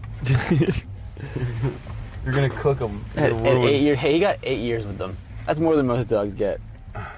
He got to enjoy them for 8 years. Wait, your dog is 8. I thought your dog was a puppy. Everybody thinks that because he's so tiny and cute. Yeah. No. What the hell? He's an old man. Bro, his dick don't even work. Why are you throwing his shit? His dick work. Wait, really? Yeah. Oh, he wants the hump? Not too much. Look, this is him 2 days ago after he got groomed. Yeah, I thought I saw the photos. I thought that was a baby. Look at my doggy. My boy, Gunner. He's just a sweet boy. I'm now anti. Would you consider this dog rotund? No. That's what I said. I had someone recently tell me that he was rotund, and No, I'm I like, mean, I can't tell from that photo because it's like a Chat good angle. Like he looks. Don't leak my He ID. looks slim. He looks slim in that Chat, angle. does he look rotund? But I will tell you this. He could be. He could be. I'm not gonna say he's not. Chat's mixed. I'm seeing some yeses and some nos. I think Chet wants to be contentious regardless. You know what I mean? That's what it is. That's what's going on here. I didn't cry. That's cool. Yeah. That was. Thank God. That's an improvement. That's an improvement from. I didn't cry. Previous stream. Every RL stream we do, you cry. What happened? You're just not. Well, we're still live, so. Yeah, there's still time for him to cry. Why not? You crowed. You crowed too many tears. I got nothing left. Yeah. My wife took it all. Jesus Christ. It's a different kind of zen. It's even more powerful. Isn't that so bad for your gums? Yeah, let me get one of those, bro. That's an 8. It'll kill you. You want a 6? It's like you forget who you're talking to. You want an 8? I'll take anything. I don't It's care. mango flavored. I don't care. And you break it. You take a crush? Yeah, you break it for extra flavor. I've actually had those before. That's the first one I ever had. It was look, Chad. Here. You want me to put it in your mouth? What are we doing? I'm sorry. No. Let me see that. No. Let me see. No. Someone check the site. You're not even allowed to see it. Why? Not here. Take a picture for the memes. While I'm here, you know, I might as well It's exposed. It's so exposed you can't even see the Washington Monument. That's not that exposed. No, you literally cannot see the Washington Monument. There we go. Sorry. Now you can see it. There's a tree in the way. What's the ETA for us, by the way? 17 minutes when we're stuck in traffic. Oh, yeah. Everything in freaking DC. It is a walkable city, though. Is it? DC? Yeah. It's fairly walkable, I would say. I mean, what do you mean? Look around. People are walking. True. I didn't take any photos. I took a bunch. Oh, hell yeah. Thank you. I'll send you the best ones. I'm just going through Twitter to see. I'm also kind of going through it. poppin'. Oh, that's not what you meant. I think for winging it, that wasn't that bad. I thought it was good. I thought you did a good job. Marsh, did you see Caroline's tweet? I did. I already retweeted it. What did she say? Just go look at it. And she's right. What the hell? What is it? Oh, the Zendaya. Dude, the intensity in your eyes. Well, yeah, I was locked in. You were like, You look you look the most Asian you've ever looked in your life. There, you look like you're in an anime. Well, You got the anime eyebrows on that one. Well, I am Asian, so. They told me that they pushed the speech back a little bit so that I could speak. Like I thought that it was just. You mean they pushed the march back a little bit? Yeah, they pushed the march back a little bit, which is crazy. Yeah, well, maybe if you weren't an asshole and weren't late. I didn't even think that it was gonna be like that. I didn't think that they wanted. I thought they were just being polite, asking me. We get it, bro. We get it. Jesus Christ. Gotta go arrest some disabled protesters violently and brutally. So many. What is happening? This is a fate that March and I will forever have to deal with. Mm-hmm. Whenever we get in a car together, it's just, it ain't going nowhere. It's. You see Black. You don't ever go to the movies, do you? I do. Have you seen Black Bag yet? No. Don't let them lie to you. I want to see the encampment. I was trying to be in it. No, I was in the screening of it when I thought you were going to come to New York first. Oh. Someone said there's a bolo for a blind guy that jaywalked. If you're a real one, you would go be his lawyer. Is this on anti-theater? Yes. No. Yes. He hates the arts. He hates the arts, yeah. He hates the movies. Yeah. He didn't hates want music. To see, what movie did I want to see? Nosferatu. You didn't want to see Nosferatu. I should have seen that one. That one was like actually. You didn't want to see him bounce on a crazy style. You didn't want to see anything. I love the movies. You have an appreciation for the arts. I love the arts. The theater. Yeah, that's true. I don't have an appreciation for it. What was your favorite movie that came out last year, Hasan? We have to start making you like the Obama style lists at the end of the year. Somebody else curated. Yeah. We'll have Caroline Kwan watch all of them. And then he'll release the HasanAbi. him. Yeah. Release the HasanAbi movie list for 2025. These were my favorite movies. It's like of the year. the Brutalist. Yeah. Women talking. Yeah.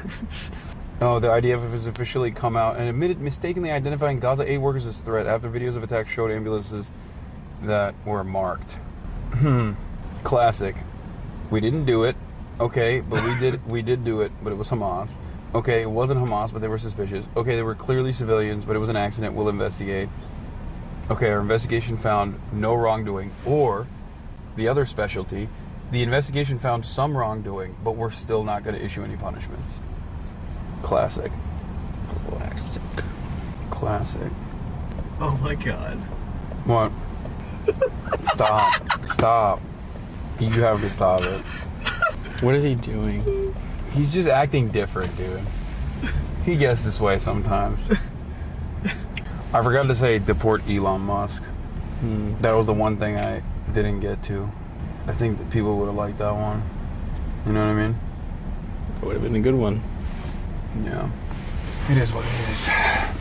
I feel like this is not a 13-minute situation. Definitely not. You want to walk it? Should we? I don't really. It's gonna be. I don't really want to. It's gonna be hard to do. Can I get the light will be okay. Oh really? Will be okay. I see the traffic is moving the other side. Cause it's a 30-minute walk. Ugh. No matter which way we cut it. Marsh, you want to go to the Yellow Deli? What is that? It's a Palestinian place. Super. Wait, I want to go. Well, you're gonna go be a desktop streamer. We could go there. Is it close to the place? I don't know. Also, shout out. What was that? What was her name? Nina? I don't know who you're talking about. From one of the organizers. Mm-hmm. What's her name? Nina? I think you were talking to her at some point. I don't know. Maybe. What's up? Why? Hijabi? Mm-hmm. This is really not whittling. Narrowing it down. Yeah, Oh, yeah. Like, do you know how many hijabi organizers I talked to today? Because I definitely more than 3. Yo, I got some fucking heaters. Look at this one. That's a good one, right? Yeah. Let me look this up. Eden Ross is freaking out about the stock market, freaking out about the economy, after he lost a quarter of his net worth within the last 2 months. That's so funny. You did that, man. He literally... He's just all in Bitcoin. Turn right on Constitution Avenue Northwest. It's in Georgetown. Financial Times reports Trump is rapidly losing support on the economy. How'd that happen? Lolo. Yep. What am I looking at? Okay, not that one. What? I mean, I don't know. Just a lot of messages. Okay, guys, not the Yellow Deli. Sorry. Not the, it's something else. Jesus Christ. What? I'm sorry, guys. Oh, was Chad correcting him? Yeah, Chad is correcting. Chad is Apparently correcting. they're just like freaking out because it's like some kind of fucked up. Alright, everyone relax. Yeah, I wasn't taking us to the fucking nightmare place. Oh, that's why that name sounded familiar. Yeah, it sounded familiar to me too. Yeah, clearly. Oh my god, do you work with the cult? I wish. Are you a part of the movement? I thought No, you were. there's a place in Georgetown called Yellow, and apparently it's Palestinian owned. Well, no. I don't eat. Yellow the cafe. Yeah. Do you know if the food is good, or are you just like? Nina said it was good. I mean, the pastries look good. Bro, I am starving. Go get room service. You don't want me to come. I want to shame you. Wait, what? For never doing fun things with your friends. No, I want to do it. I want to do it. We can do it on camera. Should we reroute this? YOLO. I mean, is it far? I don't know. Can you check? Well, they're both kind of in the wrong direction, to be honest. Yellow Deli? Yellow in Georgetown. You looked it up. You're like, Yellow Deli. Where is it? The cult. That's in the opposite direction. I forgot. All right, I'll just go to the hodl. Hodl. You guys can bring me back some pastries. Yeah, we can do that. When are you leaving? Let me get that back, by the way, before you forget. I'm keeping this. What? No. You have an addiction. He does have an addiction. Come on. I do. Doing this for your Daddy own good. needs it. I do. I do have an addiction. We're doing an intervention. I'm gonna fight you. Everyone in this cares about you. This is gonna get the physical fisticuffs. Your addiction to Zins Needs is a coming smack. in between your real life relationship. How? Right now, when you're All you do is talk about Zins all the time. I never talk about them. Dude, look at this glorious monument that the Ottoman Empire helped build. Wow. Well, these Americans didn't deserve it. Al Green is speaking right now at the Hands Off rally. Damn, he lied to us. He's like, I have to catch a flight. He lied. He was like, I gotta catch a flight. Turns out he was just catching hands. The metro doesn't take you to Georgetown. Don't just Uber. I'm always talking about globalizing the Zintifada. Chat knows. You could have just said he had to go speak at the rally. Yeah, I don't know why. Because he knew that you were weird. He didn't want to talk Yeah, to you. He didn't like your vibe. He didn't dig your vibe at all. Dude, he could see. He didn't like your vibe. I even told him, like, I used to work at... There's a Michelin star Palestinian restaurant in DC called Albi. Oh, I know about that place. I had a friend recommend that one to me. Look at the Handmaid's Tale people. It's so funny. Dude, people are pumping the food trucks out here. Yeah, there's so many. There's hella food trucks. So much ice cream. Ice cream would hit right now, though. Really would. You should have saw the way he checked the camera. Oh, did he throw a look your way, like a sexy one? Like, Turn left on 12th Street Northwest. he was ready to use that cane on March. He spoke at the rally 2 hours ago. He's coming from the rally when you encountered him. Oh, so he didn't lie. Those are the mid trucks. Gotta get that pre-tariff ice cream. Yeah, vanilla price is about to... Vanilla and coffee price is about to skyrocket. That's so funny. Where it's like... How much are the price of goods like actually going to go up? Like your groceries? Depends. Probably like... I think inflation minimum goes up 10%. Like it's a crazy... I think it's going to be a crazy number. I don't think it goes up 30%. I mean, that would be... I think a 30% would be a calamity. I don't think you guys are looking at it, bro. At least 10,000. Minimum 30% you're wrong is on. Guys, 10% is pretty bad. Yeah, like you're talking Javier Milei speed run at that point. Bread queues are coming up. Yeah, you see, the problem with America is we don't have fucking bread lines because the government doesn't take care of its citizens. So no, there won't even be fucking bread lines in this goddamn country. Like, people always point to the bread lines and be like, oh, the USSR, they have bread lines, blah, blah, blah. It's like, bitch, we don't even have that. You're just gonna die. Like, you're just like, oh, you're Starving? Well, guess you die, I guess. Not really much else to do. Now I get to spend time with my best friend. You know what? Why don't you guys kiss, okay? If you like him so much, why don't you marry him? We do kiss off camera. Why don't you marry him? Why don't you marry him? Kiss off camera. Why don't you our do? secret. Why don't you gay marry him? It's just regular marriage. Specifying. It's just regular marriage until not for long. What does that mean? This Adam's gonna take that away too. They're taking away all the treats. I'm actually glad that they're gonna get rid of gay marriage. Why? Too much alimony you have to pay to your... To all my gay divorced husbands. Yeah. They're just divorced husbands. Because I think that gay marriage implies gay divorce. I hate that, yeah. And I don't like that. That's I really don't sad. like that. Yeah, I want the gays to just grind harder. Yeah, as a gay Christian, for their civil he doesn't liberties. believe in divorce. Yeah, we're abolishing no fault divorce just for gay men. Tariffs ruined my orange juice addiction is like $9 in Canada. Canada. If we have another Great Depression, we better be allowed to be gay this time. Fuck that. I think people are still being gay during the gay depression. The Great Depression, also known as the Gay Depression. I cannot believe it's 5 p.m. and I've only had one cookie. I normally... That cookie low-key saved me. Yeah, if I had not had that cookie, I'd be dead right now. Bless you, sir. Oh, finally. Government. Oh. Leaked. Thank you so much. Thank you. Welcome. Wait, I'm gonna get out through this side. That's fair. Oh. Yeah, don't give it back to him. I'm not giving it back. Whatever you do, We it's walked for his up own good. We walked a storm, dude. We walked up and down. Ooh. Ah, damn. Okay. So you guys are gonna go hang out? Are you gonna bring me pastries? Sure. Yeah, we'll bring you pastries. If you don't, you're dead to me. You say that every time. Time we Yeah, leaving? you've died to me so many times. You've been dead. I'm gonna get on a third airplane in 24 hours. Let's go. Hell yeah. Yeah, I had a connection because our flight got canceled.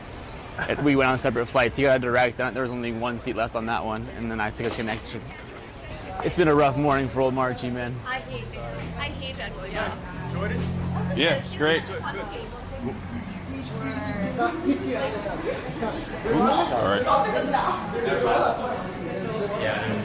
Excuse me, sir. Thank you.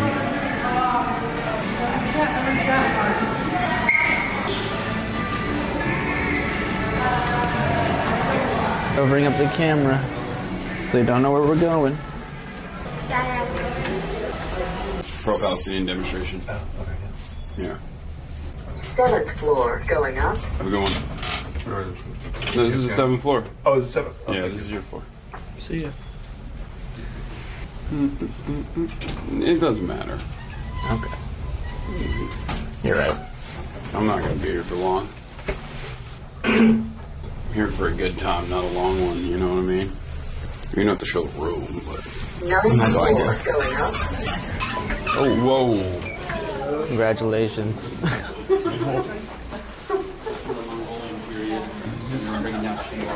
Are you sure it's the right way? Could be us, Lolo.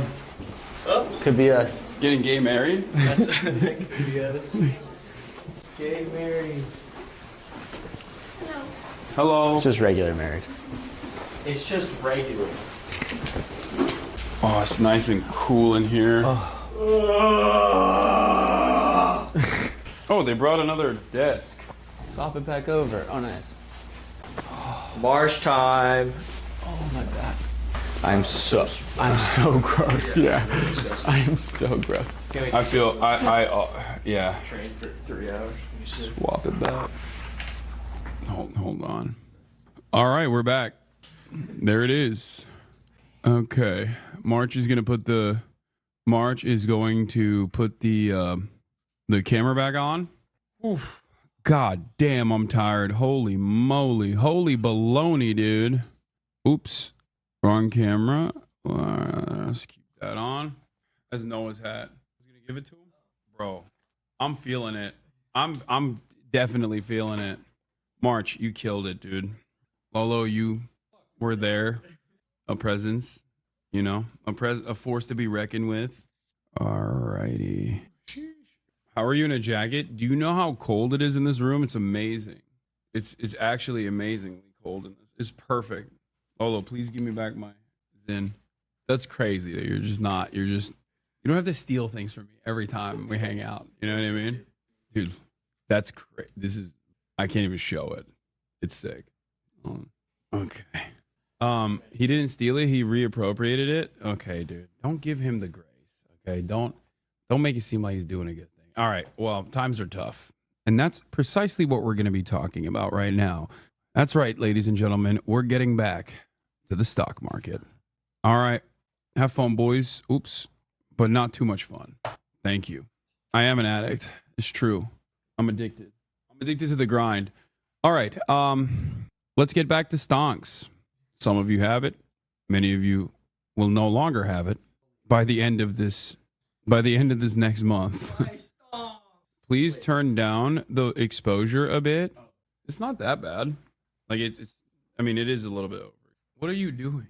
Why do I let this man do these things to me? I don't understand. All right, I gotta get back. Is it still overexposed? Or is it good, chat? Is it good? He's your lawyer. You should listen to him. If I listen to him, I get nothing done. All right. But yeah, let's get back to the stonks. Let's get back to the American economy. That was quite the eventful day. I hope you guys appreciated that. I certainly did. Post-protest depression or euphoria? No, I'm just like, I feel great after going to these things. Like, it is an amazing way. Oh wow, this is from the Fox 5 camera. It is an amazing way to feel like you're not alone. You know, it's the quickest way to realize that there are a lot of people who see the world in the exact same way that you do. Check out this crowd in Boston. Unreal amount of Palestine solidarity here. It's now as we check back in on one of our top stories, anti-Trump protests taking place across the country today. I wish these numbers would mobilize for Gaza too. Like, I wish that, to be fair, then this is not copium. There are a lot of people at these rallies as well that are also pro-Palestine. And, it is one of the, I would say it's one of the other, it's one of the many different issues, you know? After a tumultuous week, to say the least, on Wall Street and the economy. We want to point out, just a few minutes ago, we did show you a protest. We said it was Boston. It was not Boston. It was an unrelated protest. But what you are looking at right now is Boston, and I'm from there. I can recognize this. This is the plaza right outside of City Hall in downtown. Here's a live look at Boston, Massachusetts now as we check back in on one of our top stories. Meanwhile, it's fucking golfing. I know, he's golfing through it all. My unbothered queen. Welcome to the stage next, Hassan Piker! That's going to be a hard one to follow. Wow. Love you too. That's why I'm here today, to speak about love in some ways. I feel so emboldened and so galvanized seeing so many people out here demonstrating for a free Palestine. Something that I never thought I would be able to see so many people out in the streets, and even more at home, who recognize the cruelty and the inhumanity of the Zionist regime and the American government's unconditional support for Israel's genocide of the Palestinian population. I've spoken on this matter every single day, as have you, so we've said everything that must be said a million. Why does he sound like Trump in some of his cadence? Maybe because I listened to him too hard. I don't know. Kind of had a Trump cadence for a second. This is a better POV. We must put Well, the thing is a little bit like our voice, even if the problem with this one is like it's like patchy. I don't know why. time's over. So I'm going to keep it short and My goat, my Shayla. All right, I'm gonna order some room service right now before I die. So, you know, I'll let her ride, and then. Sweet. Also because I Dude, didn't really Chatter, who's like, you always talk about glories of public transit, but never want to experience the DC Metro. Are you fucking insane, dude? What do you want me to do? I'm streaming. What do you want me to do? Shut it off? You want me to shut off the stream and go fucking ride on the subway? What's wrong with you, Chatter? Goddamn, I'm angry. I'm hangry right now. prepare for a speech. I'm sorry. What I want to say is this. Right now, this Trump administration has severely escalated the erosion of civil liberties for all Americans. Every single one of us. You have people getting black-bagged in the street, disappeared for the crime of speaking the truth. And that is precisely the reason why you demonstrating here matters. We must never allow these fascists to take away our voice, even if people don't recognize, even if people don't understand that one day they might be the ones who get black-bagged and sent to a slave labor colony in El Salvador without due process. We will fight for them too. Because every single person here understands the fundamental truth. None of us are free until all of us are free. So and I want to end with that and say, free Mahmoud, free Humaira, free all of the political prisoners. From the river to the sea, Palestine will be free. Your voices will not be silenced. You, Hasan, how are folks feeling? March on ice. All right, we got 2 more speakers, so I want y'all to hold tight. But before I introduce our next speaker, I want to let you all know that we've just received an appeal from the Palestinian General Federation of Trade Unions in Gaza, who have just shared on the eve of International Workers' Day to join and expand the campaign targeting Israeli companies and their support. This angle makes it feel like only 100 people showed up. It was thousands. I mean, we can look through my stream. You could see. I think you could see from my stream. It was crazy. Yell chat, yell OMG for Gaza. What? I don't know if this shows the crowds at all, but yeah. Get cheese pizza from Comet Ping Pong. Okay, calm down. Oh yeah, here. This is. Oh, I mean, look at this. That's why I'm here today, to speak about love in some ways. I feel so emboldened and so galvanized seeing so many people out here demonstrating for a free Palestine. Something that I never thought I would be able to see so many people out on the streets, and even more at home, who recognize the cruelty and the This is like, you can't even tell here, but it goes all the way back and all the way on the sides too. It's pretty crazy. It was wild. You have to do more of these. You're honestly better than this and burning your AFC. No, I'm not. I don't have a lot of experience with this stuff, and I should have at least 10K for my estimation for being there. It was about a quarter mile down the street. At least 10,000. Looking at it, bro. Yeah, I wung it. I winged it. Is this your biggest in-person crowd? I don't know. Probably. All right, let's get to the tariffs. On that list of countries and territories whose tariffs from President Trump start today are the... Oh, my interview with BTS Newsroom as well. Hiker here all the way in D.C. at the Free Palestine rally. Hasan, what brings you here? I'm about to speak at the march right now. I did not really prepare any words for it, but I feel like all the words that could have been said about the ongoing genocide have already been said 1,000,000 times over. So I'm just here to show solidarity and hopefully bring some people here as well, so that we can demonstrate with large numbers and become undeniable.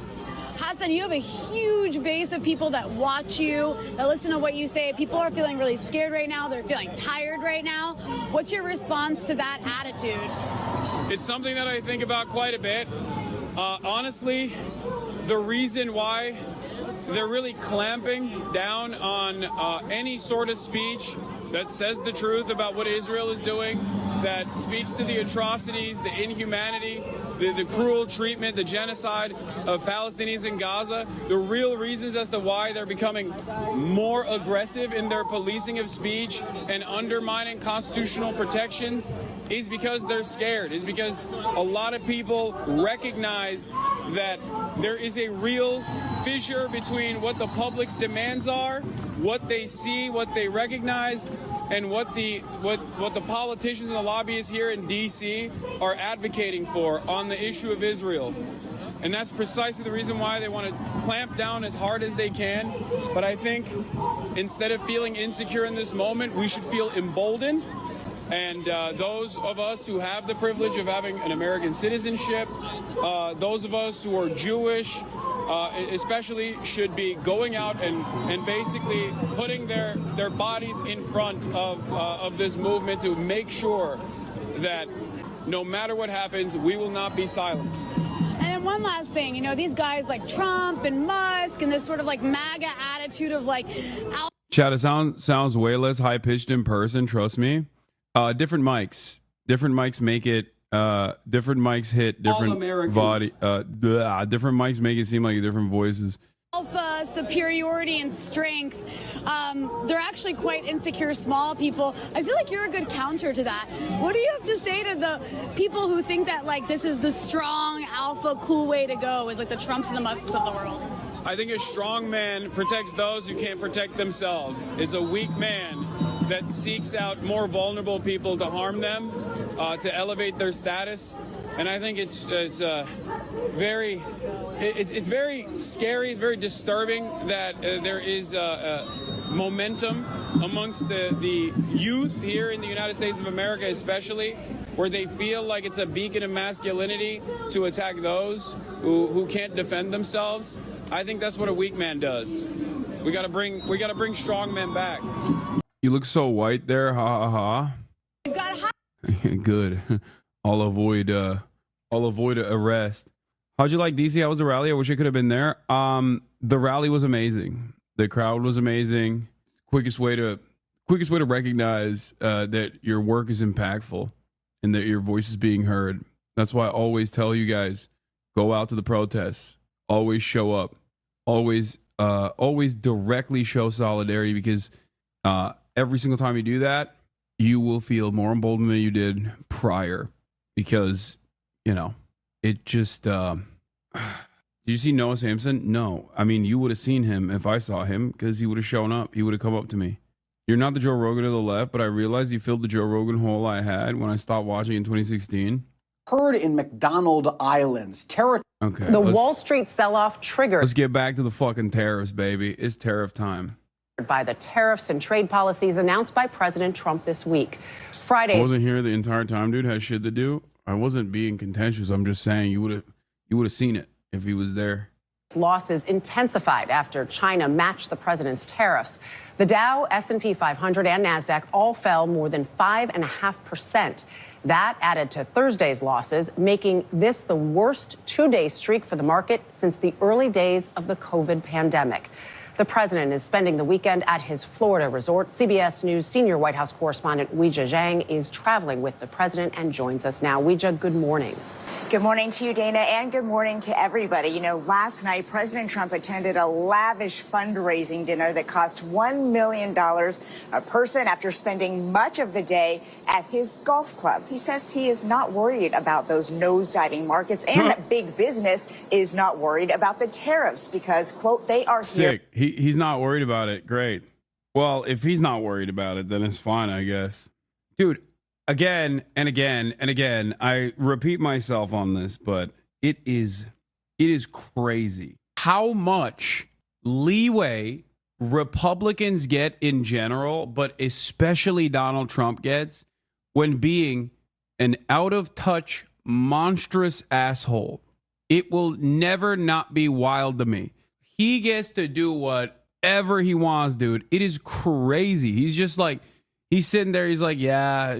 Oh, the markets are suffering. Well, I'll make them suffer even more. Who cares? Believe it. It doesn't matter to me. And it should not matter to you. I'm golfing. I'm too busy. And it's just like his fans will just be like, yes, Mr. President, I love you. You're so great. Thank you for disappearing my 401k. It's awesome. To stay. But we spoke with one small business owner who says she is already feeling financial pain. At the Lotus Food Market in Lake Worth, Florida. Owner Marwa Ahmed brews Italian espresso beans, sells lamb from New Zealand, sweets from Turkey, and roasted sesame oil from Japan. How much of the stuff on your shelves is imported? Yeah, bro, look at this. Look at this. Look at this. Look at this. Look at this. The White House provides this update on President Trump's weekend. The president won his second round matchup in the Senior Club Championship today in Jupiter, Florida, and advances the championship round tomorrow. Maggie Haberman says Trump skipped fallen soldier ceremony for golf because he stopped caring about optics. This would also explain the White House celebrating Trump's golf score today. Like, he is straight up taking a what are you going to do about it attitude. And it's kind of interesting because I wonder what this does to his base. Like, will they still rally around him unconditionally? All signs point to yes, but I will say it won't go on like this. I don't foresee this. I don't foresee his careless nature. I don't see his careless nature being seen as a positive for as long as he thinks he can get away with it. I think there is going to come there's gonna be a moment where he realizes like his fans are also fucking mad. Like, there will always be a number of people at this stage that will glaze Donald Trump no matter what he does. Okay, no matter what he does. He fancies himself to be the king, and there are people that will unconditionally defend his decisions no matter what. But that number is not going to stay at like 40%, and it's not going to stay at even 30%. And once it reaches a certain pivotal point, especially if he keeps crashing the economy, if he keeps crashing the economy like a total dipshit, I think he might actually get removed from office. Lamar, this is my wild take. Watching CNBC yesterday convinced me the Capitals were dooming. Yeah. Because the one thing you can't do is fuck up the bag. As long as you don't fuck up the bag, you're golden, right? And he's fucking up the bag. And not only is he fucking up the bag, but he's fucking up the bag in a very spectacular fashion with not even any sort of care or consideration. Like, it's Chapo Boys vindicated, Officer Revolt. Yeah, I still have some friends and family who still support him. Yes, but what do they say? A lot of you have relatives that are Trump supporters. Ask them. And I believe what they will say right now is, oh, there's a plan here. Oh, like, I get that there's going to be a period of struggle, but I think it's for a good thing overall. That is different from what they thought yesterday.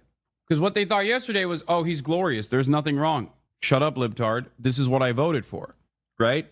That, over the course of 2 days, has turned into, yeah, this will work out in the long run. I believe it.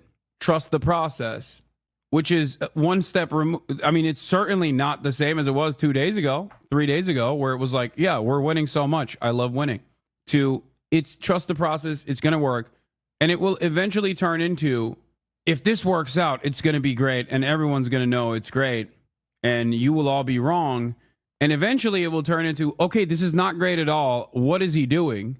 To, you know, a bunch of former Trump supporters turning into the Butler, Pennsylvania guy. And those are the guys with the guns. And those are the guys who are angry and get very angry and have a proclivity towards violent demonstration.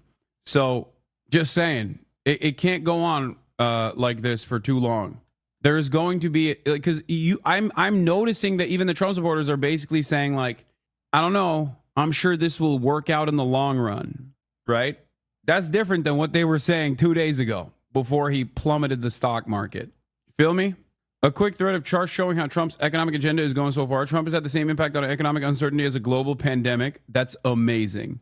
That is amazing. That's incredible. Like, global pandemic killing millions has the same impact. Businesses shutting down globally, supply chains completely crippled, has the same impact as Donald Trump haphazardly putting together a fucking chat GPT economic policy. Picked up right where he left off, Lamont. Yeah. That was just the U.S. version. What is particularly impressive that he's managed this on a global scale. Starting to get the feeling that Trump annotation is going to be the chart equivalent of a layer of volcanic ash in a fossil record. U.S. consumers are reacting very, very negatively. These are the worst ratings for any U.S. government economic policy since records began. Well over half of Americans expect the economy to deteriorate over the next year. Again, the highest figure ever recorded. People are also very, very worried about job losses. Just 25% of adults say they expect their finances to look better in 5 years than today. Just 25%. Those are the fucking loyalists. That's lower even than than at the nadir of the Great Recession. This one is fun. Remember when Trump won the inflation election as voters united behind him because they were pissed off at rising prices? Fast forward a few months and Americans' inflation expectations are now as high as they were at the peak of the Biden era price rises. Dude, JP Morgan is saying that Americans are going to experience negative real wage growth again by Q3 of this year. Q2 and Q3 of this year is when Americans are going to feel the impact. That is record breaking. That is also incredibly unsustainable. The fact that they already experienced negative real wage growth under the Biden administration caused the complete collapse of the Biden favorabilities. It destroyed Biden's legacy. Paired up with obviously the genocide that Biden was participating in. But like that was a major factor. Negative real wage growth is twice. Negative real wage growth in 2 different terms back to back is psychotic, dude. This is the wealthiest country on the planet. Hotel Wi-Fi moment? What do you mean? What happened? It's especially sad for people that are my age, right? You go to college, horrible job market. Like, think about it. I went to college in 2009. It was over at that point. You know what I mean? I went to college in 2009, got out by 2013. It's fucking over at that point. What are you supposed to look forward to? You know, there's a period of stability and then, and then there's COVID. And then now Trump comes in again. There's hyperinflation not hyperinflation, but like massive inflation under Brandon, possible hyperinflation under Trump. Like, if you are a millennial onward, your life has just been dog shit. There's never been a moment for hope. Not even like the brief super growth period in the 90s. You know what I mean? There's just never been. You have never experienced like the glory of the 90s or anything like that. It's just always bad. That is not sustainable. For all the talk about powerful pro-Trump media ecosystem, the share of Americans who have heard negative business news coverage of the government has exploded. Even the podcast bros can't distract Americans from the realities of the stock market. Yeah, you can keep tapping the vein of trans people, of woke, DEI, all day, every day. But when your pocketbook gets hit, you don't give a fuck about trans people, dog. All of a sudden, it becomes a very real situation for you where you're like, well, Trump is not trans, and he's the one who fucked me. Go ahead. Talk about how trans people did this over and over again. You see what I'm saying? It's the one thing. I mean, it was the irony here is that this was the reason why, like the most significant reason why Brandon lost. The most significant reason why Biden lost was the economy, was the fact that the recovery came too late. The fact that, I mean, there wasn't really a recovery, but a rebound came too late. And also in the process, like Americans did not forget experiencing negative real wage growth for a year and a half under the Brandon administration. That's something you don't forget. Your salary goes up marginally, but the cost of living explodes. All of a sudden, your dollar doesn't go the same distance that it once did. You are making less money while doing the same job. And the expectation in a healthy society is that the older you get, the more you work, the more money that you're supposed to make, the more purchasing power you're supposed to have, because how much money you make at the end of the day is entirely related to your purchasing power. Pair that up with the already existing unaddressed underemployment crisis in this country where people are just working gig economy jobs to make a living, to make ends meet, and you have a real volatile situation in your hands. Donald Trump threw a Molotov cocktail on that for no reason. It is crazy. Trump's approval is holding up well with MAGA, but he's rapidly losing support among the rest of the coalition who voted for him in November. Or to put it another way, the view from inside the MAGA echo chamber remains Rosie, outside not so much.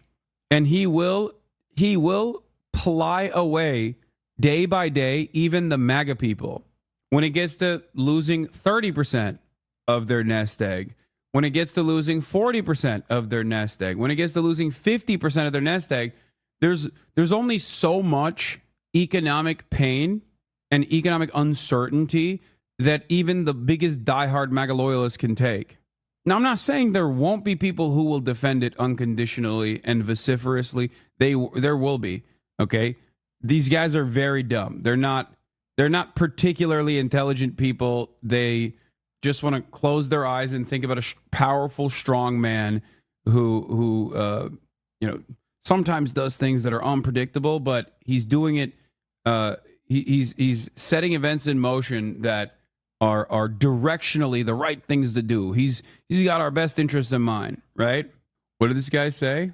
Weren't you one of the people who said it didn't matter whether you vote for Kamala or Trump due to the Palestine issue? Aren't you directly contributing yourself to this issue by dividing the left? Wait, what? This guy's still, bro, this guy is still holding on to this idea that I'm responsible for fucking Kamala Harris's dog shit campaign. Kamala Harris lost because she didn't listen to voices that I was representing. I was right. You should go take it up with her. Okay? Kamala lost to this. It is so wild. It is so wild to me that you still have the audacity to refuse to listen when your grandparents recognize that reality now. That's the funniest part about this is like, we were out in the streets earlier today. You think those fucking old people are as lived up as this one random dumbass who still, for free, defends the DNC's horrible decisions? How crazy is that? Isn't that wild? Isn't that wild that, like, there are still neoliberals that just only care about this back and forth and like defending the DNC, I guess, no matter how bad they get. When you got grandmas and grandpas putting on fucking t-shirts, going out, taking it to the streets and protesting, demanding that the Democrats do something, demanding that the Democrats do anything. You can't be getting outflanked by your grandparents, chatter. Fix your fucking brain. You don't even have decades of propaganda that have socially conditioned you into being a loyal servant of the DNC. The DNC or the Democratic Party hasn't even given you enough amenities for you to do this. There are servants. They serve us. We don't serve them. You can't come in here and be like, the Democratic Party cannot fail. The Democratic Party can only be made to fail. We failed the Democrats. Idiot. You know? It's crazy. When you're getting outflanked by your parents, you got to really reconsider. Trump is obsessed with Xi. I mean, we knew that already. The AP is reporting from Jupiter, Florida, where president is spending the second day golfing. Captures Trump morning newspaper. Trump goes all in, bet with a heavy price of tariffs will pay off for Americans. China, yeah, try. Beijing retaliates with 34% duties as stocks crash. I'm not going to lie, I'm obsessed with him too. Like, he's hot. He's got aura. That photo, the two photos that live in my mind is him pressing that button. And then the other one where he's in the room posted up with the party. Like, I love that photo. He just looks, I mean, this is a 72-year-old man, okay? He's a 72-year-old man. And the aura that he has in that fucking photo, it just lives in my mind. It has a permanent space. I wish Xi was my stepdad. Yeah, he's the dad that stepped up. Trump thinks Xi will call to beg for forgiveness. I think he's insane. Like, I think he misunderstood the glad handling and the praise that a lot of people gave him to manipulate him in the first term and maybe even in the second, with like a genuine fear that these people have over him. And it's kind of funny. No, don't say that. They will know you are a Chinese spy. Yeah, I am. I'm a spy for China. Like, that's the reason why Shinzo Abe, he loves Shinzo. He loves Shinzo Abe. Why? Because Shinzo Abe was one of the only Western-aligned leaders that actually glazed them early on, because he recognized, like, oh, if I give this guy praise and I respect him, he will give me good deals. He is he's a unstable madman, but he is so narcissistic that he loves when someone is like saying, yes, Mr. President, you're the best. And I think he heard that so much, because I think Putin does that too. Like, he likes authoritarian strongmen who are firm, but also are nice to him. And Xi definitely did that. So on the one hand, he respects the amount of power that they have, the command that they have over their people. He doesn't realize where that comes from, I think, especially with Xi. Like, that command doesn't exclusively come from a repressive state apparatus that's constantly telling people, like, you can't criticize the dear leader. That's, in his mind, he probably thinks that. But that command literally does not exclusively stem from social repression. It comes from good policies that people can see. If in your lifetime you have watched your country develop at a rapid clip, like, you're gonna like the government. And this is demonstrated in all of the Western polls that are conducted in China about approval ratings. You would also know this if you talk to any Chinese person as well, where the attitude that I hear all the time from Chinese people is they know there are certain things you can't say. They know that there are certain conversations that you can't have. And for an American, they're like, that's unimaginable, you know? They're like, what the fuck? That's crazy. And I agree. I don't disagree with you on that. But as long as you keep your head down in your work, you know that the government's got your back. That is what the attitude is overall. They live in ain't good, no wars, ain't shit to complain about. They live in good, ain't doing no wars, ain't shit to complain about. Yeah, and development. I don't think a lot of Chinese minorities would agree with you there. Please stop, brother, please. Has the CCP invited you to a talk or outreach? Is what happens in North Korea is so close, lol, in Russia? I think we delude ourselves into thinking that it's all fucking, all stick, no carrot in these places. I would go so far as to say that there's probably a contingency of fans amongst Vladimir Putin for bad reasons and for the reasons that I demonstrated as well. Like, in terms of managing the decline in the post-USSR world and like rebuilding Russia, ruling with an iron fist, certainly, but there is like, or even the negative reasons, like rebuilding the Russian Empire, like that mentality. I think for a lot of boomers, especially, is solid. They're like, oh yeah, we're restoring the glory of Russia, right? Like that is probably another reason why people like Putin. But of course, his approval ratings are different than Xi Jinping. I think there's definitely, it's like Erdogan. Putin and Erdogan are a little bit closer to one another. But ultimately, the reason why I was talking about this is because, like, Donald Trump doesn't understand that. I think a lot of Westerners don't understand that as well. They kind of recycle the same propaganda and believe it, but they believe the propaganda themselves. Like, they think like, oh no, it's just because of the social repression that people are too scared to say they don't like Xi Jinping. And it's not the carrot and the stick working side by side, because social repression certainly exists in China. But there's also a lot of development. There's also a lot of development that makes people think, well, you know, there's certain things that you can't say, but look at Chinese prosperity. It's fucking fantastic. Now that's changing for the youth in China, from what I understand, because they're also losing hope a little bit for their futures. That is definitely the overall vibes that I have at least seen. But the reality of the matter is, the carrot goes a long fucking way. The carrot makes the stick invisible. Okay? Trump is just going all stick, no carrot.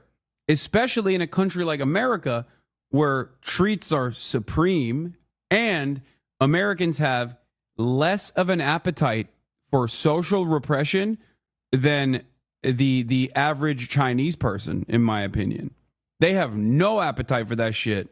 That's why I always stress the importance of talking about the issue of Palestine, even from a First Amendment violation standpoint, because maybe I'm too hopeful about my fellow Americans, but they don't really like that shit.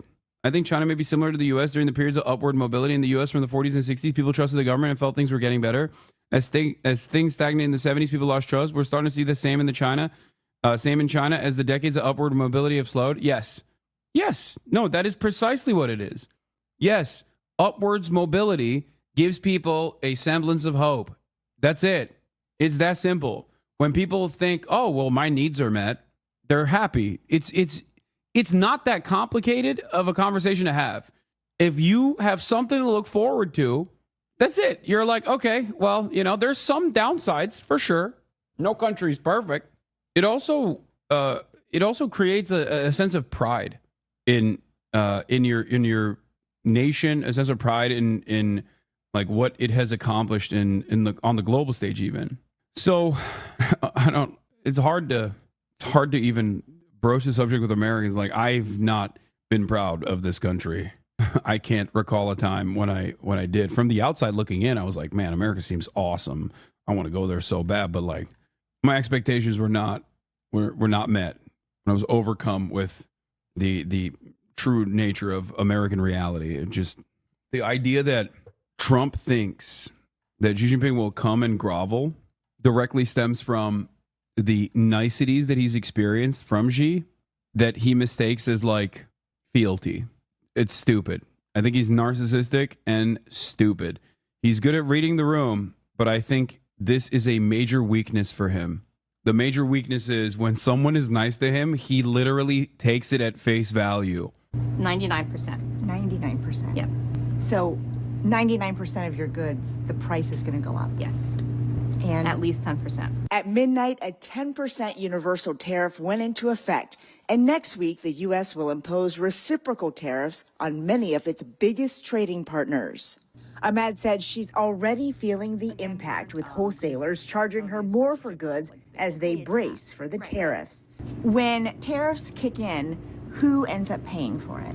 Unfortunately, that is the sad reality, is that we do have to impose this on the customers. I have to make money in order to pay my rent and pay my employees, pay my bills, to keep the store open and to keep being in business. Trump argues his policies will help businesses, big and small. But JP Morgan's economic team released a new prediction, putting the chances of a near-term recession at 60%. It said Trump's tariffs amount to the largest tax hike in almost 60 years, since 1968. Federal Reserve Chairman Jerome Powell. It is now becoming clear that tariff increases will be significantly larger than expected. And the same is likely to be true of the economic effects, which will include higher inflation and slower growth. From his golf club in West Palm Beach, the president posted on social media urging Powell to cut interest rates, even though the Fed is independent of the White House. And Trump declared only the weak will fail. Ahmed had hoped to expand her business, but now she's focused on staying afloat. It is very concerning. But, you know, what am I going to do? I just kind of have to take it step by step, day by day.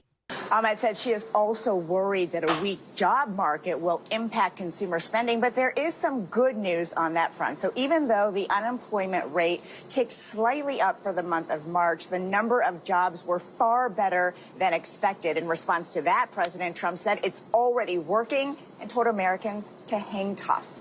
Dana. That message within one day at a time resonating with so many. Ouija, thank you very much. Di dire più grande di me.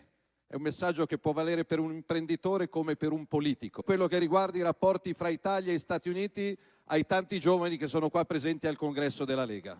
Well, I hope that I hope that the United States and Europe can establish a very close partnership.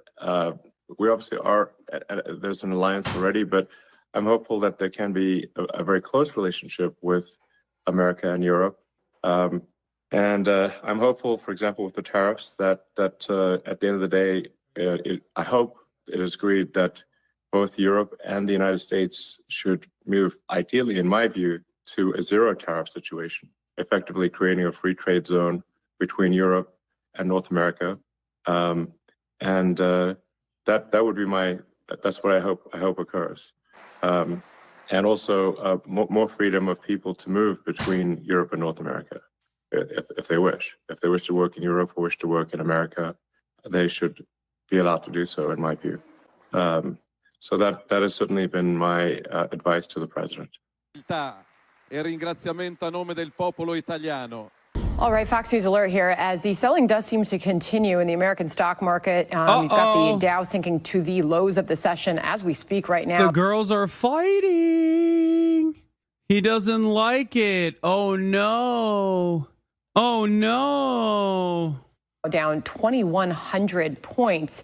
at $38,418. Okay, so let's bring in Stephen Miller. He's at the White House. He's the White House Deputy Chief of Staff.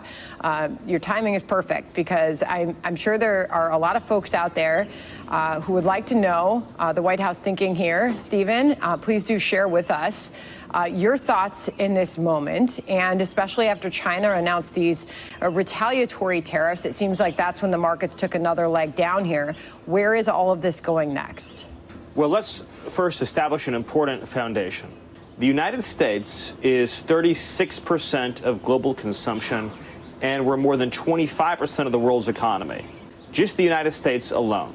That means we get to set the rules and terms for international trade. But we've done the opposite as a country for decades now. When we hear the term globalization, what does that really mean?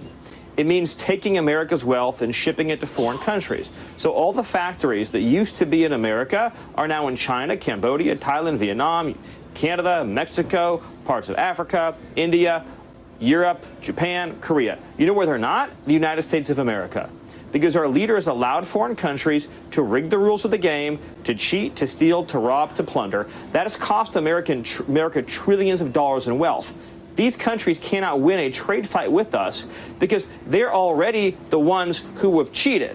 So in other words, they've stolen our industries. We have all the upside here in this fight because we can now make these industries come back because we have the market. We have the consumers they need.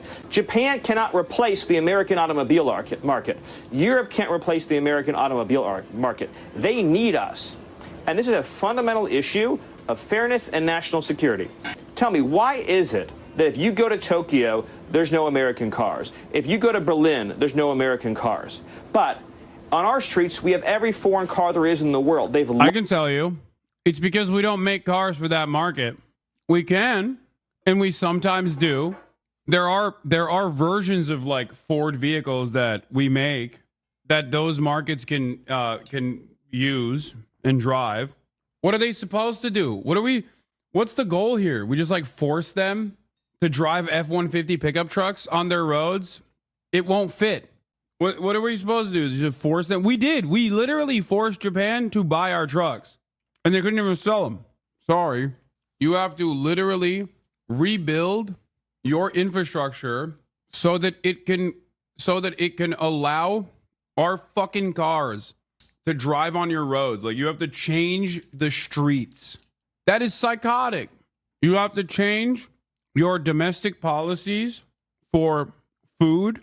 You have to change your food, health, and safety regulations so that you can purchase our beef. That is insane. At no step, at no point in this process do we turn around and go, maybe we should make stuff that they would like or that they could use. Nope, not at all. It's fucking insane, dude. Locked their markets to our cars. They have stolen from our workers and our people. And President Trump is saying that has to end. We need our wealth back and our jobs back. And the quality of America, the American quality of life will rise exponentially as these policies kick in and as the great onshoring and return of American wealth occurs. Are you confident we can replace that production and we can do so in a way that Americans can actually afford and like those cars? Without question. In fact, the changes in advanced manufacturing technology, 3D printing, robotics, artificial intelligence, this makes it more and more affordable to manufacture, produce, and build at scale in the United States. American workers... Dude, that's also crazy because this is directly him recognizing that it's not even going to be made with American workers. It's going to be made cheap because we're going to use robots. I got this goat cheese tart too, and it is bomb. Okay, DC, I didn't recognize you got game like this. It's good as fuck. Should not have to compete with child slave wages in Vietnam. They should not have to. That is wrong. We do not need a global race to the bottom that says that American workers have to earn the same wages and work in the same conditions as the poorest workers in the third world. That's the system that we've had. With the right tax policy, the right regulation policy, the right trade policy, and investing in advanced manufacturing, all of these industries and supply chains can come back home. But here's the thing. It's not a choice. It's a national security imperative. Well, what would happen if there were... You know what's funny about this? I wonder if people will recognize this.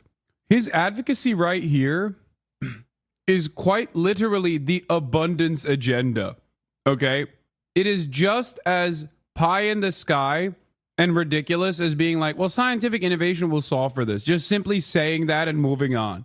These things take time, you dumb fuck. What do you mean? Oh, with automation, we'll fix it. It's so funny because, like, he's making it seem as though the only hurdle was that here was the fact that we just simply didn't have the automation here. Like, we didn't, like, the factories are empty. There are no more factories. You can't build the factory, let alone figure out the technology where you can still continue to displace the pre-existing labor force to make the manufacturing be competitive with, in his words, child labor wages in Vietnam, which is crazy. That's not what's going on anyway. There was a war, and we didn't have the ability to manufacture our own steel, our own aluminum, our own medicine, our own automobiles, our own aircraft. What would happen to the United States of America? It is a fundamental matter of national survival. Yeah, well, we got a glimpse of that during COVID, right? When people couldn't get what they needed, we learned so much of it was being made outside of the United States. And how about the food industry? This was really interesting perspective right here on America Reports last hour from a shrimper. Listen. We've been getting killed by imports for not just years, but literally decades. So we've been suffering for a long, long time. And these tariffs, we believe, are going to give us some immediate... This is so funny. There are a handful of sectors that will benefit in the short term from this, even though the overall impact on the economy for the tariffs are going to be disastrous for them too. And it's like meat facilities, right? Obviously, the counter tariffs will hit them hard regardless, but it's just like meat production or fishermen. You know what I mean? It's like, we got shrimp out here too. Why the fuck are we getting it from Ecuador, right? Like, that's the one guy that stands to gain from this. But the reality is, because the tariffs are so broad and they're not specific to shrimp, that his dumbass doesn't understand. You still need like parts for your boat, and now that's 50% higher. How are you going to maintain your business, dumbass? There is not a single person that stands to benefit from this in the short term or the long term without any financial penalties. So they can find the dumbest boaters for Trump guy, talk about how, well, we're no longer buying from Ecuador, we're buying shrimp from me. Sure, good luck with your equipment costs as you scale up your shrimp production, dumbass. Relief. We've outsourced our whole industry. 94% of the shrimp consumed in the United States is imported. Okay, so he shared with us he's optimistic that this could help his industry survive. And they've seen a decline for decades now because all of these, all the shrimp's been coming in from all these other countries into the United States. Low quality shrimp, he pointed out.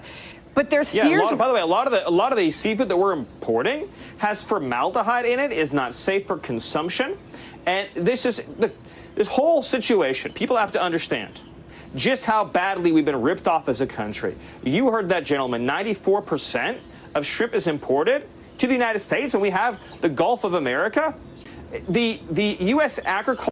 Notice how they only talk about the two sectors that think they will benefit because of their nearsighted thinking here are shrimp and fucking meat. Okay, except for shrimp, you see a tangible benefit because it's mostly being imported. There won't be any fucking exports, but at least you can make up for market demand somehow. So if the cost increasing didn't cook your overhead and make your business unsustainable, which it will, I understand that argument. Now, the demand for shrimp stays the same, but the supply has diminished by 94%. This is a great opportunity for you to make a fuck ton of money. The problem is, this is not a tariff on shrimp. This is a tariff on everything, you fucking idiot. That's why I also even have smoke for like the UAW a little bit, because it's short-sighted. The UAW is excited at the prospect of American manufacturing being a low-cost alternative because they're increasing the prices of all exports. fine. Or I mean, all imports, fine. But the issue is all of the parts that you're producing are now more expensive, which will then make the domestic manufactured car prices even higher as well, which will then decrease demand. And I think it will lead to layoffs in the long term. Culture and seafood industry has been decimated because we allow for subpar cheap foreign imports without limit that are subsidized by foreign countries to put our farmers and our shrimpers out of business while their markets are close to ours. Can someone explain to me? Okay, dude, American farmers, really? Trump is doing a Pol Pot style genocide on the American farmland. And you're over here talking about how, oh, we're going to help our farmers. Dude, one, you cooked USAID, which directly fucked the farmers. Then you do this trade thing and you double fuck the farmers because now you can't even you can't even send soybeans to fucking China. Farmers are cooked. Yeah. He wants to cut food stamps again. It's like that's going to lower demand to a degree where like subsidies will not even help. How did USAID help farmers? USAID buys a bunch of agricultural output to send overseas, which ironically enough actually has a uniquely destabilizing impact on the domestic economies of countries like Somalia because it makes it impossible for them to develop their own domestic agricultural output. Protect and defend South Korea. And in exchange, they steal our automobile industry, they steal our electronics industry. We protect and defend Japan, and in exchange, they close their market to our cars. We protect and defend Canada, and they run up a massive trade deficit with us. We protect and defend all of Europe at a cost of trillions of dollars over time, and what do? They run an over $300 billion trade deficit with the United States. Why should America protect the world, send foreign aid to the world, defend the world, provide for the world, and in exchange, get ripped off by every other country in the world? And what do we have to show for it? The deindustrialization of the heartland, the destruction of the American dream, the eradication of our industrial and manufacturing base that we need for our national security, and the crushing of the American dream. It has to stop, not to mention $36 trillion in debt. I've only got a few seconds left, but people are throwing around the R word, and they see the Dow down 2,100 points, and people are worried about a recession. They're worried that we can't do this without sending this economy into such a deep dive that we can't come back from it. And I know you guys are all about growth. I know you're about lowering taxes, rolling back regulations, and seeing that growth. Are you concerned that this responsible for the single-handedly responsible for the greatest tax increase? And it's not even a progressive tax, but a regressive one for seemingly no reason. And then they're like, well, you know, you're all about lowering taxes. Why the fuck are you doing a mass sales tax then that nobody asked for? That's what this is. It is also a regressive tax, which will harm the working poor way more. No, the funniest thing is, no, this is not a wealth tax. What they've done is just shred fake numbers on a board. They shred wealth in the market because of speculation. They didn't make that money back. I wish it was a fucking wealth tax. This is going to put us into a recession. The exact opposite. We inherited from Joe Biden an economy in total free fall.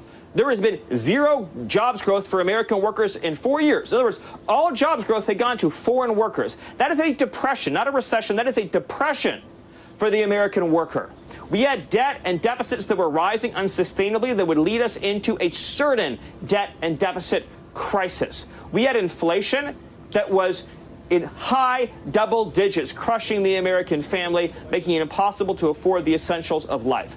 We had an economy that was in a state of calamity and catastrophe.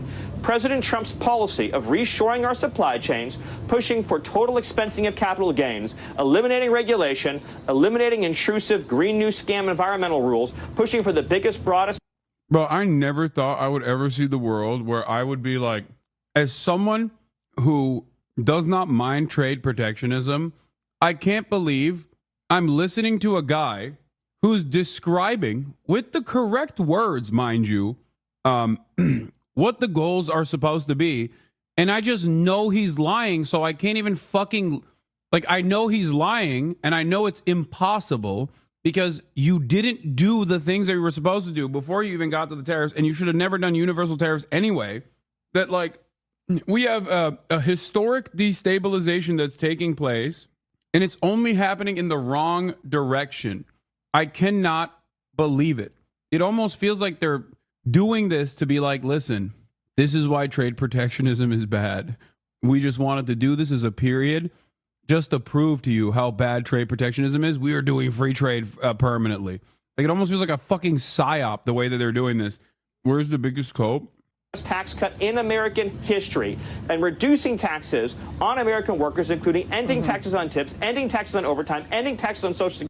I liked this a few hours ago because I thought it was a joke. No matter how bad my 401k looks, tomorrow I still got this. Yeah, bro, you going to eat the Gulf of America?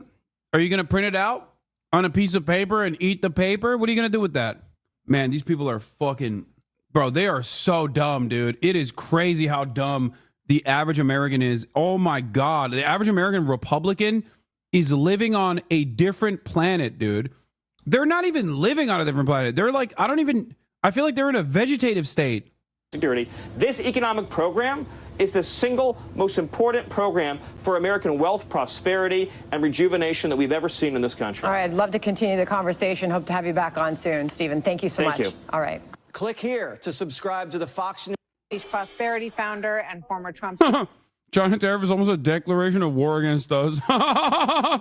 economic advisor, and Robert Wolf, former economic advisor to President Obama and a Fox News contributor. Great to have both of you with us today. So your headline take on where we are given the things that we just laid out. Steve, you start. Well, I think this new tariff by China is almost like an act of declaration of war against the United States.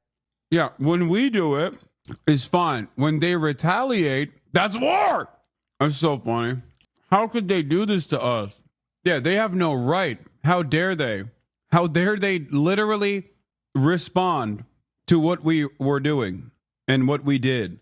United States. And what I'd like to see Trump do, and I know they're thinking of different strategies about how to move forward, is really aim these tariffs at the villain of the world, which is China. And maybe it might be time for pausing some of the tariffs against Europe and Canada. And look, I think Trump has a case that these countries do have a lot higher tariffs than we do, and it is not a level playing field. But right now, it looks like the whole world has to really go after China right now. And I'd like to see maybe a temporary pause on the tariffs on the rest of the world. There's nothing funnier than saying the villain of the world is China right now. Like right now, at this very moment, this is perhaps the worst moment to say China is the villain. We are the villain of the world. What are you talking about? These guys are living on a totally separate planet, dude. Like, good luck explaining to our European allies how, China is actually the real villain of the world right now. Remember? Tariffs the EU for no reason. China did this. I'll have you know, we are tariffing you because of China. And really getting tough with China. China, I was just listening to the interview you guys did with Stephen Miller, and Stephen Miller's right. China can't survive. Their economy can't survive if they can't trade with the United States. So maybe it's time to put pressure on them. It's interesting, Robert. Yesterday, there was a lot of talk about the first country that steps up and says, okay, pick up the phone, let's talk, we will negotiate with you, is going to be the winner in this. And the ones who come around towards the end are likely to be the losers. And today, this is what President Trump said about his call with officials from Vietnam. I just had a very productive call with To Lam, General Secretary of the Communist Party of Vietnam, who told me... He's so funny. He's like, I bet you would hate it if I killed myself. I bet you'd be sad. I'm going to kill myself right now. You better do something. And then no one does anything. And he's like, oh, I'm doing it. I'm going through with it. Look what you made me do. That Vietnam wants to cut their tariffs down to zero if they're able to make an agreement with us. I thanked him. I look forward to a meeting in the near future. Robert, your thoughts? Well, my thoughts is this big, beautiful economy that actually was rolling pretty good with jobs and inflation coming down feels more like the Game of Thrones Red Wedding. I mean, it is not going well. This is being executed poorly. His economic advisors are being intellectually dishonest. Trade wars are bad. Tariffs are a tax. Consumer prices are not going down. We're a 70% a consumer-driven country.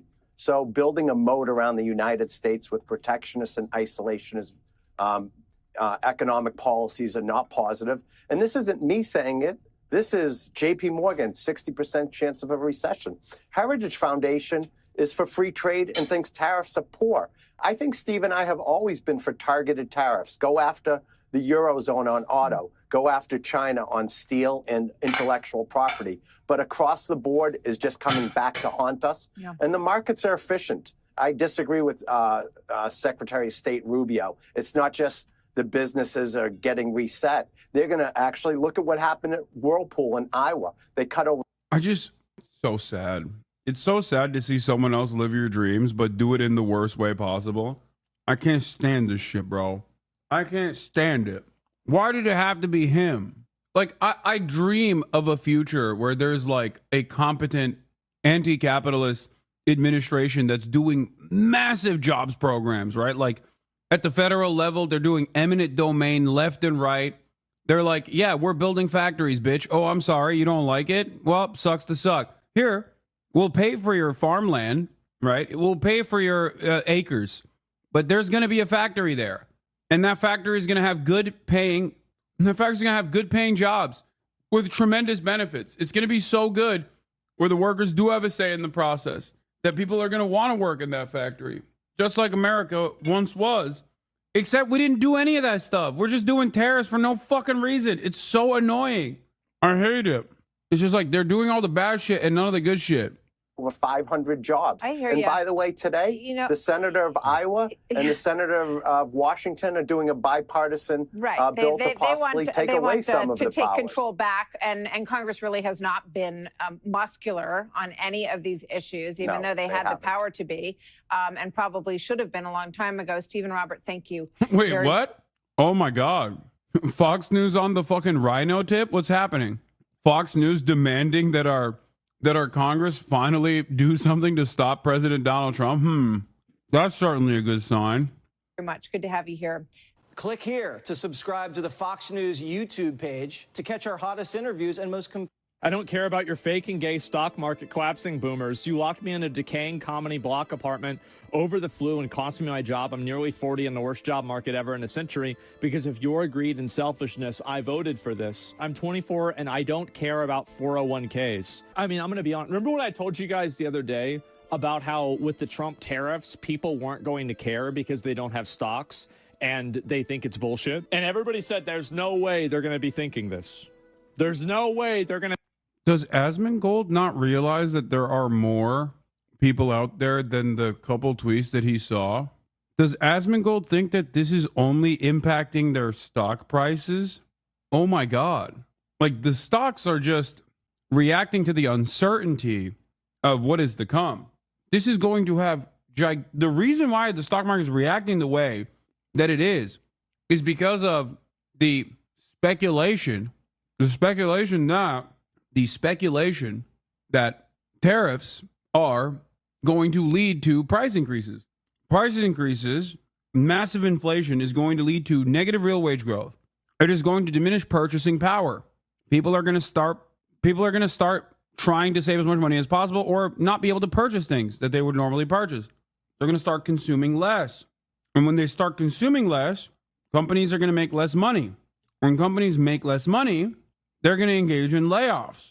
And this downward trend, this downward spiral will repeat itself in perpetuity. The more people get laid off, the less purchasing power the American labor force has overall, which would lead to a recession and then a depression. A great one. The greatest depression of all time. Believe it, folks. Believe me. So it's not just about stock prices, even though for a lot of wealthy people, like that's the only way that they analyze what's going on. Yeah, they're losing the fake money. They're losing the fake money, sure, but it's not about the stock. It's not about the prices going stock market. It's not about the value being wiped out from the stock market that is impactful. I don't give a fuck about that. Many people don't give a fuck about that. What matters is what is yet to come. And I think this. Well, fuck your 401ks. I want my country back. And so you're having way more people saying this because the big problem is that I think that whenever you have like a global economy and you're competing against, like, let's say people from India that are willing to do the job for like 1/10 the amount of money that you're willing to do it at, or 50% or 80%, even something less extreme. Is this good for the country that is providing a platform for this to happen for? Dude, I've never experienced such a unique moment where I literally agree with the principle. Okay, I agree with the fucking principle. Yes, this is the problem with free trade. Yes, you get it. That's great. I'm glad you get this issue. Okay, this is a major hurdle that we've cleared. But when you don't have a robust, competitive manufacturing base that was set up prior to these actions, then you just did trade protectionism for manufacturing that doesn't exist. What the fuck? As I said before, it's like you want to build a shed, okay? And a part of that is, you know, using a hammer and a saw and screws and nails, right?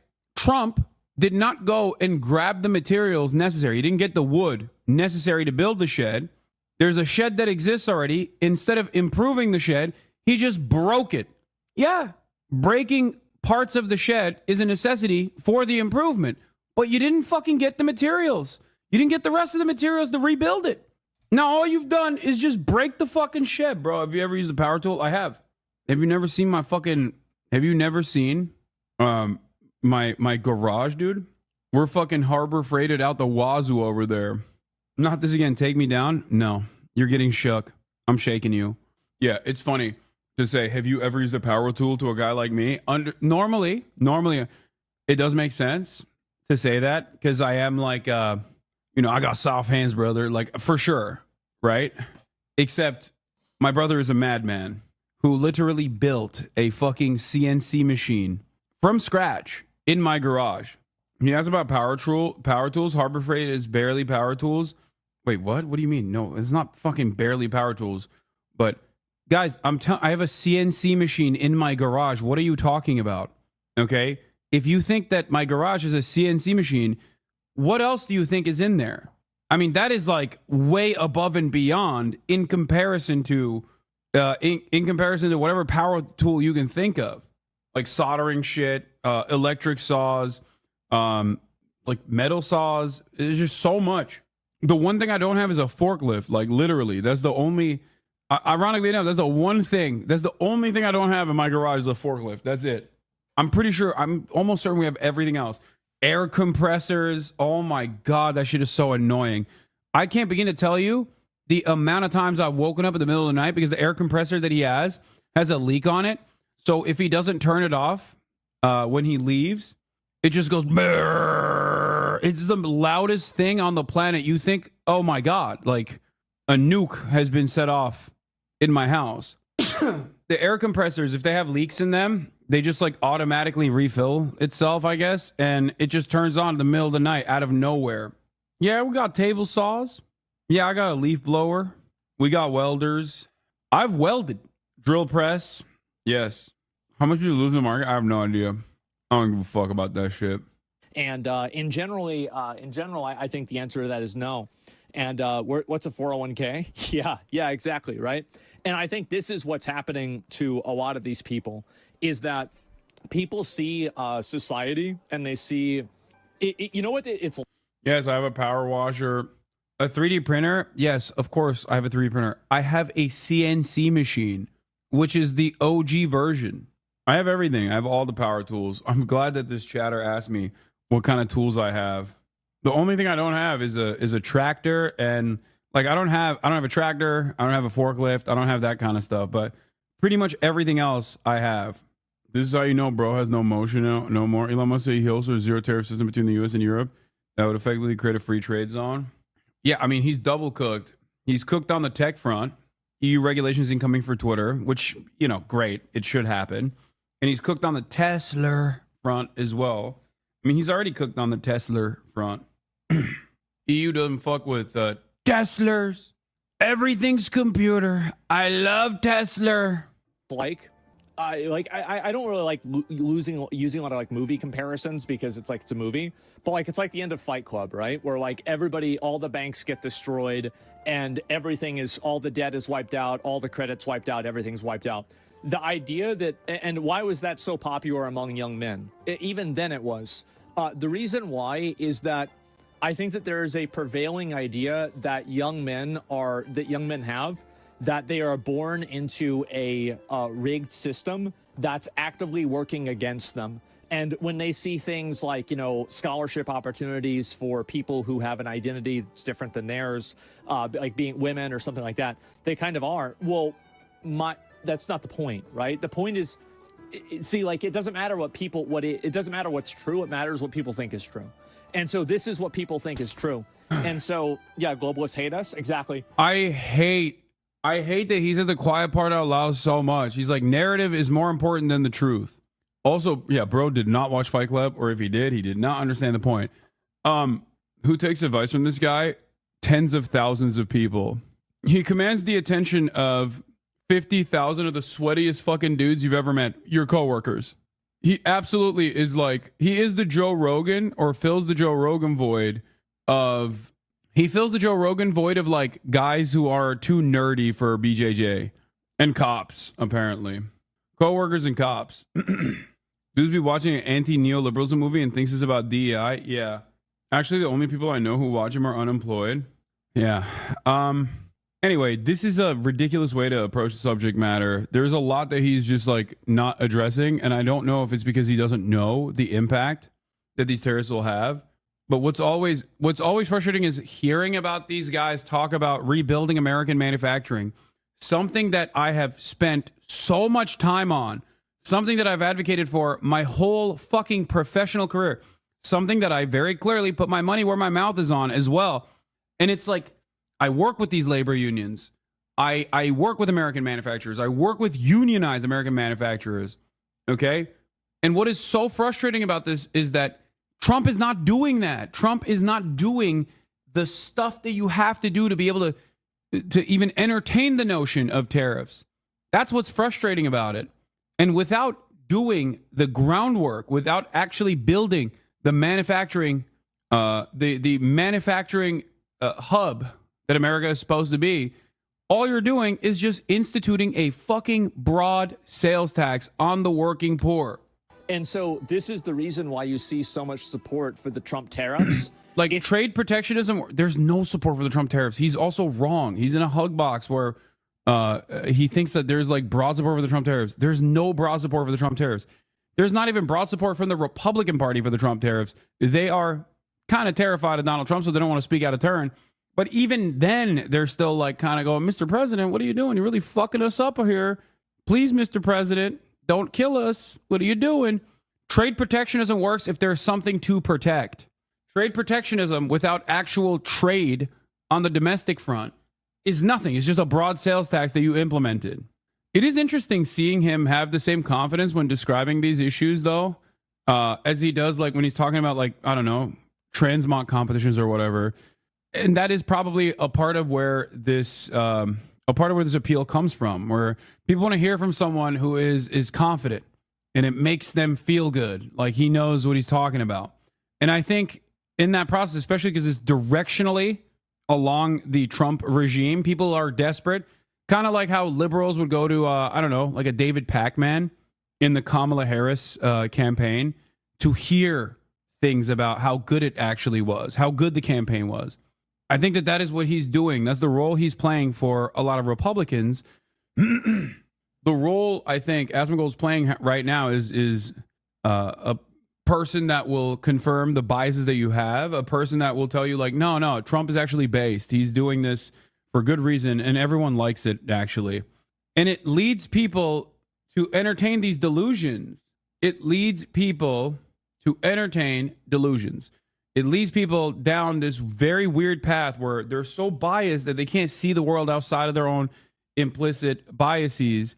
And it's ironic because people say that about me all the time, but I spend a good deal of my commentary looking directly at what the right wing is saying, and also have an antagonistic relationship with the liberal side of politics as well. So there's never really an opportunity for me to confirm biases that I might have, because they're never demonstrated by any party in the administration. So that's why it's frustrating when people engage in that kind of projection, but it's doubly frustrating when I see it happening in real time. What he's doing is basically telling, like, as a yes man for the admin, he's basically telling people who are desperate to hear something positive from any outlet that they can get, something positive about Trump's tariffs. Because people look at, for example, like if you look at the stock market, let me just pull it up. This is the first graph I can find, right? And so anyway, if you zoom in, let me go back. We'll do like right here. So this is in the last year. So a lot of the gains that happened in the stock market, especially after like in 2020 here, a lot of these gains were amounts of money that were gained inside of the top 1% of the population. Oh my God, he's right. Oh my God. How is he right, but also so wrong at the same time? It's like I'm losing my mind, because Trump is doing left populism in his speech, but not with actual policy. So if you're pro-Trump unconditionally, you're going to engage in that left populism. Maybe that even actually works for you. But the problem here is not the problem here is not what Trump is saying. The problem here is what Trump is doing without examining the actual market, without examining the actual material conditions. And I think what you're going to see here, and this is what the tariffs are showing you, is that we are going to have a convergence of people who are, basically extremely nationalistic, and they want the country to act in their best interest and not in the best interest of like some. You can't say the stock market is immaterial and then turn around and say it's going to rebound and it's going to be good because people are nationalistic and they want manufacturing. You can't have people wish a factory, okay? If that was the case, I would have fucking used my mind power to just beam Detroit back to its fucking glory days overnight. I'd be like, oh, I'm thinking Pittsburgh. Okay, steel industry, it's back. Oh, boom. All of a sudden, factories everywhere. Like, that's not how it works. You need to build it, man. Like, what the fuck? It's just funny because what are they doing? The secret. They're just going to manifest factories all around the country. No, that takes time. There's also training that needs to take place so that you can have the properly trained labor force to be able to work in those fucking assembly lines. Oh my God. You need to train people to even build the fucking factories too. Jesus Christ. I don't understand what you're saying. What I'm saying is we do not have the manufacturing base as it stands currently, and the time that it would take to rebuild an even competitive manufacturing base in this country would be at least a decade if, and that's a big if, we got our shit together. What did you bring me? Of course I ate already. Bro, I would have died if I didn't eat. Whoa, what did you get? No, I'm going to eat it. I'm still hungry. I'm watching Asmongold right now spit. What? Show me. It's not pizza. Is it lahmacun? Is it lahmacun? It's like Turkish pizza. Probably is lahmacun. No, it is pizza. Never mind. Why is this box fucked up? Oh, it's pizza but with like za'atar, I think, right? Which slice is better? Oh, it's so fucking good. This is yellow and George. Oh, let me see the baklava. Okay, that looks pretty good. Oh my God. Damn, this shit looks bomb, dude. It ain't mine. Oh, thank you for bringing this, guys. This is amazing. No, what, bro? DC is 2 for 2. So much. I had Brussels sprouts, which are pretty good. I had a goat cheese tart that was delectable. I had a club sandwich that was bad. Straight up, it wasn't good. But the goat cheese tart was so good that it just like didn't matter. Oh God, I could hear him farting. Oh my God, Alex. Oh my God. Oh, my man really needed to go. He's laughing. Don't laugh, you animal. Really? He's like, oh, I can't wait to shit. I mean, it's not my bathroom. Also, he stayed at my house. What kind of punishment did he put on my bathroom at my home? He's laughing. Stop laughing. Rate the fart. It's wet. Yeah, he's pooping in front of 35,000 people out of his dookie ass. All right, I'm gonna try the baklava now. It's a little bit fried, I'll be honest. It's a little too burnt, but we'll see. Mmm. Oh my god. With the salt? Excellent. Very good. Wow. Bro, I'm never shit talking DC food. God damn. I hit a lucky streak. I think I hit a very lucky streak, and I don't think it's like broadly representative of DC food in general, but god damn. I still think Turkish baklava is obviously better.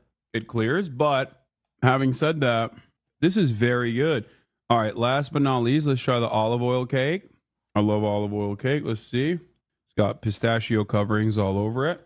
Oh, baby. Oh, it's heavy.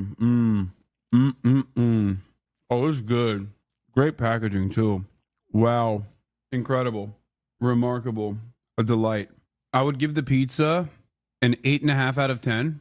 I would give the baklava also a 8.7 out of 10. The olive oil cake, I would give it 8 out of 10, which is really high marks for the record. Really, really high marks. Let's continue. Global, international company. And you're going to see that happen. And you're going to see a convergence of that with like extreme left, economic policy. And we're already seeing this happening. And so this is the reason why they don't care about the stock market. It's because the stock market represents a bunch of rich people that control everything, who these people look at. Dog, the stock market is irrelevant in this conversation. I mean, it sucks for boomers. It sucks for working class people who are losing their 401ks. But the stock market is negligible in comparison to what is yet to come. Massive price increases, a cost of affordability crisis, a cost of living crisis, paired up with a recession and mass layoffs that spiral completely out of control. Yeah, Trump demands are like trying to build on quicksand. Exactly. All I tell you about DC food is goated, and there's so much more you haven't tried. Hit me up next time you're in town. No, I believe it now. I'm not kidding when I tell you that his audience is more upset about trans athletes and the DEI than the economy. Look at the subreddit. EU admits climate funds were used against conservatives. What? I don't understand why you sent me Asmongold subreddit. Looking at it, bro. You gotta get it. Are you guys sleeping in the same bed without me? That's fucked up. These guys are doing gay stuff without me. I'm so washed. What? By the way, when do we... Wait, what the fuck? Should we be getting ready? How much more time do we have? Are you sure? You looked it up for sure. Okay. All right. Okay, stop yelling, dude. Don't yell the name of the airport or anything like that. All right. As the ones who've ruined their The lives. fuck? So why the fuck would a young guy who doesn't have any stocks and they feel like they, this is like if you're a young man, it's hard for you to get a job. There are, systematic ways that you're disenfranchised or denied opportunities. And on like the culture, it seems like it's okay to make fun of young men and other things that are similar to that. No stocks, fuck them. Exactly. They want revenge. Yes, exactly. Rust Belt revenge. That's exactly it. And so this is the reason why you see so many people supporting the Trump tariffs. And this is the part that a lot of people won't say out loud. Dog, there is no... The amount of support for the Trump tariffs is minimal, okay? Even from the people who support Trump, there is an understandable anxiety coming from them because they're scared about the cost of living going up crazy style in the short term. It's not about the stocks. I don't know why he's hyper focusing on the stocks. Like, I guess it's about the stocks because the Republicans only care about it. I don't know. The stocks are the initial indication that things are falling apart. As I've said over and over again, the gains in the stock market are privatized, but the losses are socialized. So when the stock market is doing well, you're not really going to experience that. You're going to get maybe a crumb in your 401k. But when the stock market plummets, you will experience the impact because you're going to get fucking fired. Tying this back up to like the male loneliness epidemic or whatever the fuck, or DEI, is insane. There is some truth to what Asmongold is saying in terms of like how men feel, young men feel. He's not wrong about that front. Like a lack of hope, assuming that their future is completely broken, paired up with an educational crisis for young men in particular, because there is a disparity there, right? Because it's not like women or young women are having an easy go at this market, right? That's not the case. But young men are fucked up from an early age because they're not even getting the same educational attainment as young women are. So their opportunities are even more diminished. Like, young women go and work at a shitty job after getting a college degree. Young men have even less shitty jobs to work at because they don't even get the college degree. So there is a real feeling of resentment. That part is correct. I agree with what Asmongold is saying. The issue, however, is that he's not redirecting that resentment towards things that matter, and instead, he's redirecting that resentment towards things that don't matter. Hyper-focusing on DEI and all the other externalities that the Republican Party shifts people's attention towards in an effort to further destabilize the economy, in an effort to keep stealing from the working poor. And it works. It works incredibly successfully. As long as you go, yeah, based, DEI, it's die. DEI is getting died. It's killing DEI. We like it. We're done with the wokes. It's revenge time. Which is also ironic for Asmongold to say, because, like, he's not even in the financial instability that, like, many of his young male fans are. You know, he is very financially stable. It's not like he also experiences the resentment and the frustration of, like, the manufacturing moving overseas so that you never will be able to get a good paying union job in a Rust Belt town. Like, you're a Twitch streamer, you know what I mean? And so am I. So you can make the argument like, well, Hasan, how can you say you understand it? Well, because I work with these people. I want to actually build a robust manufacturing base in the United States of America. This is kind of my whole goal, my job. This is all I do. So as someone who wants this, I looked at what Donald Trump is doing with first resentment and anger, and then with envy, because he gets to break the system, but not even build it. He just gets to break it. And the breaking of the system part is, I think, harder than building. So the fact that he can get the hard part across and have no interest in the comparatively easier part of, like, spending money and building fucking factories is so frustrating. They want it to go down. They think, fuck these companies, these international companies that are getting rich off of these. Also, the other side of this that's definitely frustrating is that he does say something that I oppose and vehemently oppose, as a matter of fact, is the truth does not matter. People's feelings matter more than the truth. If everyone feels a certain way, then it might as well be the truth, which I think is at the heart of our disagreements, because the truth matters. It matters more than what people's personal feelings are. You're basically saying, like, as long as you can lie to people successfully enough and they believe it, then it doesn't matter what the truth is. That's a horrifying thing to say. Like fucking sweatshop laborers, and, they've put Americans out of a job. They want it to go down.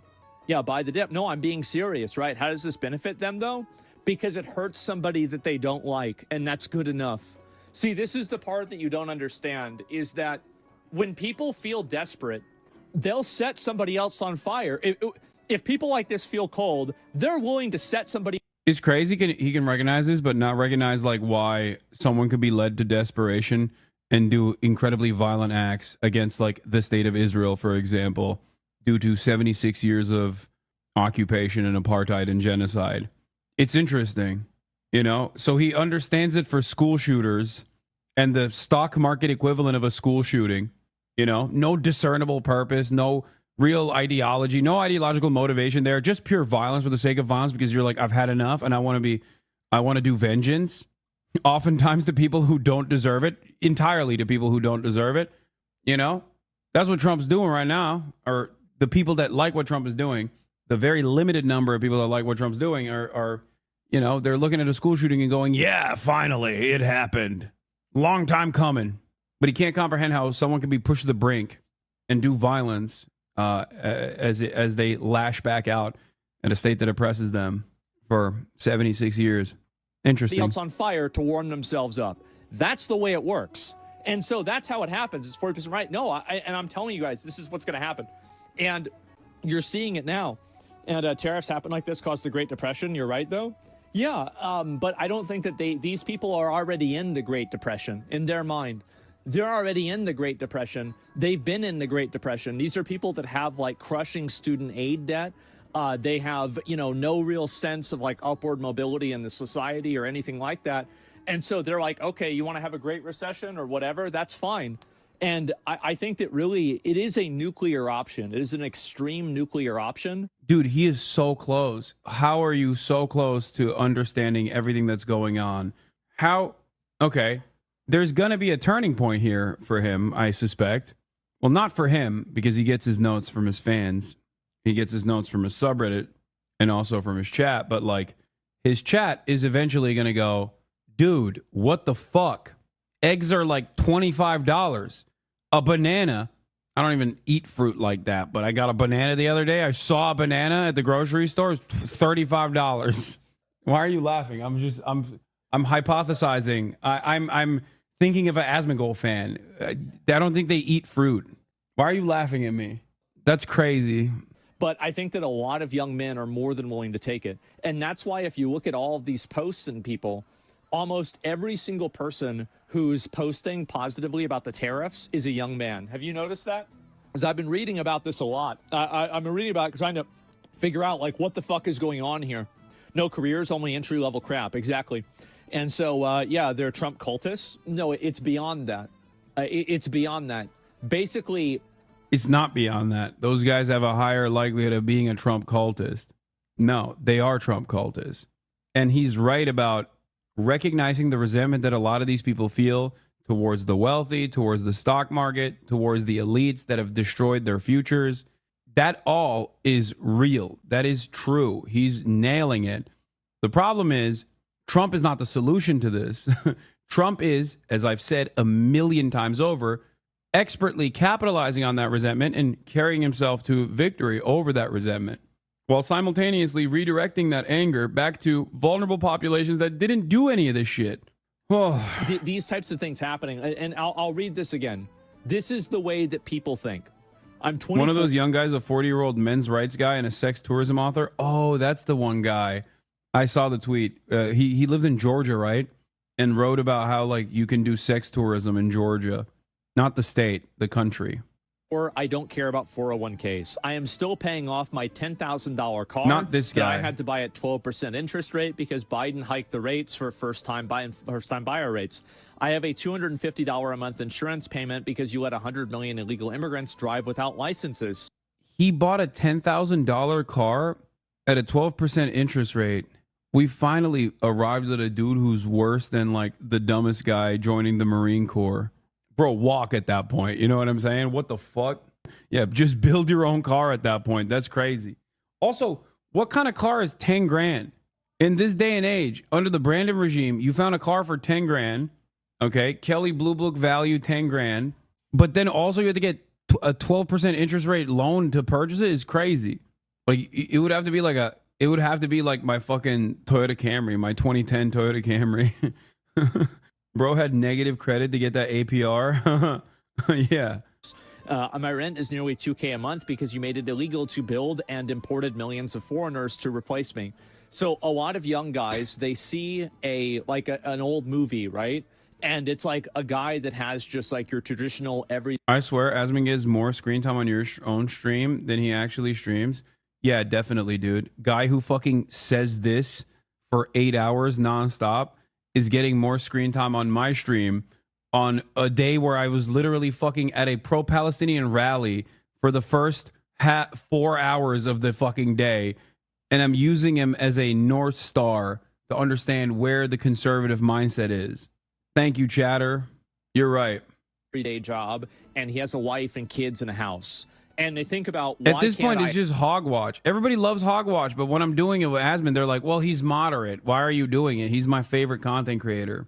Not gonna lie, you on this man's nuts. We all know he's dumb as shit. Why is it that no one says this when I talk about fucking Ben Shapiro? It's just very shocking. Like, I'm not talking about Asmongold's, like, drama or whatever the fuck. I'm talking about his political commentary, specifically as the largest political commentator on the fucking platform. He is the largest right-wing political commentator right now.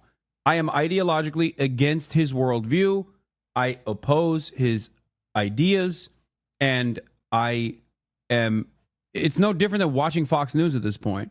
Actually, it's even more instructive than watching Fox News at this point. Ask yourself why you go, nah, this is dumb. This isn't drama. I'm not like daggering Asmongold's like personal shit here. I'm talking about his commentary, and I think I'm being relatively fair because there are assessments that he's making that are correct about the resentment that people feel, about the anger that people feel, about why they have a positive outlook on the stock market collapse. But I'm also explaining to you in the process that there is a short-sightedness here, which I think he will inevitably go back on. Are you leaving? Are you crying? Alex is crying. He's crying about he's crowed. He's crying. He's crying about the future of America. He's listening to Asmongold speaking, and he's like, how poetic the way he described white male resentment towards DEI and immigrants replacing them. It's nice of you to do that.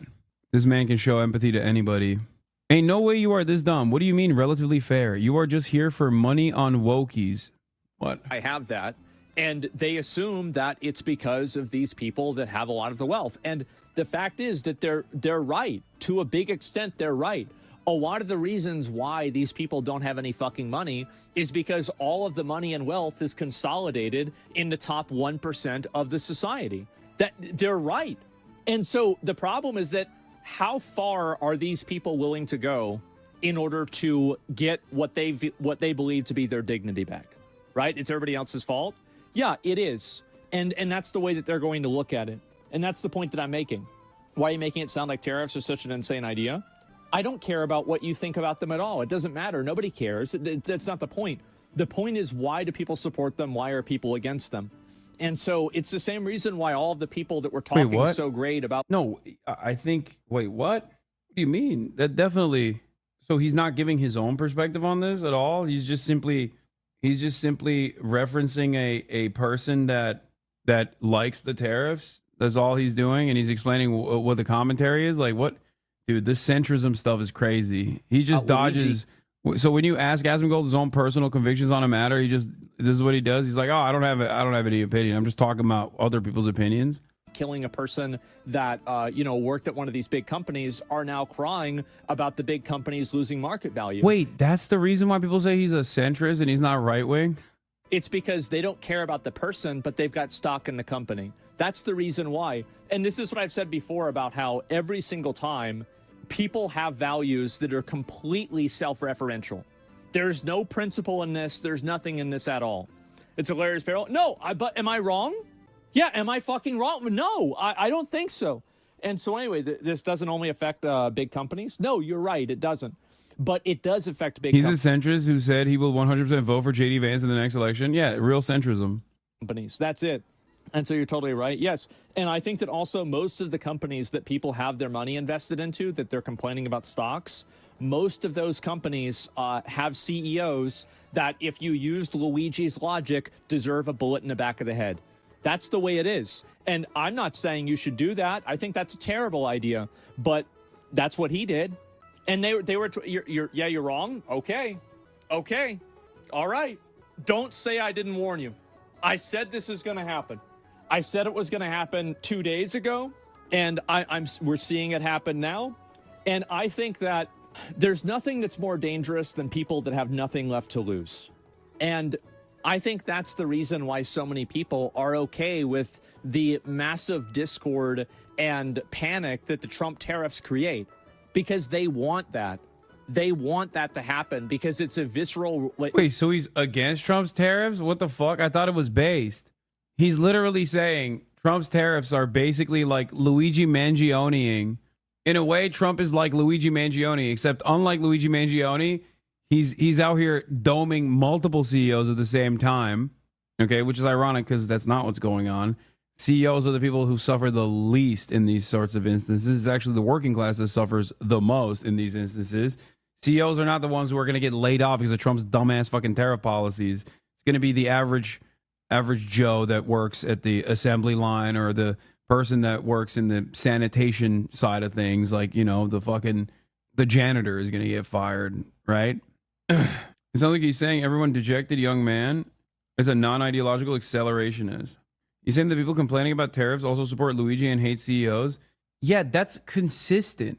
You can fucking complain about tariffs because you understand that the way that Donald Trump is actually presenting these tariffs is idiotic and is going to not just cause a market collapse, but something significantly worse than just market collapse.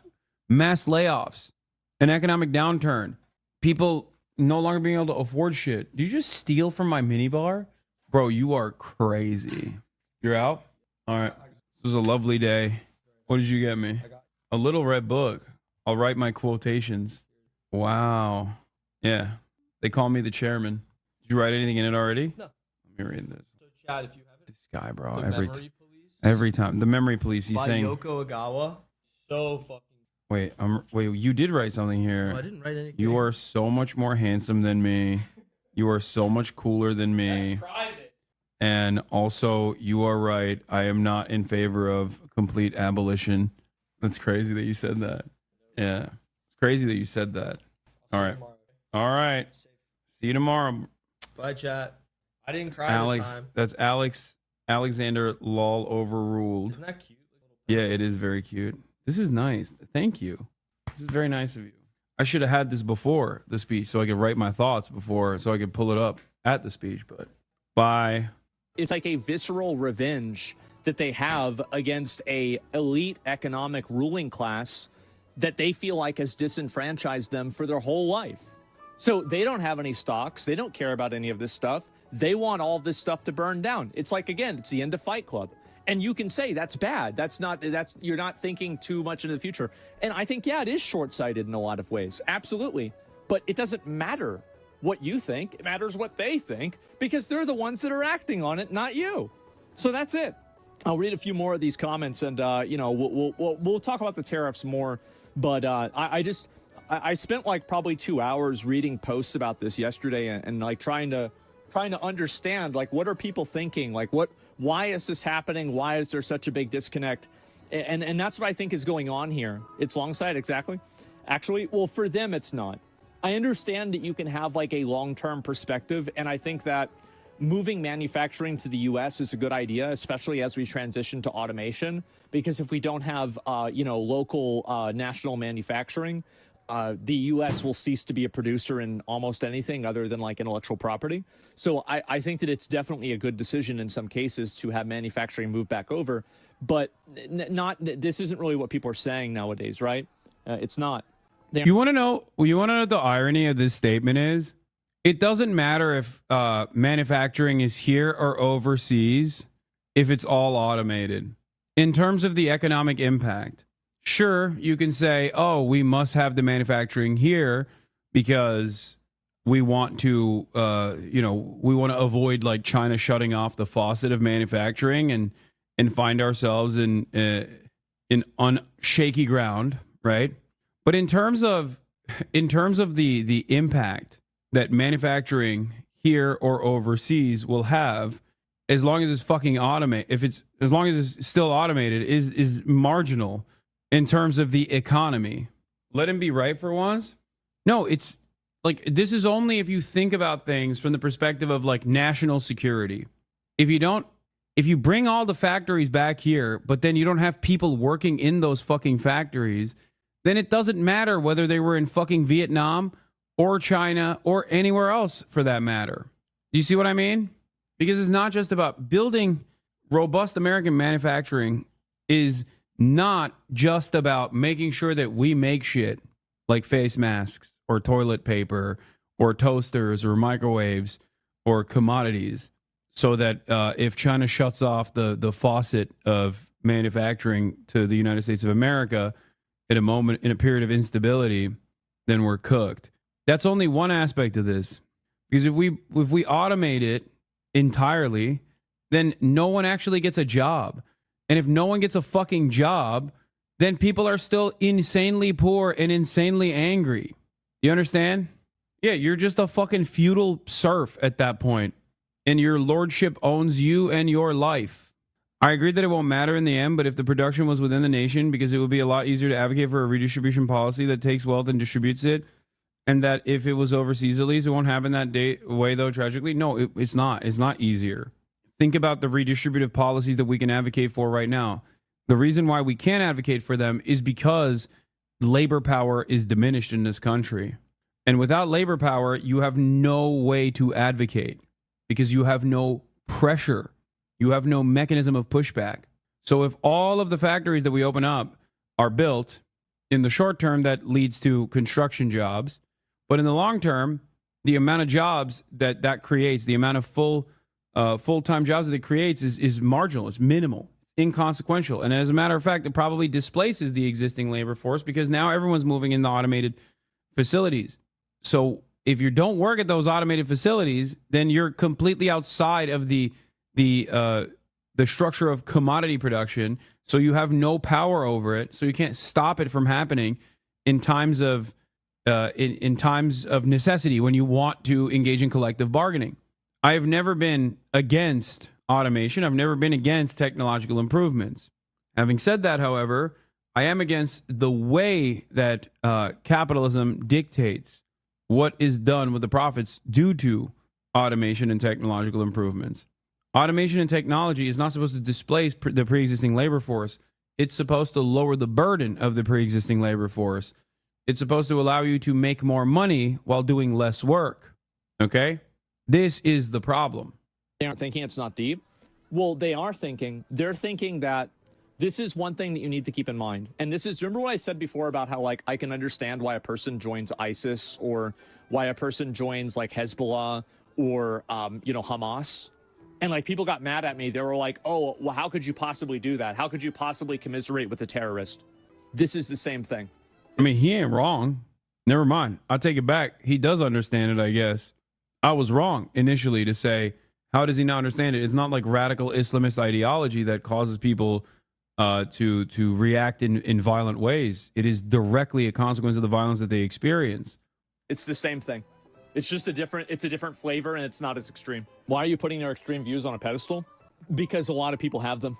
That's the reason why. Yeah, I don't care about tariffs because I pulled my investments and put them in an interest-bearing account. It was obvious this was coming. Yeah, sure. They're acting. I do take issue. Like, I understand what he's trying to say here in terms of, like, the advocacy for the collapse of the fucking global markets from people who have nothing and people who have no hope. But that's not the same as a dude joining a fucking militant formation that is militarily trying to stop a significantly more powerful country from fucking killing it. Like, I would not compare ISIS to Hezbollah, and I certainly would not compare ISIS to Hamas either. Like, there is a very valid reason why those guys join Hamas or Hezbollah. ISIS, on the other hand, is ironically not dissimilar to Israel. There's a lot of volatility, there's a lot of instability in places where ISIS is formed, but their smoke isn't necessarily against Western states and empire, but instead is to build their own empire, and their victims are overwhelmingly other Arabs, Muslims in particular. ISIS is a destabilizing force in the region. Hamas and Hezbollah, on the other hand, are forces for sovereignty. This is a major difference. In their own immediate interests. What is a 401k? The same. I would say the same for the Houthis as well, for the Ansar Allah movement as well. Matter if they can't afford breakfast or basic goods. This is the premise of a tariff enjoyer.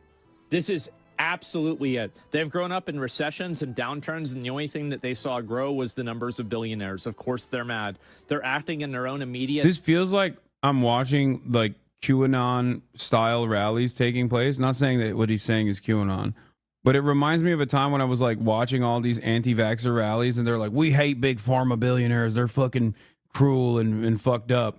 But then their solution to all of that uncontrollable anger that is justifiable in many ways, but their solution is so off base where they're like, yeah, that made me anti-medicine. And the same thing here, which is like, hating billionaires is good. It's healthy. Okay. Feeling resentful towards billionaires is a healthy resentment to have in your heart. That's why even when people yell at me and they're like, Hasan, you're so fucking wealthy, fuck you, I'm like, no, that's not bad. It's a healthy attitude to have towards every person that is rich. Okay. Feel that in your heart. Love it. I'm not your enemy, but it's okay. All right? Not going to stop you from getting mad at a rich person. The problem here is you get mad at rich people and then you literally follow along their agenda of saying, we're not the enemies, it's trans people. Do you understand? Do you get it? That's my issue. Be mad at rich people and stay mad at rich people. Don't be mad at rich people and then elect a rich person to abide by the wishes of the rich or wishes of the rich. Get interest. What You're not using your wealth to do capitalism, though? I know, but good luck explaining that to people. They don't want to understand it. It doesn't matter. 401k matter if they can't afford breakfast or basic goods. That is exactly it. Losers who are bad with money had no retirement plan, no investments, are okay with tariffs, right? Yeah. And capitalism isn't what's wrong with this country. It's crony capitalism. Capitalism is fine. Yeah, real capitalism hasn't been tried. This is something different. This is what I said before about how, you know, whenever we have automation, we're going to have to bring back slavery or do something that's similar to that, maybe kill a bunch of people. Because what are you going to do with all these people that, you know, don't have a top 10% level of intelligence in order to perform some kind of a job, right? That's still not removed by AI. Well, what do you do with them? Well, you have to do something. People don't see it the way I see it. People don't. This is only the beginning. This is only the beginning. If you think this is bad, this is only going to get worse. It's only going to get way worse. And so UBI depopulation. Yeah, I remember when COVID came out, and I was like, oh, are they doing it? Because I was thinking, because I always thought a really good way to kill a bunch of people would be like do a plague or something, right? What is this conversation, man? What is going on, brother? Like, he would be spared. I mean, he's rich. He'd probably be fine. But no, I don't think Asmongold believes this either, that COVID was a bioweapon released to, like, cull the masses. But because, like, you know, that worked for Europe. And it didn't really happen, but that's what I thought it was going to be. Yeah, the COVID. Yeah, well, I mean, you know, yeah, China got early access. And anyway, let's see here. Yeah, what a crazy season release. Yeah, crazy, right? We'll get the Pareto principle. This outcome is mathematical certainty in any economy. Of course it is. And it's a mathematical certainty in all realities. So, yeah. What? And let's see here. This is, I want to let you know that following since January, acceptable compelled speech, premise of debate, banned for debating. If you want to argue about one of my moderators, listen, my mods are gods, okay? I'm not going to hear any negative complaining about them. Okay, I agree with all that. All right, I agree with what he's saying about his mods. Things, right? I feel the same way about my mods as well. Otherwise, they pretty much do this for fucking free. Okay. I don't care a about lot. My view on the tariffs, I don't know. I don't think anybody really knows. You better take that chair home. Yeah, I'm gonna take it. I'm gonna put it in my ass. I think that it's massively destabilizing. I know people, I've had friends of mine contact me and they've said like, yeah, bro, like our company is like way worse. Like we have this massive issue. We're thinking about doing layoffs, right? So like I've had people tell me like that they're really bad. Yeah, for sure. Absolutely. Do you think he'll revert it? I think that he'll leverage the tariffs in order to get certain negotiation concessions from different countries. That's what I think will happen. Will the tariffs be, will the tariffs in their current form exist in the long term? I do not think the answer to that is yes. I don't think that in, 6 months from now, we're going to be looking at the exact same tariffs. Now, I could be wrong, but I don't think so. They're already negotiating? Yeah, of course they are. Because it would be bad for them too. It's bad. Dude, there is no... I mean, there are substantive aspects of his commentary when at least he like recognizes the resentment that like young white men especially feel due to their material conditions. But as far as like how these tariffs are applied, what the actual impact of these tariffs are beyond the immediate market volatility, none of that. 15 minutes and not a single mention of like what happens when tariffs are instituted. Why are these tariffs instituted? Why, what mathematical calculation has the Trump administration erroneously placed ahead of us and to suggest that these other countries are fucking us over? It doesn't make any sense the fact that people are just like, no, this is brilliant fucking commentary means that I think people are desperate to hear from someone that they see as a position of authority that they agree with. You staying at the Trump Hotel? Yeah. It's kind of crazy.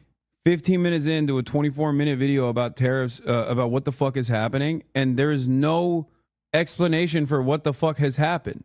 He acknowledged that this is the only the beginning. No, from the perspective of the anger that people feel, not about what these tariffs are going to do. Especially because if he comes to the conversation with a recognition of why these tariffs are being implemented, he can have a position on whether or not it is appropriate to implement these tariffs. Does he have a position on trade protectionism versus free trade? None of that has been discussed in this conversation so far. He actually said he doesn't know when asked about it directly. That's what's so shocking to me about this commentary, especially considering that it got 800,000 views. Like, I'm thinking about it as a political commentator myself, and I feel like even Ben Shapiro at least has like a coherent worldview on this matter, and he's not simply just shooting from the hip. You know what I mean?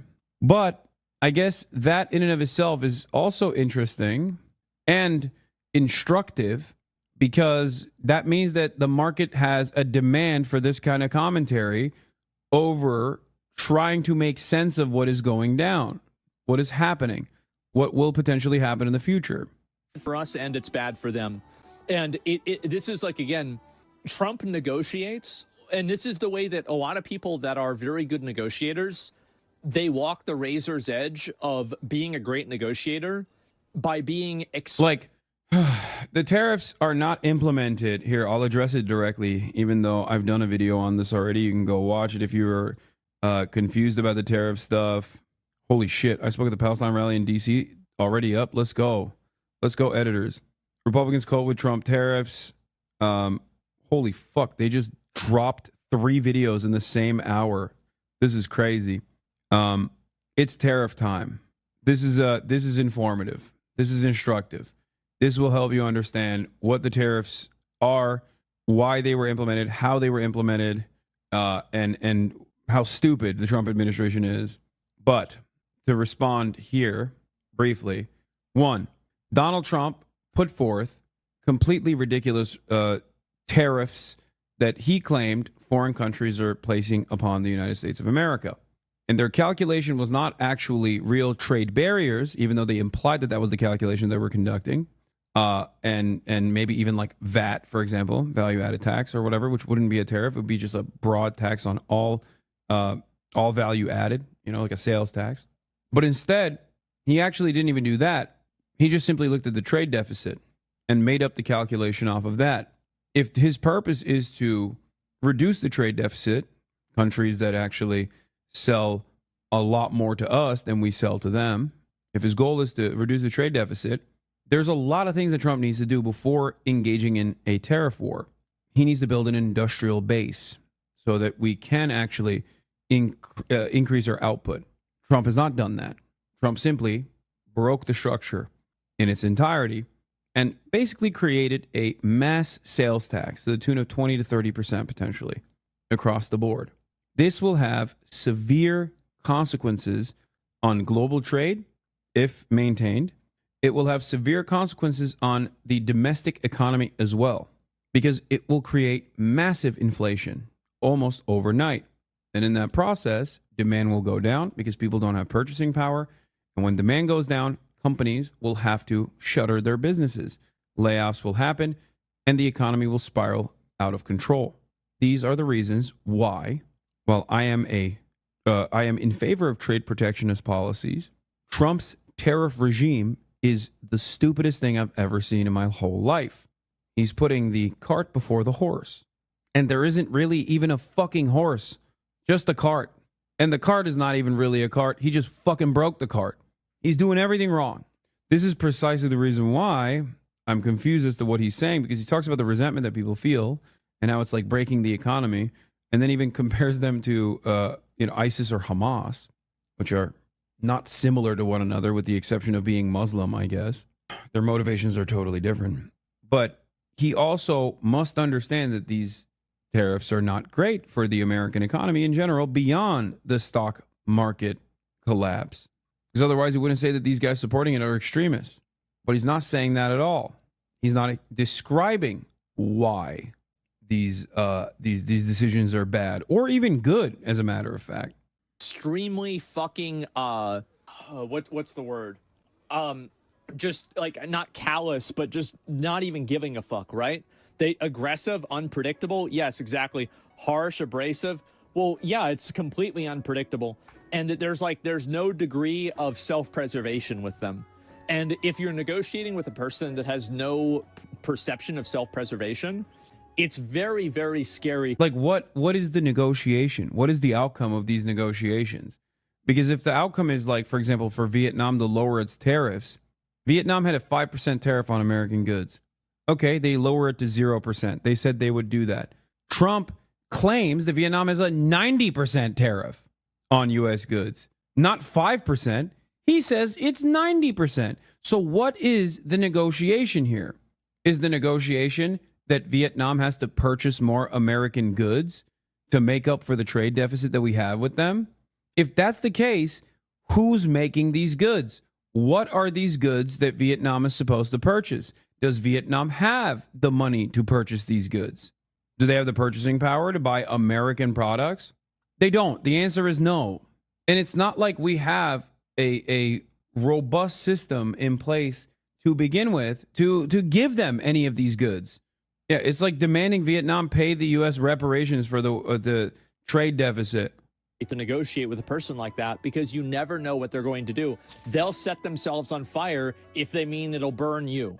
And so, oh fuck, right? Like, how do you deal with that? So that's the reason why Trump is, I think, strong at negotiating, is because he's willing to set a bunch of people on fire. Straight up. Like, that's the reason. And like, if you negotiate with a person like that, that's really fucking hard to do, right? Because it's basically like, yeah, it'll hurt us, but it'll also hurt you. How much do you want to get hurt? And that's it. And it's, again, you could say it's like a mafia tactic or whatever, but it does work with a lot of people. Yeah, madman theory. Trump has picked up all of Reagan's worst qualities and Nixon's worst qualities. And so, yeah, left-leaning. Welcome back, Ronald Nixon, Richard Reagan. Left today? Am I really? I mean, I don't think that I'm really leaning left. I think this is anything that I'm saying left-wing here? I feel like this is just the truth. This is the way it is. I don't know what you want me to say. Yeah, who said that? I don't know. Yeah, it's pure logic. Yeah, this is all logic. And so anyway, yeah, my reg button is bigger than yours. Exactly. We imposed tariff in 2017. Multiple countries in the U.S. economy flourished under Trump's administration. How is this any different? I'm not. He didn't even say anything. He simply said it'd be good to have manufacturing in the United States of America in order to preserve our national security, especially at a time when all of it will be automated anyway. A leftist position on the matter would be it's good to have manufacturing in the United States of America, not on the virtue of national security, but because that way you have good paying American jobs, people that are engaging in busy work, decent benefits, people with control over their own lives. People want to go to work, feel like they're making something of value, and be able to put food on their table and not have to worry about their finances. That's what's good about having jobs here. Not that like a bunch of fucking robots are going to be on the assembly line. And even if it was a bunch of robots on the assembly line, there should still be people on said assembly line. Even if they're not doing anything, even if they're just sitting over the robot and not doing shit, they should still be there. They should still get the profits. At the end of the day, work is an entirely made up concept. Okay? It's what you make of it. Just as computers have made certain aspects of work infinitely easier, we shouldn't have reduced the labor force in the process. We should have actually reduced the workload in that process, the work hours in that process. We should have increased the wages in that process, adjusted to the output. But productivity skyrocketed since the 80s, and wages remain stagnant as opposed to the productivity. That means that you're making more and not seeing the benefits of making more. Productivity and profits skyrocket. Wages remain stagnant in the process. That's how profits keep going up. Why, like, nobody knows what's going to happen. Why are we even debating this? Nobody has any idea. That's not true. What the end game for this is.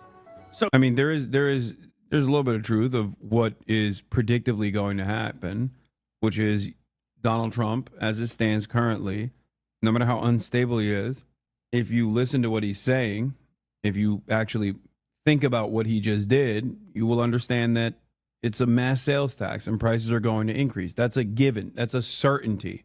That would already happen even if there was a competent manufacturing base here in the United States of America, by the way. So yeah, I mean, these are blanket tariffs. It's very different. Well, I'm saying, like, nobody knows. That's my point. Trump bootlickers are nihilists and Joker style, watch it burn, not a serious people. Well, and this is a really good point that you're bringing up here, is that tariff bootlickers are nihilists and Joker style, to watch it all burn, not serious people. Well, they don't need to be serious to cause serious damage, do they? And the Joker blew up a bunch of buildings. So do you want to have somebody like that in your city? Nope, you don't. And so that's the way it is. But no, and he's right. Like, that's absolutely it. But here's the thing, is that when you feel like you've grown up in a circus, you turn into the Joker. What a surprise. And this is the reason why, again, a lot of the people that are supporting these tariffs are young people, especially young men. The stock market's crashing? Yeah, and they don't give a fuck about that. It's fake money anyway. That's the reason. Okay, Bozo? No. See, you might not understand.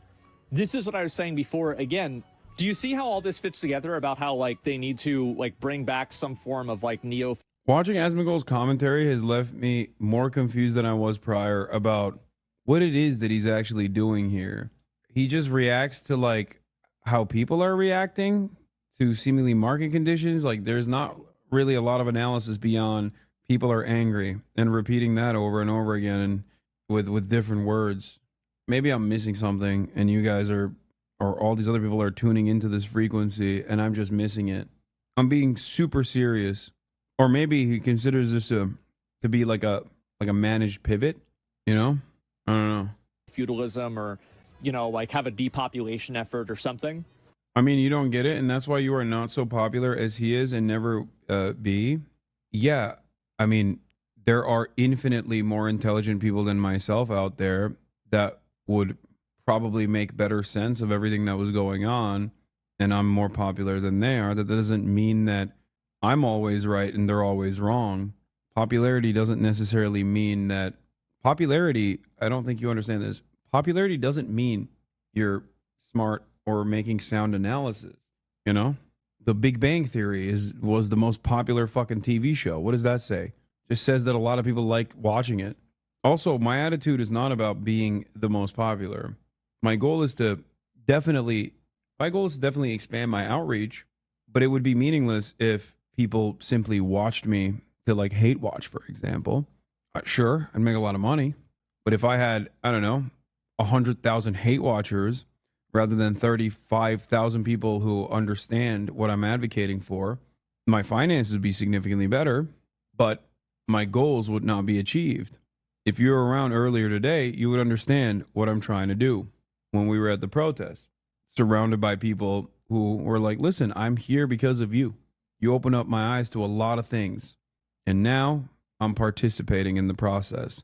Now I'm actually doing something. I'm demonstrating in the streets for these causes that you care about and these causes that I care about. Echo chamber? No, you misunderstood what I was saying. Because it would, if 100,000 hate watchers were in here, then that would be an echo chamber as well. They would just fucking be in the, their opinions would be in the opposite direction. My goal is, I guess in some ways, my goal is to convince you, or at least have you approach subject matter with a semblance of charitability. That's it. With the hopes that I can change your mind on certain things and then set you on a different path, on a journey of self-improvement where you will inevitably go out and also participate in the work necessary to make change. What do you think the conversion rate is of a hate watcher switching sides? 0.01%? That's not true. Even at the protest we were at, the dude was an organizer. And he came up to me and he's like, I initially did not like you because my friend showed me a Willie Mack show video of you. And only recently did I watch your commentary and realize, like, I was wrong. And now I'm a massive fan. That happened literally an hour ago. Dude's a fucking organizer. You get exposed. It was a fake protest. Absolutely 100% Trump has overwhelming support. 27,000 likes, by the way, on this. You had 12K viewers after October 7. Asman cannot show himself in a position of vulnerability within his new political arc. Thus, he's slowly pivoting from his hard pro-state position to a more capital C one.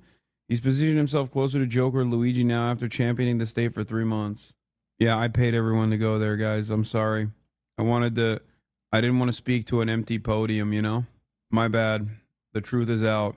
I also paid the people extra to come up to me and ask to take photos. And even more if they were to tell a heartfelt story about how I changed their perspective on a matter. Because, like, you're going to have so many of these people that inside of a democratic system, they will outvote you and cause problems.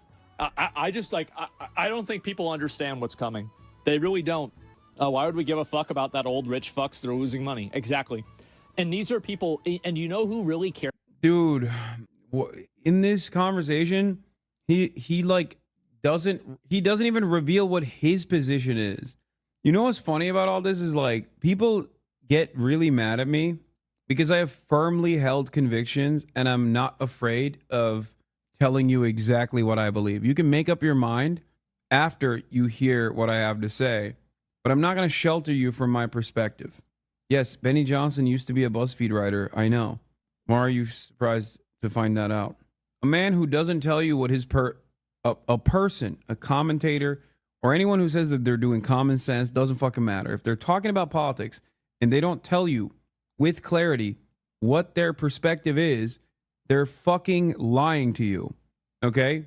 The market doesn't have tits, so he's unsure of his position. Well, think about it like this. It's like the market forcibly got their titties reduced in size by Donald Trump. And what's crazier about it is that Donald Trump wanted to make bigger titties. He said, I'm doing this to make the market's titties bigger. Okay? As a matter of fact, I'm also bringing ass back into the market. That's what Donald Trump said. Like, if the market is a video game, Donald Trump basically said, I'm going to give this market bigger titties and a bigger ass. Okay? Areolas, you're going to see it. Milky. But what ended up happening is a reduction in tit size and no ass. Because the fundamentals were never there. And he seemingly just made the video games way gayer and with no titties. Yeah, it's messed up. You got to let that analogy go. This won't end well. As with a pretty box standard postmodern conservative, doesn't even know what he believes until he sees how people are reacting to it. This video explains it well. I don't even think he's a conservative. I think he is LARPing as a Trump supporter. But he's doing it in a way where he couches all of his assessment in common sense and doesn't assume a position unless he recognizes that there is deep popularity for it, such as deportations.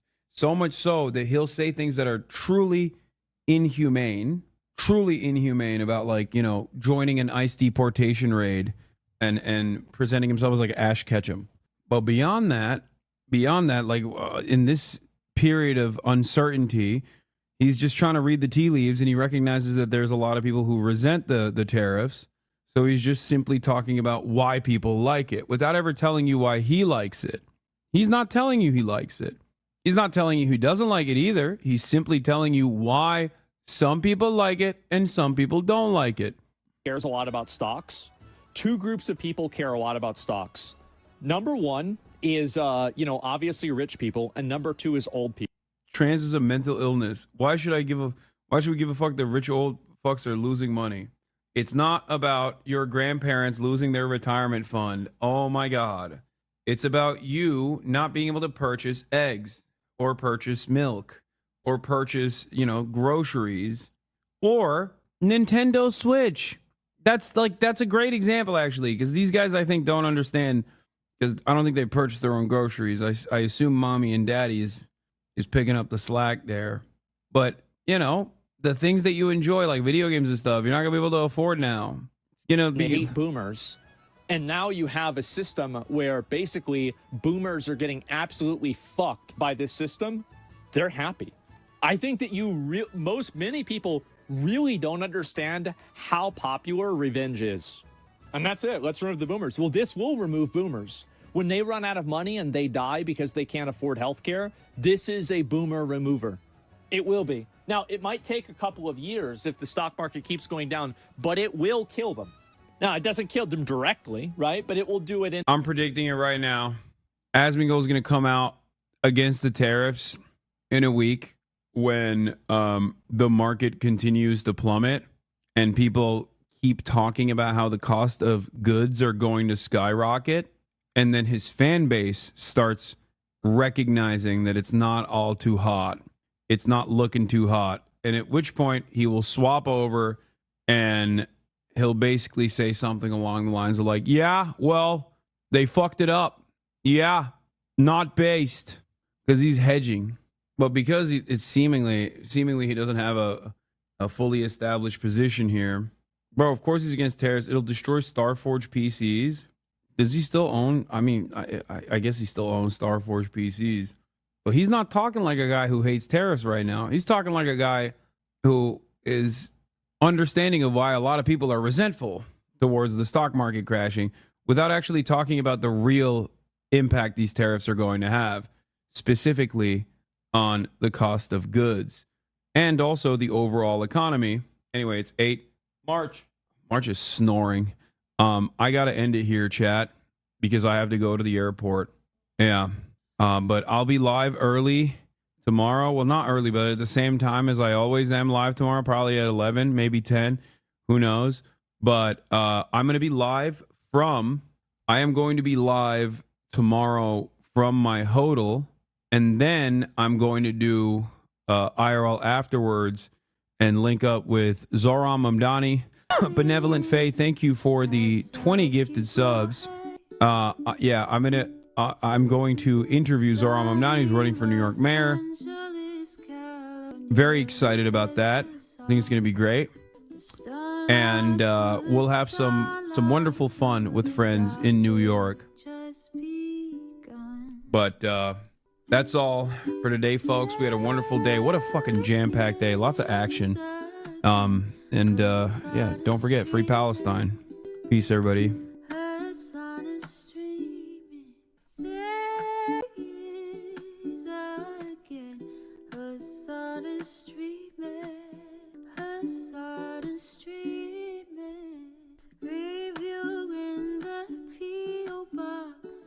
Uncle Uger's face. Sudden discord at your prop.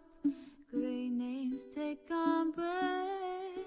Tiny Bernie Sanders, LGBTQ Air Force. The whole left at your fingertips. Ane at your door. H3 crowded debate, the Young Turks online show. 3 full fucking years of this, plenty more to go. 90-day fiance, talks of champagne bourgeoisie. A Trump rally live reaction, a mass riot at DC. There he is again, her son is streaming, her son is streaming. There he is again, her son is streaming, her son is streaming. Reading a live stream, fair comments, Austin show chat advice, and all the ways the right-wing pipeline can suck you in online. JCS react, Lord frame gets broken, cover blown. A full-blown mass pandemic, months of streaming at your home. Total radicalization coming out to find. The system you were taught to trust in was broken. The